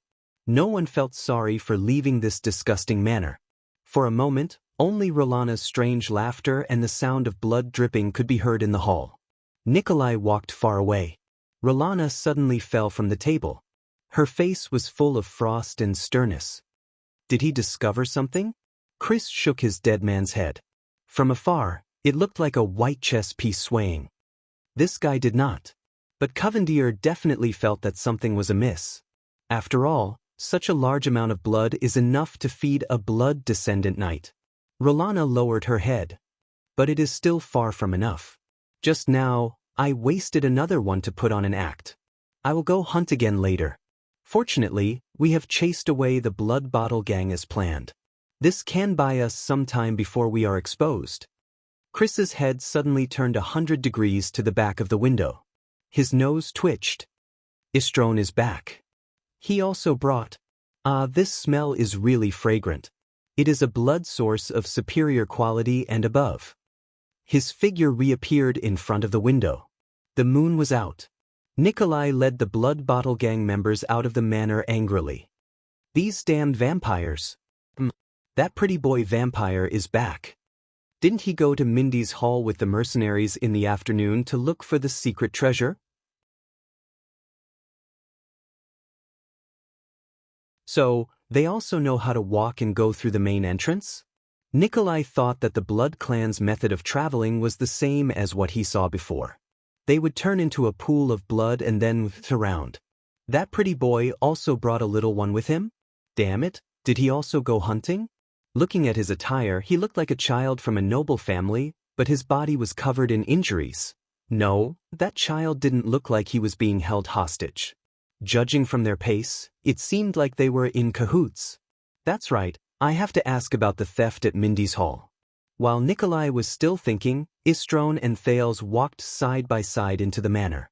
The prince saw the group of Blood Bottle Gang members walking out from afar. Thinking about the iris flower flag above his head, Thales knew that things were not going well. But he also knew that he had to remain calm at this moment in order to find a chance of survival in this narrow road. Istrone looked straight ahead, as if he did not care about the Blood Bottle Gang members beside him at all. Nikolai waved his hand and the Blood Bottle Gang members stopped in their tracks, waiting for Istrone to come over. However, the handsome blonde Blood Clan member only snorted softly through his nose. He turned his head to the side and walked past the Red Viper without the slightest intention of talking. However, the blonde Blood Clan member was displeased to find that the human brat beside him, who was not even as tall as his waist, also walked with his head held high. He snorted and turned his head to the side at the same time as him. Then he walked past Nikolai with his nostrils raised. What's going on? A dog relying on its master's power? Istron decided that when he returned, he would properly deal with this brat who liked to pretend to be ignorant. Only Thales knew that at this moment he was forcefully suppressing his heartbeat and pretending to be calm. Nikolai's anger surged again. Hey, pretty boy. The red viper blocked Istron's path in annoyance. Have you done what the Duke ordered you to do? Nikolai looked at the handsome Blood Clan member in front of him with an unfriendly tone.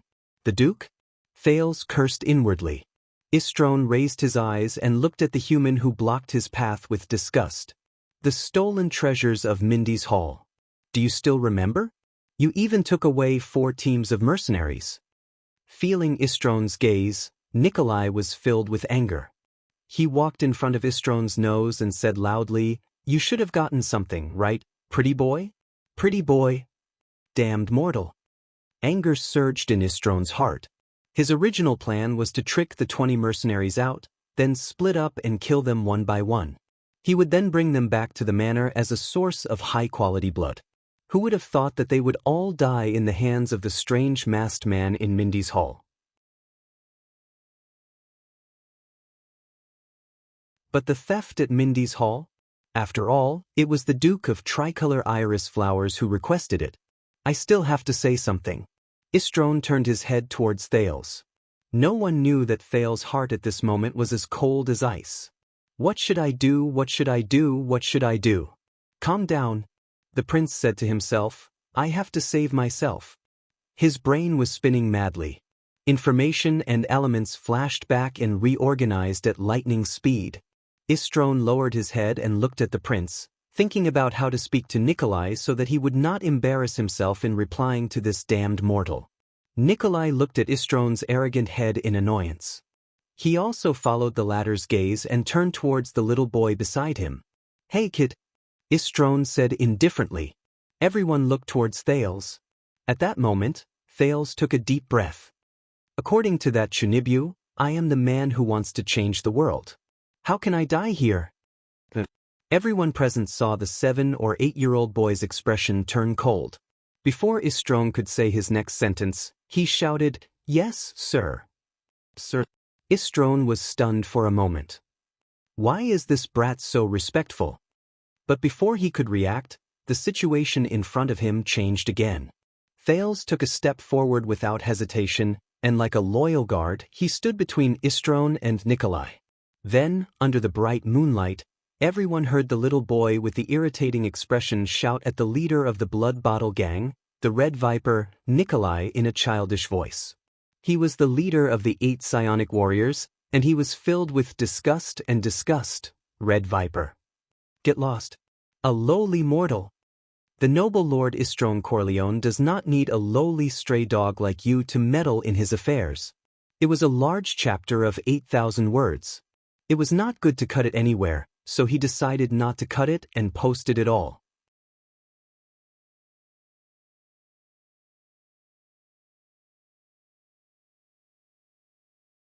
Chapter 27. No one could react in time. They were all stunned. Nikolai was still in shock, but he realized that Thales was shouting at him. Wild dog? The Red Viper's expression changed from puzzlement to shock, and finally to embarrassment and anger. What did you say? Damn little bastard. One of the Blood Bottle Gang members poked his colleague beside him and made an expression that said, Things are not good. The handsome Istron reacted to the situation. His expression became very interesting and rich. Twitching and trembling flew at the same time. His expression was one of embarrassment. This little bastard can really act. Is he a character in a play in Dark Knight Temple? Nikolai clenched his fists. He could feel his subordinates exchanging glances with each other. Their boss was humiliated by a child under the command of a vampire. This bastard! How dare he! How dare he! Even the blood mystic, who was known for her cruelty and brutality, did not humiliate him like this. Anger spread to Nikolai's brain. He glared at Istron fiercely, as if he wanted to dig out a piece of flesh from his face. In Nikolai's opinion, he was fulfilling his duty by asking about the progress of the mission on behalf of the Duke. However, what did that pretty boy do? This damn vampire. He turned his head and gestured to his little follower. Then, the little bastard took a step forward in tacit understanding. With that infuriating expression, he told Nikolai to scram, lowly wild dog. After listening to the little bastard's words, the expression on the vampire's face was that of a sinister grin. He was enjoying the pleasure of humiliating him. I was threatened by the big green skin, rejected by the tricolor iris flowers, forced by the damn vampire, and now this little bastard. Thales looked at the gradually changing expression of the leader of the blood bottle gang in front of him. While he was still considering whether he should add more ingredients, he saw his vision blur. The Red Viper had used his lightning-fast speed and skill to grab his neck with one hand and lift him up from the ground. Thales immediately felt that his breathing was not smooth. This was not the first time he was strangled. Thales held his face. Just like last time, he reached out to grab the strangler's right hand.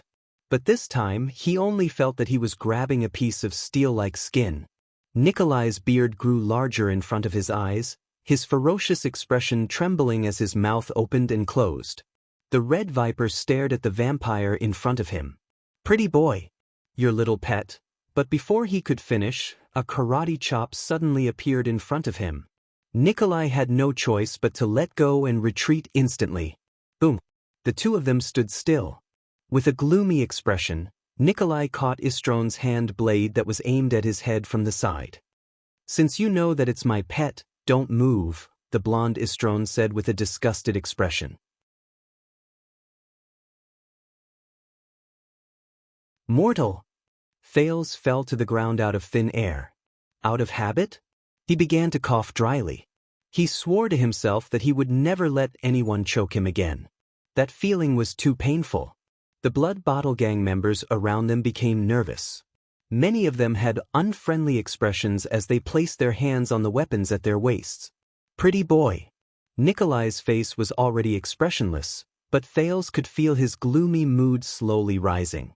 The Red Viper let go of the Blood Clansman's hand and slowly enunciated each word clearly. "Why don't you try calling me that again? This mortal isn't fast, but his combat instincts and experience aren't bad. He actually managed to grab my right hand. Even if I can suppress him in terms of speed, I still need to be more cautious when dealing with such a person. I can't tell that he's already an elite close to supreme class." Istron's heart sank as he thought about his next move.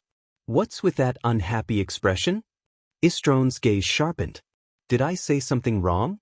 "You." In the next second, the blonde noble suddenly shouted angrily. "Mortal!" Before he could finish speaking, Nikolai's fist and Istron's palm met in the air. In Thales' eyes, the world seemed to have stopped the moment the fist and palm met. But in the next moment, the sound and the air seemed to ripple at the same time. Asterisk bang. Asterisk when time seemed to flow again, the gust of wind brought about by their fight suddenly blew past Thales' face, forcing him to close his eyes. Asterisk bang. Bang. Asterisk another 2 gusts of wind blew past him. Thales rolled with his eyes closed and moved a few meters back to avoid the gust of wind around Istron and Nikolai. "You're using this kind of speed?" The blonde Blood Clansman laughed strangely and moved again. Knowing that he was not fast enough, Nikolai clenched his teeth and threw his next punch.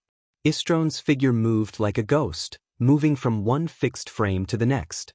Nikolai's figure was like a continuous mechanical wheel, moving at high speed and becoming increasingly fierce.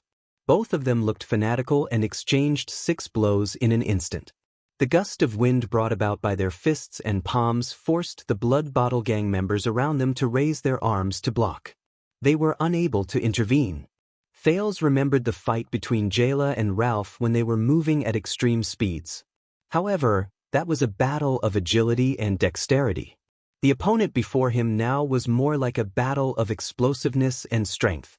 Istron's figure moved a step back while Nikolai's left foot moved a step back. They stared at each other fiercely. "That's not right. Why is this mortal from the gang moving faster and faster?" In the end, he actually managed to keep up with my speed? This was Istron frowning. What a slippery vampire. My next move will make you fall. This was Nikolai with a ferocious expression. At that moment, both of them had solemn expressions. They could feel the difficulty and tenacity of their opponent. The next exchange of blows came without warning. Vampire! Nikolai roared furiously. His red coat fell to the ground and his body rotated evenly. As the blood vessels in his right arm bulged, he threw his right fist, which was equally bold and fast, at the blood clansman's chest. Mortal! Istron snorted in disdain. Immediately after, he bared his fangs furiously and a bloody mist appeared around his body. His figure flickered between reality and illusion. The fingers of his right hand turned into visible sharp claws. He opened his palm and sliced through the air to grab Nikolai's throat. Thales felt a chill in his heart. Imitating the actions of the Blood Bottle Gang members around him, he quickly raised his arms in front of his body to block. He was prepared to receive the next blow, which could also be the most powerful gust of wind. Both parties' attacks, which had accumulated their strength, intersected in the air. Thales shut his eyes tightly. However, the expected gust of wind and loud noise did not come. Since we've already greeted each other, an old voice said leisurely, "Let's disperse." Thales slowly opened his eyes. Istron's sharp claws and Nikolai's heavy fists were caught tightly in the hands of an old noble with a face as pale and gloomy as a dead man's. The strength and energy from before seemed to have dissipated silently in the old man's palm just like that. That wasn't right. Even if he managed to block their attacks, there should be a buffer and inertia, right? How could such a level of intersecting power be soundless? Thales thought in shock. The old man turned his head left and right to look at both of them. He saw that Istron's expression was one of indignation, while Nikolai's expression was one of wariness and surprise. A Limiter, the Red Viper thought to herself. This was an expert in the Limiter realm. This was a strength that only vampire counts, or even marquises, possessed. There weren't many of such people even in the upper 6 branches of the Blood Clan in Grand Banquet Hill. The old man flashed an ugly smile and let go of his hands in an instant. The two people who were fighting each other tacitly took a step back. "Mr. Nikolai, there is no need to compete with young people. Please leave." His dry lips opened and closed like a puppet. Nikolai looked at his subordinates around him and saw that their faces were filled with fear and nervousness. Damn it, today is really unlucky. He understood a little. If the Blood Mystic did not return, everything with the Blood Bottle Gang would not go smoothly. It looks like I have to personally go to Steel City and invite her back at all costs. Nikolai snorted fiercely. He looked at the old man, then at Istron, who was still provoking him with his gaze. He gritted his teeth and said, "Good, good, good. I hope that the Duke and his Knights of Eradication will be as good-tempered as I am." The redness on Nikolai's face had not disappeared, but he did not say anything else. He waved his hand and left with the others. "Little bastard, when they suck all the blood in your body." When Nikolai walked out of the manor, he turned around and glared at Thales. His tone was full of viciousness. "Don't scream too miserably." He took the jacket handed to him by his subordinate and put it on. The people from the Blood Bottle Gang left the manor. Thales quietly exhaled in his heart. He had muddled through. He had muddled through the matter at Mindy's Hall. He was temporarily safe. However, the strange old man's next words made Thales' heart rise again. "So, young friend, I guess you should be related to their mission at Mindy's Hall, right?" Chris Corleone turned his head around like a puppet. His wrinkled lips parted and he smiled.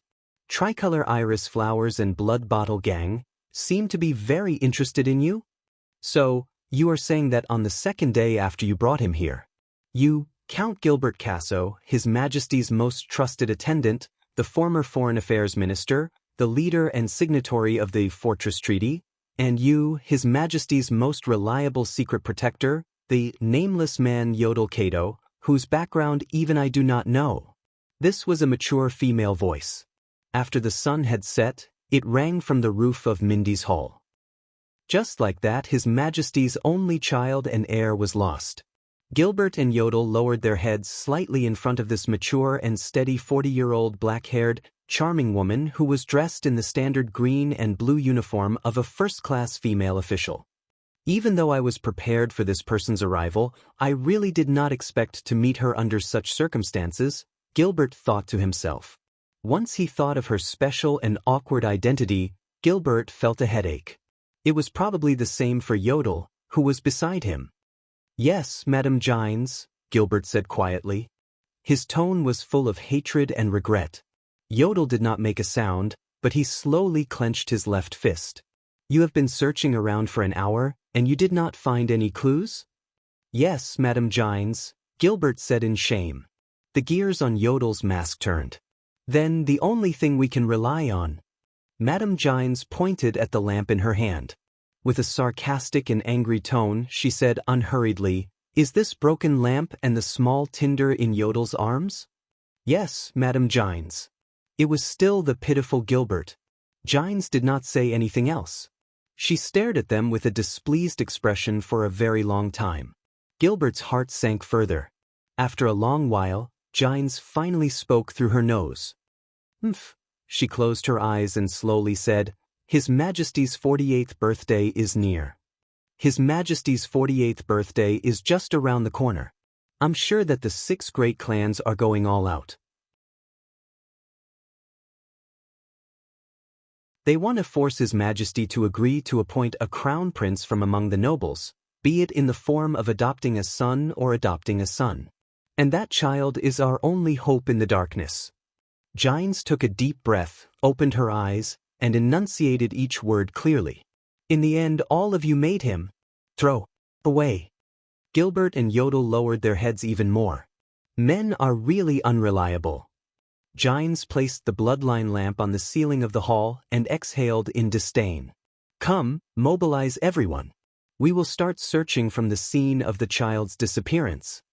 Even if that child is really as smart as you say, we cannot just wait for that lamp. This will only prove our incompetence and cowardice." Under the night sky, the charming and mature female official suddenly turned her head around and roared angrily in a reprimanding tone. "Why are you still standing there?" It was only then that Gilbert and Yodel seemed to have suddenly snapped out of their stupor and walked forward. "You 2 useless men, you'd better..." Istrone made Thales sit on a chair in the inner hall of the manor. He swallowed hard and moved his but a little to the side, away from the sticky red. If one ignored the dried corpses that could be seen everywhere in the hall, the dried and wet bloodstains on the dining table and the floor, and the 3 people in front of him who were obviously not normal people, this place was pretty good. The prince looked at the man, woman, and old man in front of him and smiled awkwardly and in a friendly manner. "It really is an excellent blood source. This fragrance... Oh my God, Istrone, looks like I have underestimated you in the past. I thought you just went out for a walk with that group of humans." The sexy woman with the red ponytail was so excited that her eyes shone. She bent down and scrutinized Thales carefully. Thales only opened his mouth and smiled foolishly. His instincts told him that other than showing friendliness and cooperation, it was inappropriate for him to do anything else right now. He also thought about secretly cutting his hand. But he was certain that these 3 people's sense of smell toward blood was definitely more sensitive than Morris' angry wolfhound.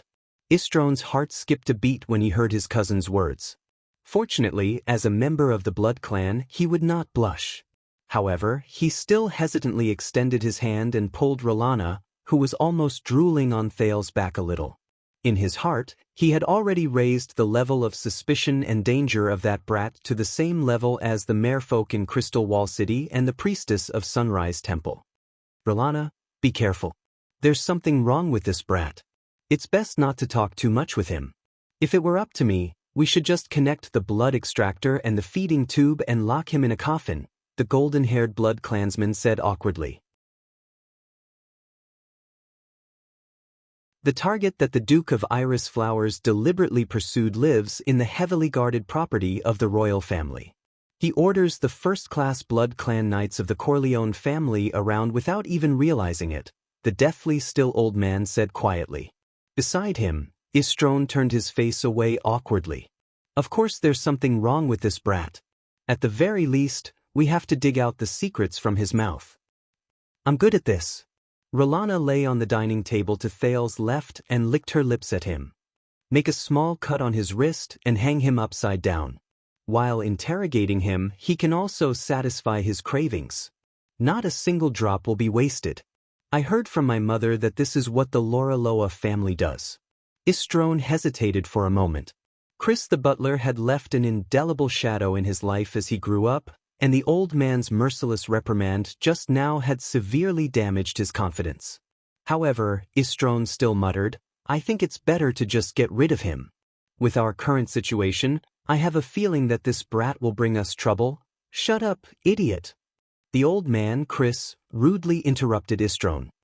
If this young man did not have such a personality, with his skills, how could he still be a mere blood clan knight of the Corleone family for 300 years?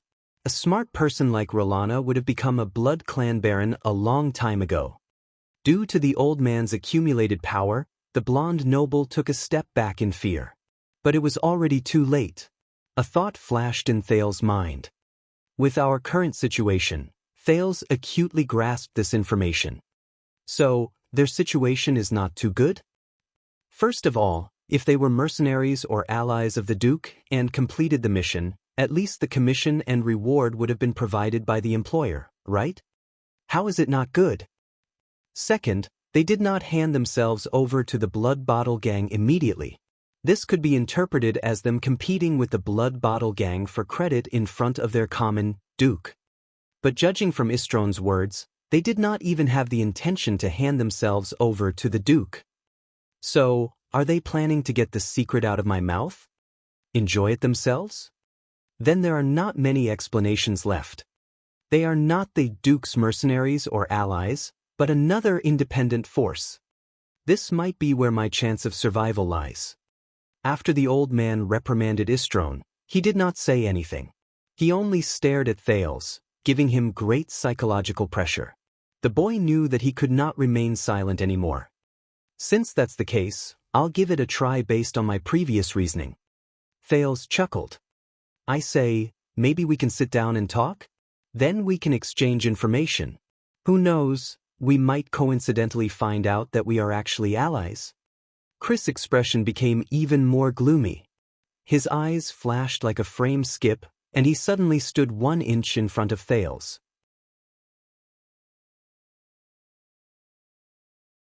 There was not even a gust of wind. Thales' heart thundered. I'll just treat it as if I'm watching a horror film. And it's a 4D one. This is a good suggestion, young sir. Let's exchange information. Chris flashed an ugly smile again. The way he addressed Thales reminded him of Gilbert, and his words made Thales feel relieved. Until the old man's next sentence. Then our information is that your life is in our hands. Thales heaved a long sigh in his heart. How unlucky to have met someone who doesn't play by the rules. Chris slowly raised his still, malicious gaze. Then, may I ask, what about your information? Just as Thales was frantically thinking about his next step, something strange happened. Asterisk thud thud. Asterisk the dull thud of a heavy object knocking on the ceiling of the hall suddenly rang out. The expressions of the 3 blood clansmen changed at the same time. Even the old man Chris was no exception. Asterisk thud thud. Thud thud. Asterisk another dull thud rang out. It came from the ceiling. The 3 blood clansmen exchanged glances. They were both surprised and excited. It was as if something they had been looking forward to for a long time had finally happened. Thales saw all of this. He created a book group, 397147168.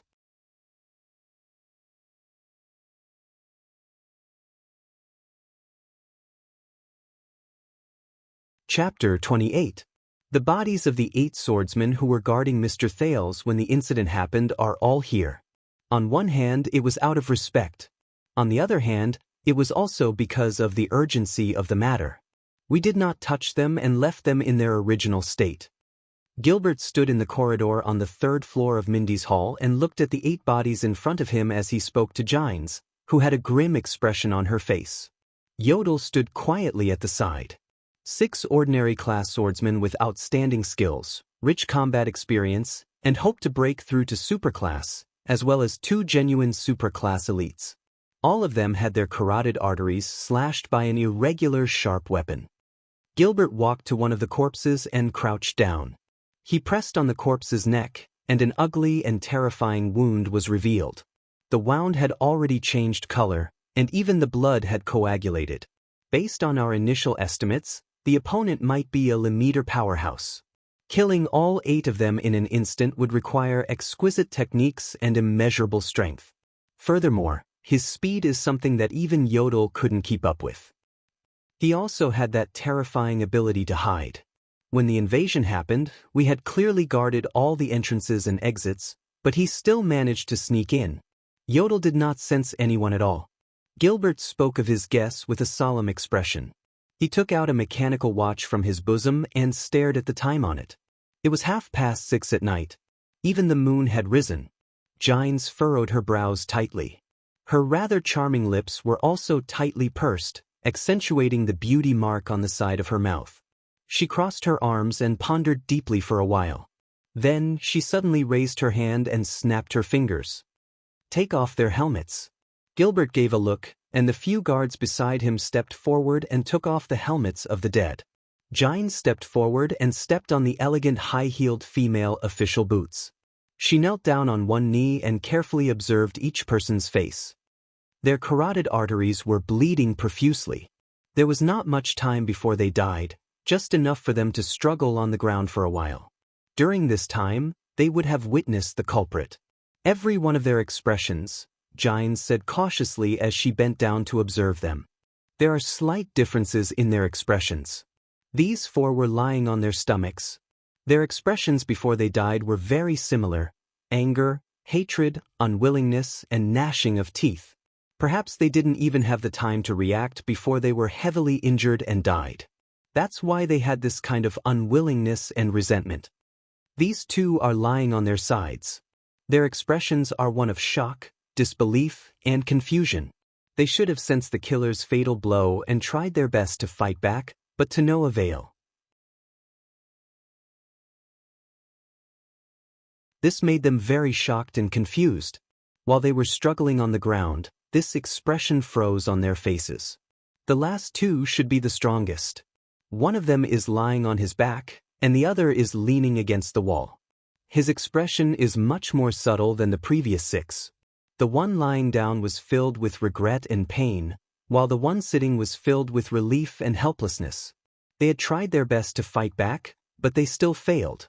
However, they should be the last ones to die, so they struggled to see the murderer. That was why they were filled with regret and sudden realization before they died. In other words, as long as the 2 of them know the identity of the enemy in advance, they can make an effective response. Gines stood up with a cold expression and crossed her arms. She looked at Gilbert, who was beside her, and seemed to be a little resigned. The murderer is not a supreme realm expert. If he's as strong as a Limiter, then the final 2 people will be filled with despair and fear. The murderer should have used a special skill, psionic ability, or mechanism. He cleverly attacked the strongest first, then the last 6 people who were slightly weaker. That was why after the 2 strongest people fell, they had the chance and time to see the murderer and his killing method. Although he is not a supreme realm expert, his speed is very fast. Perhaps he is close to or even more than half of the supreme realm experts. However, because he is not a supreme realm expert, there is still an order when he kills people. Yodel walked forward and crouched down in front of the corpses, as if he was verifying Gines' words. Gilbert stared at the woman in front of him in a daze. It was as if he was looking at the high-spirited young girl in the courtroom 20 years ago. He also saw the young, inexperienced, and sunny young man who always stood behind her. He sighed in his heart and walked in front of her. "Madam Gines, I know that you were once the most outstanding police officer in the capital. You even participated in the investigation of the royal family's assassination during the Bloody Year and tracked down the air mystic. Even the kingdom's secret intelligence department often seconded you, Gilbert said calmly with his hands behind his back. Your reasoning is also very brilliant, and as sharp as it was in the past. However, our top priority right now is to find that child. Gines was deep in thought and glanced at him. The most outstanding police officer? She unconsciously clenched her fists. Bullsh *T police officer. However, the charming lady did not show any emotions. Instead, she used her left hand, which was placed on her other arm, to stroke the beauty mark on the left side of her lips out of habit. She chuckled softly without saying a word. Men are indeed the representatives of carelessness and carelessness.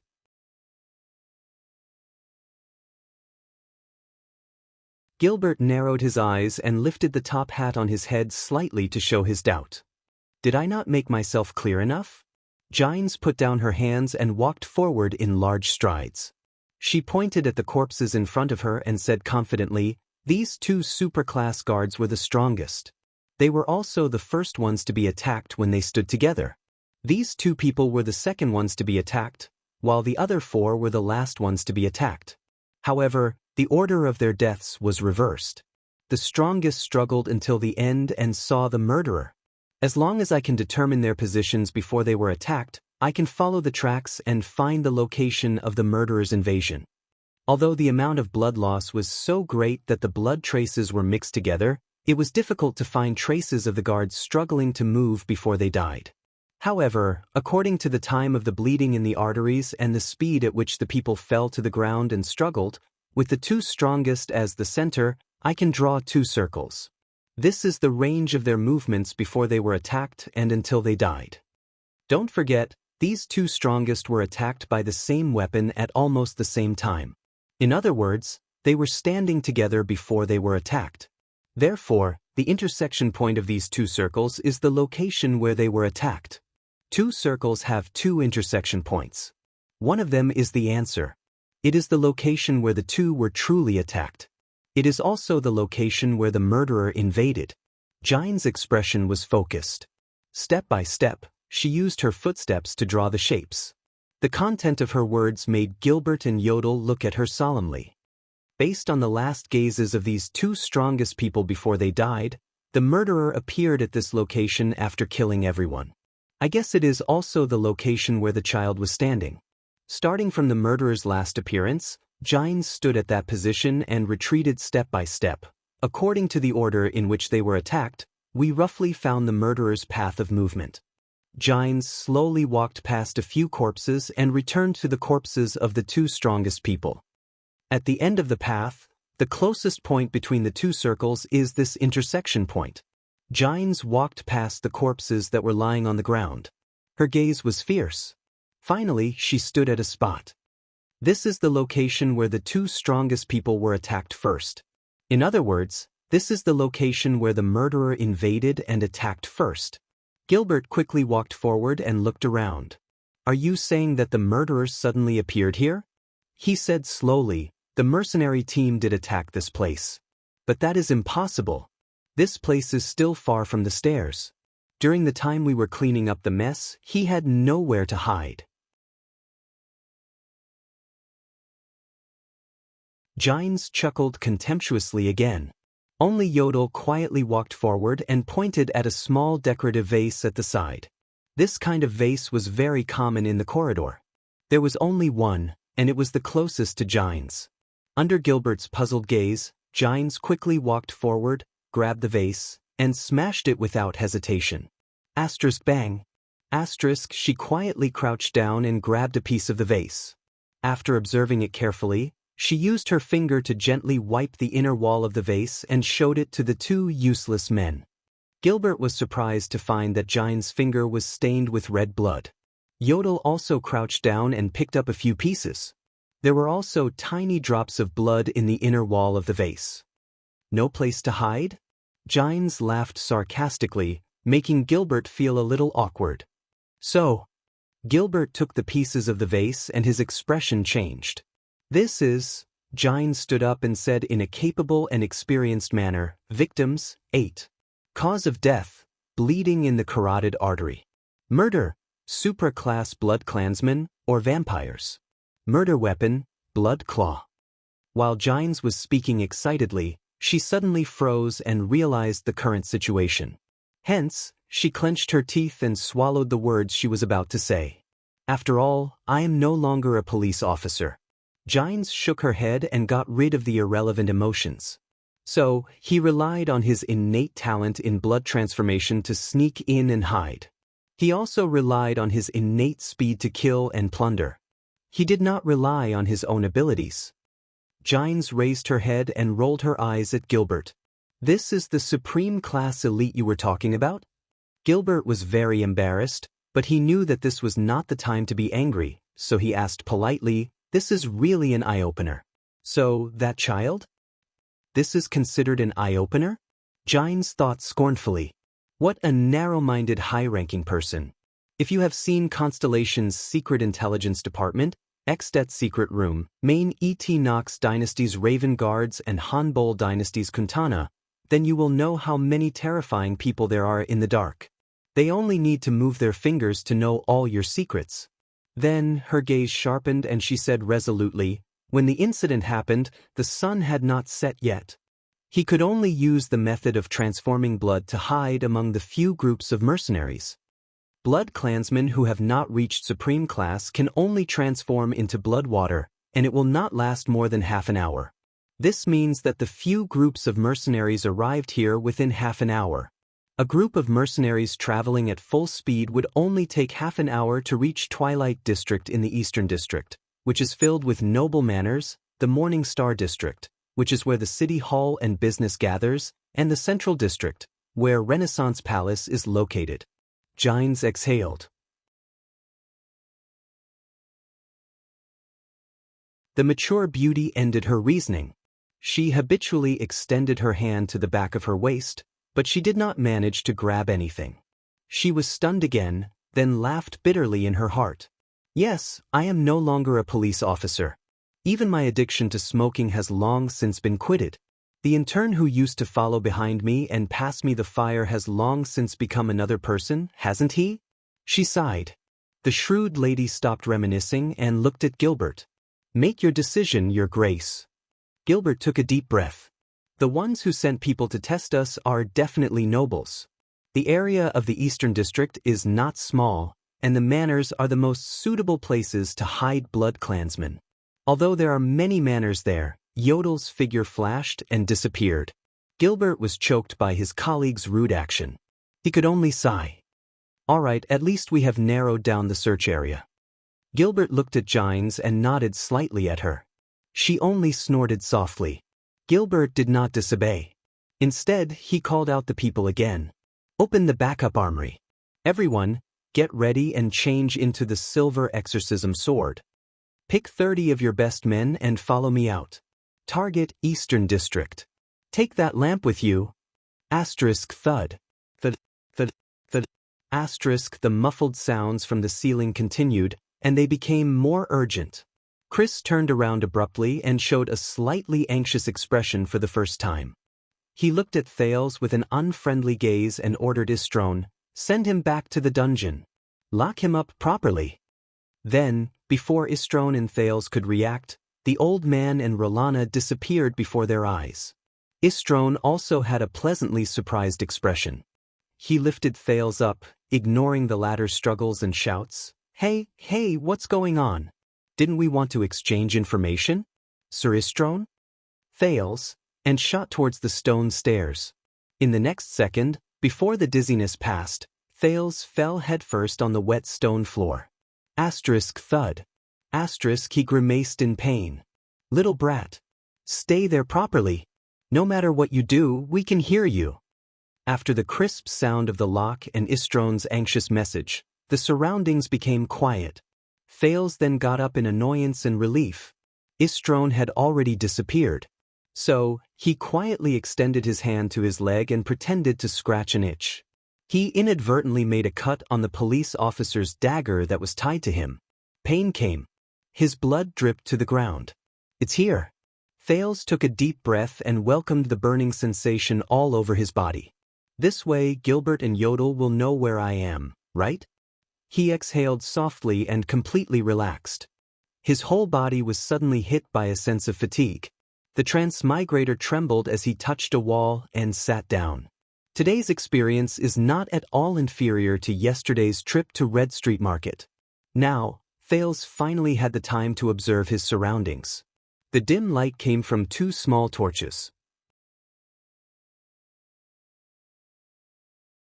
The stone floor was damp, cold, and hard. The mottled walls were covered with countless scratches and carvings. There was a narrow metal fence and a large lock as thick as an arm. He kicked a rusty chain beside his feet and it made a ringing sound. Thales sighed and lay down on the cold ground. Without a doubt, this was a prison cell. It was damp, murky, and bloody. Bloody? Thales smelled the salty fishy smell in the air. It was the same smell as the one he smelled at Red Street Market last night, except that it was thicker. As his heart tightened, terrifying screams and moans suddenly came from outside the prison cell. Thales stood up in fright. In his previous life, the transmigrator did not have much tolerance for horror movies. It was always the late-stage Chunibu who forced him to watch them. It was called training one's courage. Under the stimulation of goosebumps, Thales' brain started to work on its own again. Dungeon. Blood clan.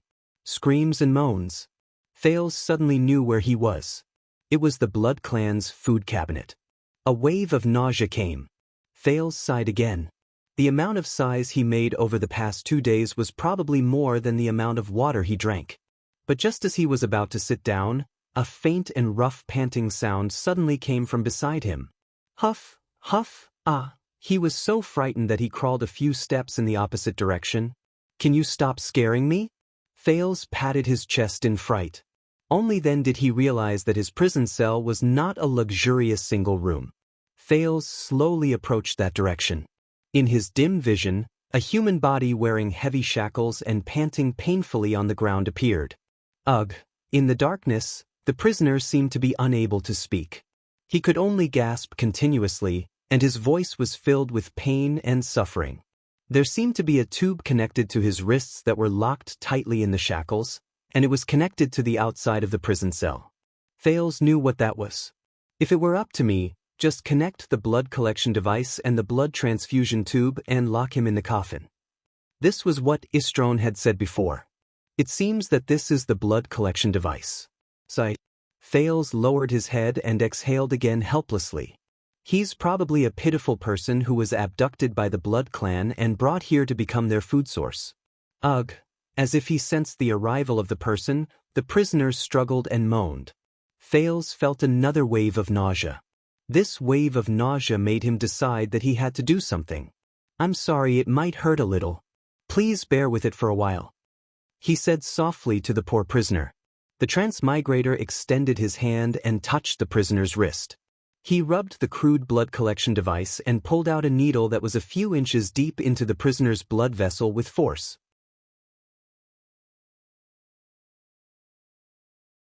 The prisoner struggled and moaned even harder, but he still made incomprehensible sounds like a mute. Thales pressed on the wound on his wrist. Fortunately, there was not much blood. Of course, it was also possible that he did not have much HP left to begin with. Thales thought gloomily. Although Thales was nervous and fearful when he fought against the 3 Blood Clansmen earlier, he had never felt heavy-hearted. However, now that he looked at this blood source, who was chained and had his blood extracted, he started to feel heavy-hearted for some reason. Maybe it's pity, he thought self-deprecatingly. Thales touched the shackle. Only then did he notice that it was a mechanical lock made of dark black stone. It was engraved with complicated patterns and words.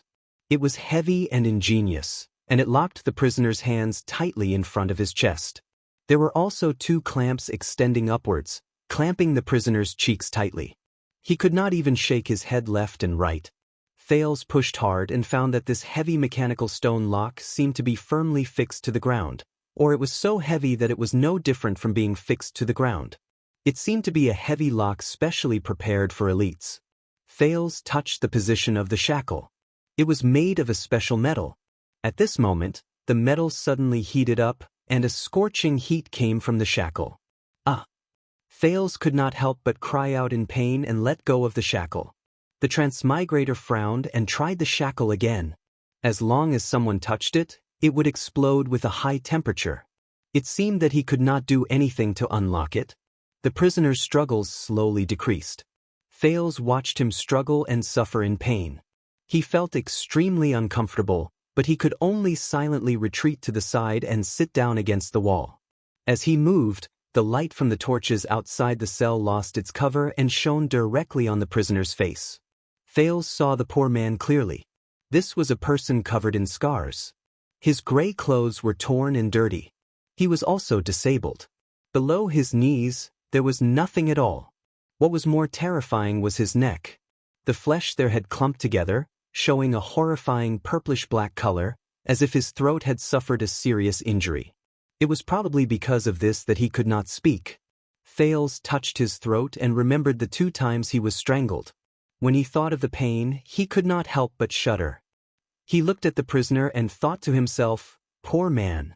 He is covered in injuries, but it is a miracle that he can live until now." The prisoner's expression was exaggerated. His facial features were contorted as he panted, as if he was enduring great pain. But he could only let out rough moans that sounded like a whimper. Short green hair covered half of his face. The other half of his face had a strange tattoo. Whimper! He continued to moan in pain. Wait.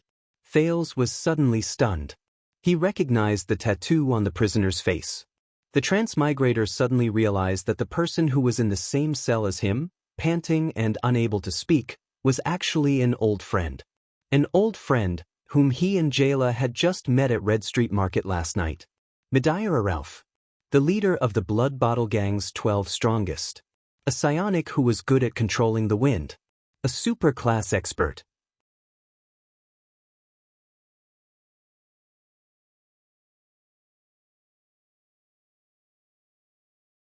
Chapter 29.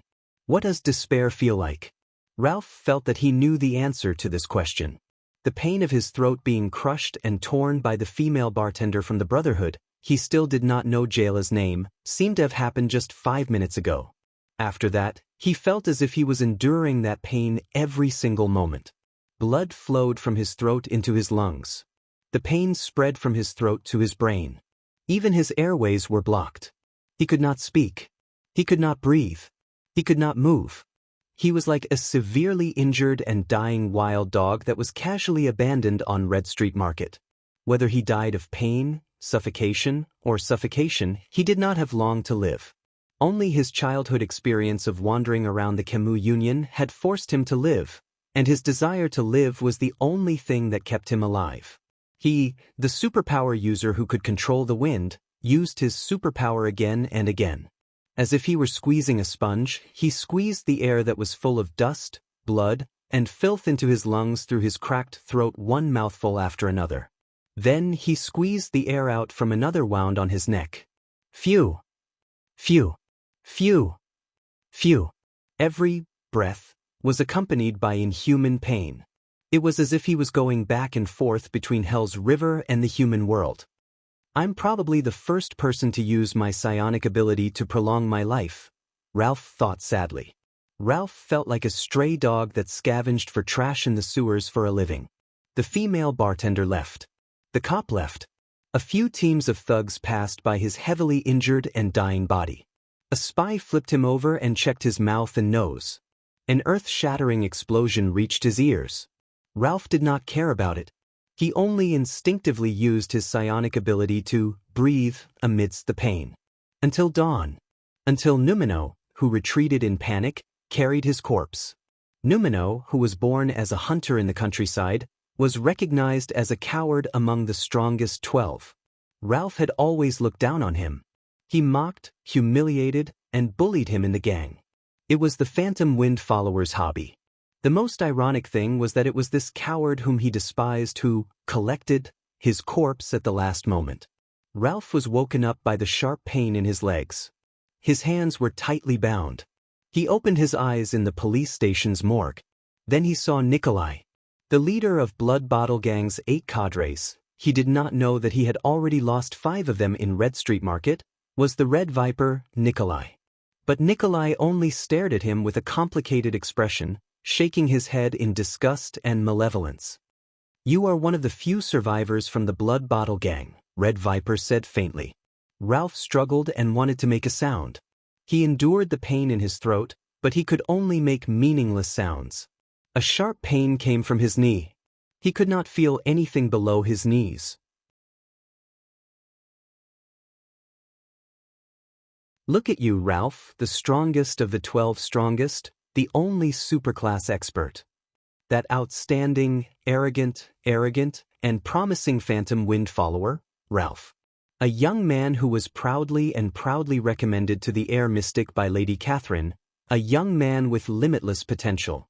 The Red Viper gently patted his face. Her eyes were still filled with complex emotions and disgust. "But now he's lying here like a corpse, unable to speak, unable to breathe, unable to move, unable to eat. Why are you still alive?" The Red Viper's eyebrows furrowed. His expression became ugly and crazed. "Why are you the one who survived, and not Sykes, Song, Sven, or Dorno? Why are you the one who survived? Why are you the one who survived? Why are you the one who survived and not mine?" Ralph widened his eyes.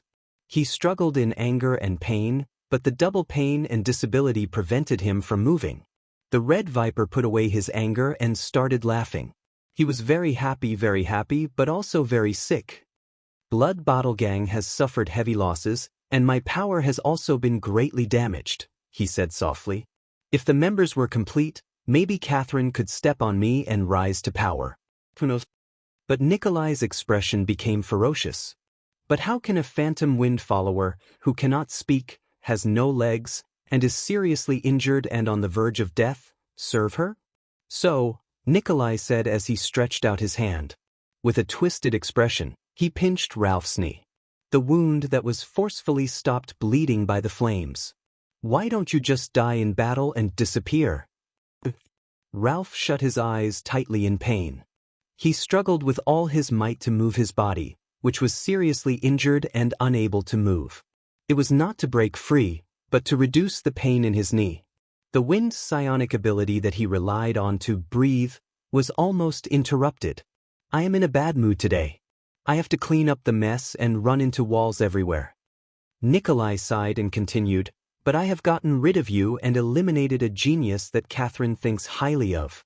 I still feel very happy." Looking at the resentment, pain, and rage in Ralph's eyes, Nikolai showed an apologetic and helpless expression. He smiled and said, "I have no choice. They want a superclass elite, and they even emphasize that the wrist must be left to draw blood. Otherwise, I would have cut off your hand and not your leg." He patted Ralph's face in the end and whispered into his ear, "I wish you and the vampires have a good time." Nikolai's footsteps faded into the distance. 2 thugs from the Blood Bottle Gang walked over. One of them picked up a 3-inch-long copper needle with a tube, while the other grabbed Ralph's limp wrist. At that moment, Ralph deeply felt despair. Thales stared blankly at Ralph. He had the urge to ask him what happened to Jayla in the end. What was the outcome of their battle? Did Jayla escape? How did Ralph end up like this?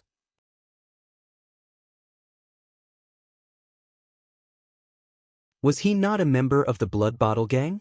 But Thales hesitated, because he saw Ralph at that very moment. He saw this legless man whose gaze was unfocused and could only express his emotions with meaningless cries. His eyes were a mixture of despair, pain, regret, and grief. He still remembered Ralph from last night.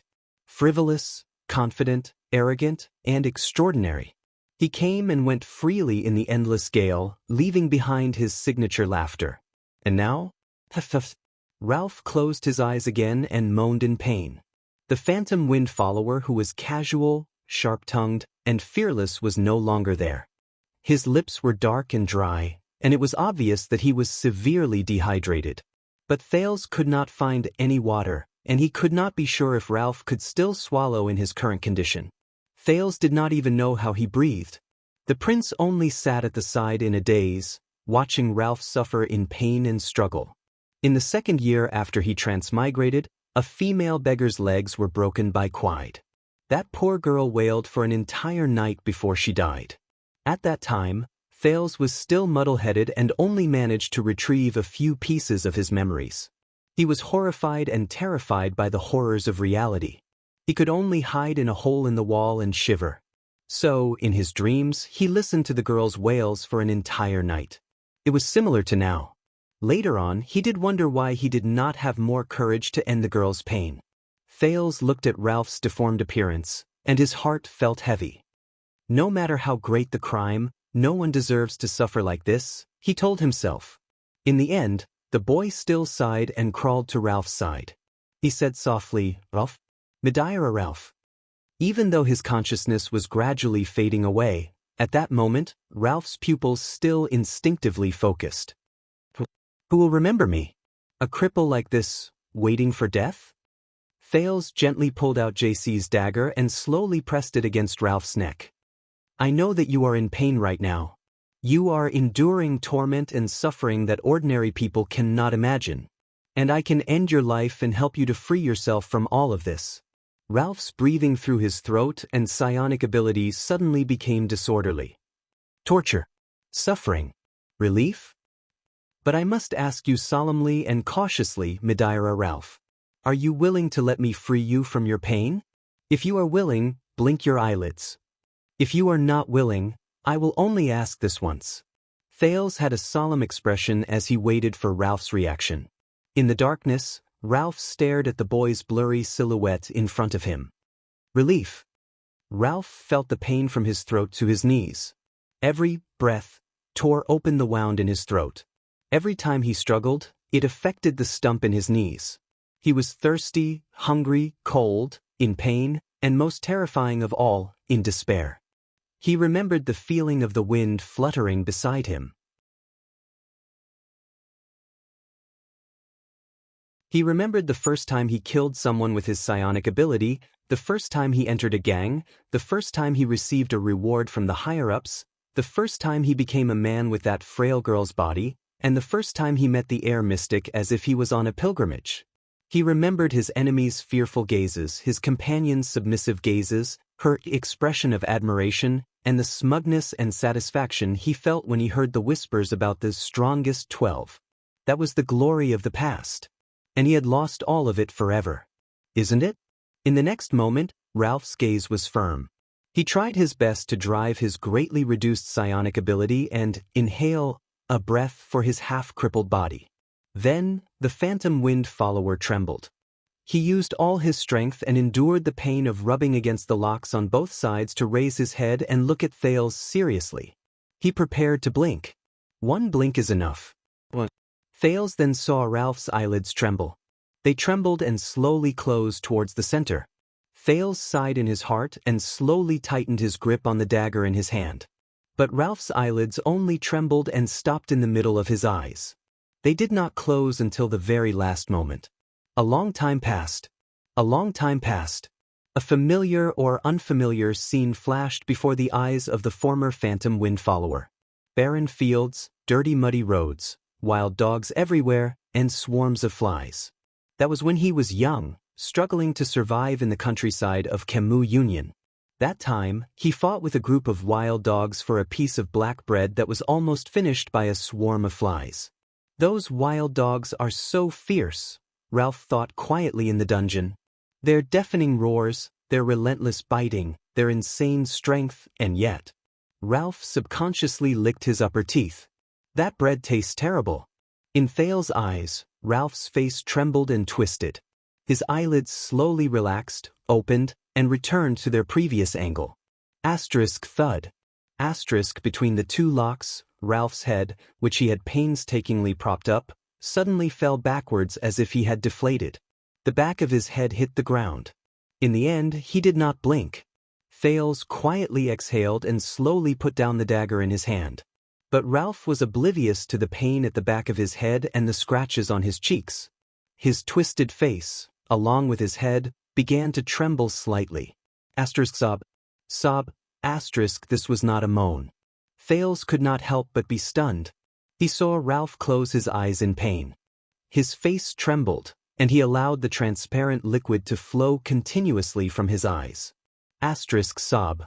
Asterisk his voice was very suppressed and sorrowful. He was crying. The phantom wind follower, the once powerful and glorious psionic, man and warrior. He was actually crying. He did not know if he was crying for his own cowardice or the pain at the moment. He was like an ordinary person, a normal person, or even a slightly weak little citizen. As if he could not bear the burden. He cried. Thales could only watch in a daze. He watched this man who could not speak or breathe normally. After giving up the chance to be free, he fell to the ground and cried bitterly. Thales turned his head away dejectedly, but his grip on the dagger in his hand tightened. Ursula, Ned, Kellett. The child beggars who died in the 6th house and did not even have surnames appeared before his eyes one by one. He thought about his own situation, Gilbert, and Yodel. The prince furrowed his eyebrows and lowered his head to look at his hand.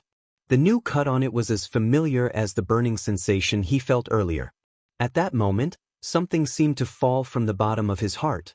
Thales moved closer to Ralph's ear for the second time. I understand now, he said softly. Ralph was still crying uncontrollably. Then, are you willing to break free of these shackles? Ralph's crying paused for a moment. It did not stop, but it gradually became softer. The wailing little girl with a broken leg appeared before Thales' eyes. He thought of almost every child who died in the abandoned houses in the past 4 years. Screams and wails came from outside the prison. This F***ed-up world. The boy did not know what was in the underground prison, but his gaze as he looked at Ralph became simpler and clearer. Then, the prince stared seriously at the phantom wind follower, who could no longer move with the wind, and continued speaking in a resolute and decisive manner. He continued to speak resolutely, break free of these shackles, and then, with this broken body, struggle to survive in this world. Let's see how cruel it can be. Are you willing? Ralph stopped crying. He could not move his head. He could only turn his gaze and stare at the boy beside him in a daze. The boy enunciated each word clearly. This may not be freedom. Perhaps the price will be great. You may even die immediately. And I'm only doing this for myself. Thales lowered his head and said slowly, but I can try to give you a chance. But I can try to give you a chance to break free from these shackles and struggle one more time. Are you willing? Ralph's eyes were fixed on the boy's eyes. Even though there were still tears in his eyes, he suddenly wanted to laugh in his heart. He seemed to feel that the pain in his throat and knees were gradually becoming numb. Those wild dogs who fought with him for his bread. The fate of those stray dogs. Ralph forced himself to breathe, and a strange joy welled up in his heart. The fate of those dogs. How tragic! Ralph, who was lying on the ground, raised his trembling eyes and stared at Thales. In the next moment, the phantom wind follower slowly but clearly. He blinked once. Everyone blinked countless times in their lives. It was inconspicuous. But just now, Ralph blinked once. It was the most important blink of his life. Ralph slowly lowered his head. Thales smiled, dispersing the gloom in his heart. The prince nodded briskly. All right, I understand. I originally thought that His Highness had woken up ahead of time. But it doesn't seem to be the case now. In a dark room on the 3rd floor of Vine Manor, Chris furrowed his eyebrows. In front of him was a huge brownish-black stone coffin that was connected to countless blood vessels. It had complicated patterns and was as tall as a person, 3 meters wide, and 6 meters long. At that moment, the huge coffin kept vibrating. I tried to connect to His Highness consciousness, but the feedback is still chaotic. There's only hunger and killing instincts. No matter how I pacify and communicate, it's the same. Chris put down a blood vessel in his hand. His expression became increasingly grim. If this continues, His Highness will only use up his remaining energy and blood in advance. Rolana's expression was horrified. The red-haired blood clansman said nervously, something must have agitated His Highness, but we didn't do anything. Chris' eyes sparkled. There was no trace of the deathly stillness and dryness from before. The old man said resolutely, it's not us. His Highness only had this reaction 5 minutes ago. At that time, Chris's expression changed. He suddenly turned around and shouted at Istrone, who had a solemn expression on his face. "Don't worry." He shouted at the solemn-looking Istrone, "That whelp. We can smell the fragrance of his blood even from 2 floors away. With his highness' sense of smell, it's even more obvious. Where's that whelp?" The restless Istrone looked at the agitated Chris and answered subconsciously, "He seemed to have accidentally cut himself just now." Then he pulled out that half-crippled superclass's blood vessel and said some strange things. I didn't listen carefully, then he? The expressionless Chris did not listen to Istrone's explanation. The suspicious coffin was still vibrating and making muffled sounds. The old man rudely and directly interrupted Istrone's words. "Bring that whelp up? No, I say you stay here. Let Rolana do it." As he watched the huge coffin vibrate more frequently, an unusual spark flashed in Chris' eyes. "His blood is what His Highness desires." "This plan is very risky," Thales calmly stated to Ralph, who was on the ground. It was as if he had returned to the 6th house and was doing everything he could to protect the innocent child beggars who were born to suffer in Hell's River. "But it's even more unwise to sit here and wait for a miracle and surrender." Ralph only quietly looked at the boy, whose gaze was obviously different from ordinary people. He laboriously inhaled a mouthful of air. His serious look. Ralph laughed in his heart. He's not any worse than Big Sister. The Phantom Wind follower did not realize that after experiencing the choice between life and death, he had already become much more at ease. Thales continued to explain calmly, as if he was not the one speaking. "I don't know how much power you have left, but I estimate that it won't be a lot. Also, that old man's power. So, reckless risks and waiting passively are not suitable for the current situation. Our best timing is to wait for my reinforcements to arrive. The moment they break the door, you won't be able to wait for reinforcements, mortal whelp." A cold female voice interrupted Thales' words. Ralph's expression instantly tensed up. Thales was stunned for a moment. He turned his head around in disbelief and looked at the cell door. Outside the bars, Rolana Corleone, who was dressed in a playful riding outfit, used her slender and beautiful right index finger to seductively scratch her lips. At the same time, she used her left hand, which had turned into a terrifying claw, to violently open the cell door's lock. "Istrone said it before, right?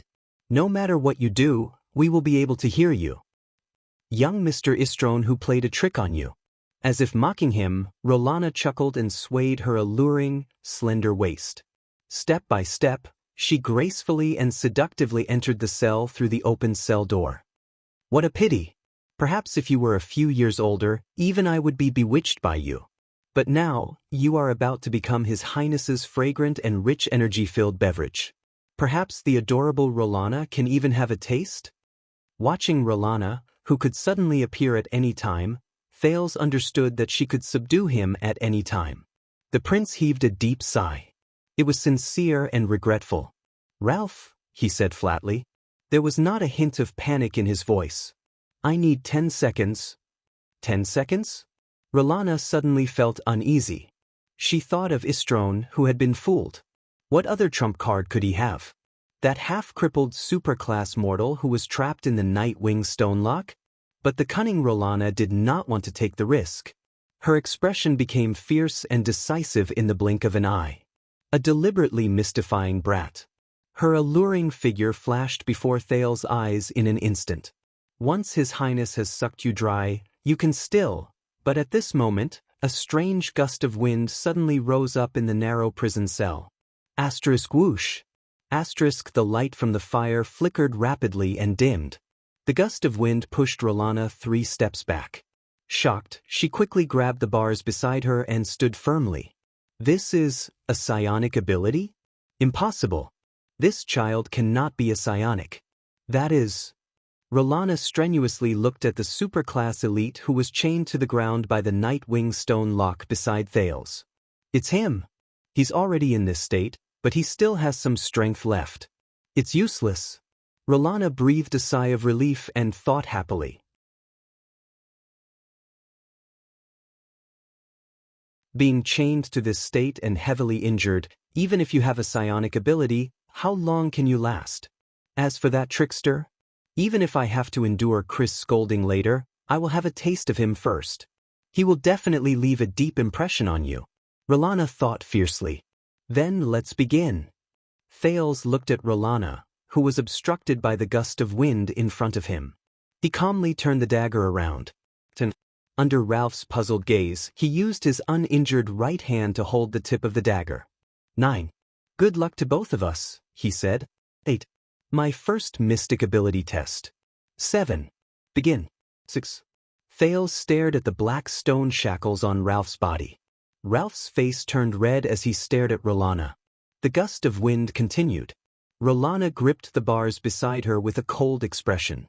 Her left hand began to transform into a terrifying crimson claw. I want to break his shackles, Thales thought silently. I want to save this man who has nothing left. For if it's really as I expected. The boy recalled the scenes of life and death in his mind. Quide's hand around his neck. Asda's hand clenched gently. Also, the bloody scene in my distant memory, and the gentle Chunibyu whose name I cannot name. 3. Thales clenched his teeth and closed his eyes. His right hand suddenly grabbed the metal lock. A burning sensation came from the metal. But he gritted his teeth and endured it. Rolana felt something. She turned her head in shock and found that the bars she was holding on to were vibrating. What's going on? The female blood clansman thought in panic. That half-crippled fellow. Does he have multiple psionic abilities? 2.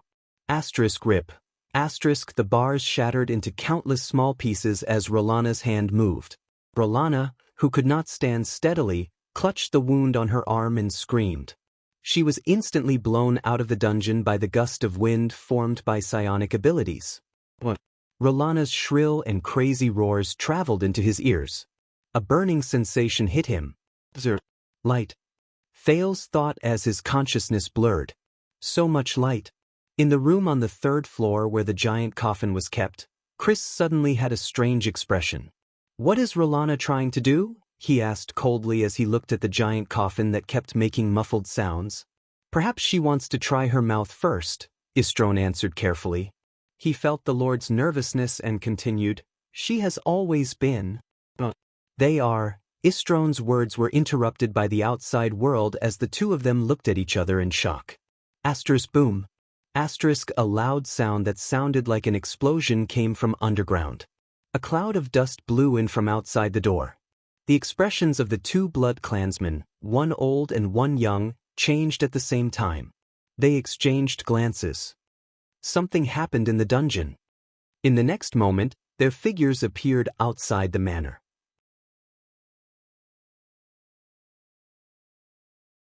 The moment Istron saw the scene before him clearly, he was so shocked that he lost his composure. Under the moonlight, the legless supra-class mortal with a tattoo on his face. The former Phantom Wind follower, Madeira Ralph. He had already broken free from all restraints. He was holding the mortal's cup tightly. With the help of the gust of wind, his expression was resolute. He was flying in the air. Not far away, Gilbert's expression changed as he galloped on his horse with 30 swordsmen of eradication. Bloodline lamp, he said to the female official beside him in a low voice amidst the galloping wind. Gines, who was jolting on the horse, saw the lamp in Gilbert's arms with a solemn expression. The flame of the lamp turned red. It tilted to one side. That direction, Gilbert recalled for a while, and his expression was solemn. It is the Covendier family's Vine Manor. The female official roared angrily and lashed her horse with her whip. Who cares whose family it is? Even if it is the Walton family of Extet in front of us, we have to kill our way in. Gilbert nodded. Determination and fierceness appeared on his face. Everyone follow me in turn. There is no need to conserve the horses. Speed up and advance. Prepare for battle. If this book is to your liking, there is no harm in liking it, recommending it, supporting the new author, and supporting niche fantasy novels other than killing monsters and leveling up. You're tuning in to the Wang Lin's Journey YouTube channel. Don't forget to subscribe and join us on this journey to catch the most captivating stories.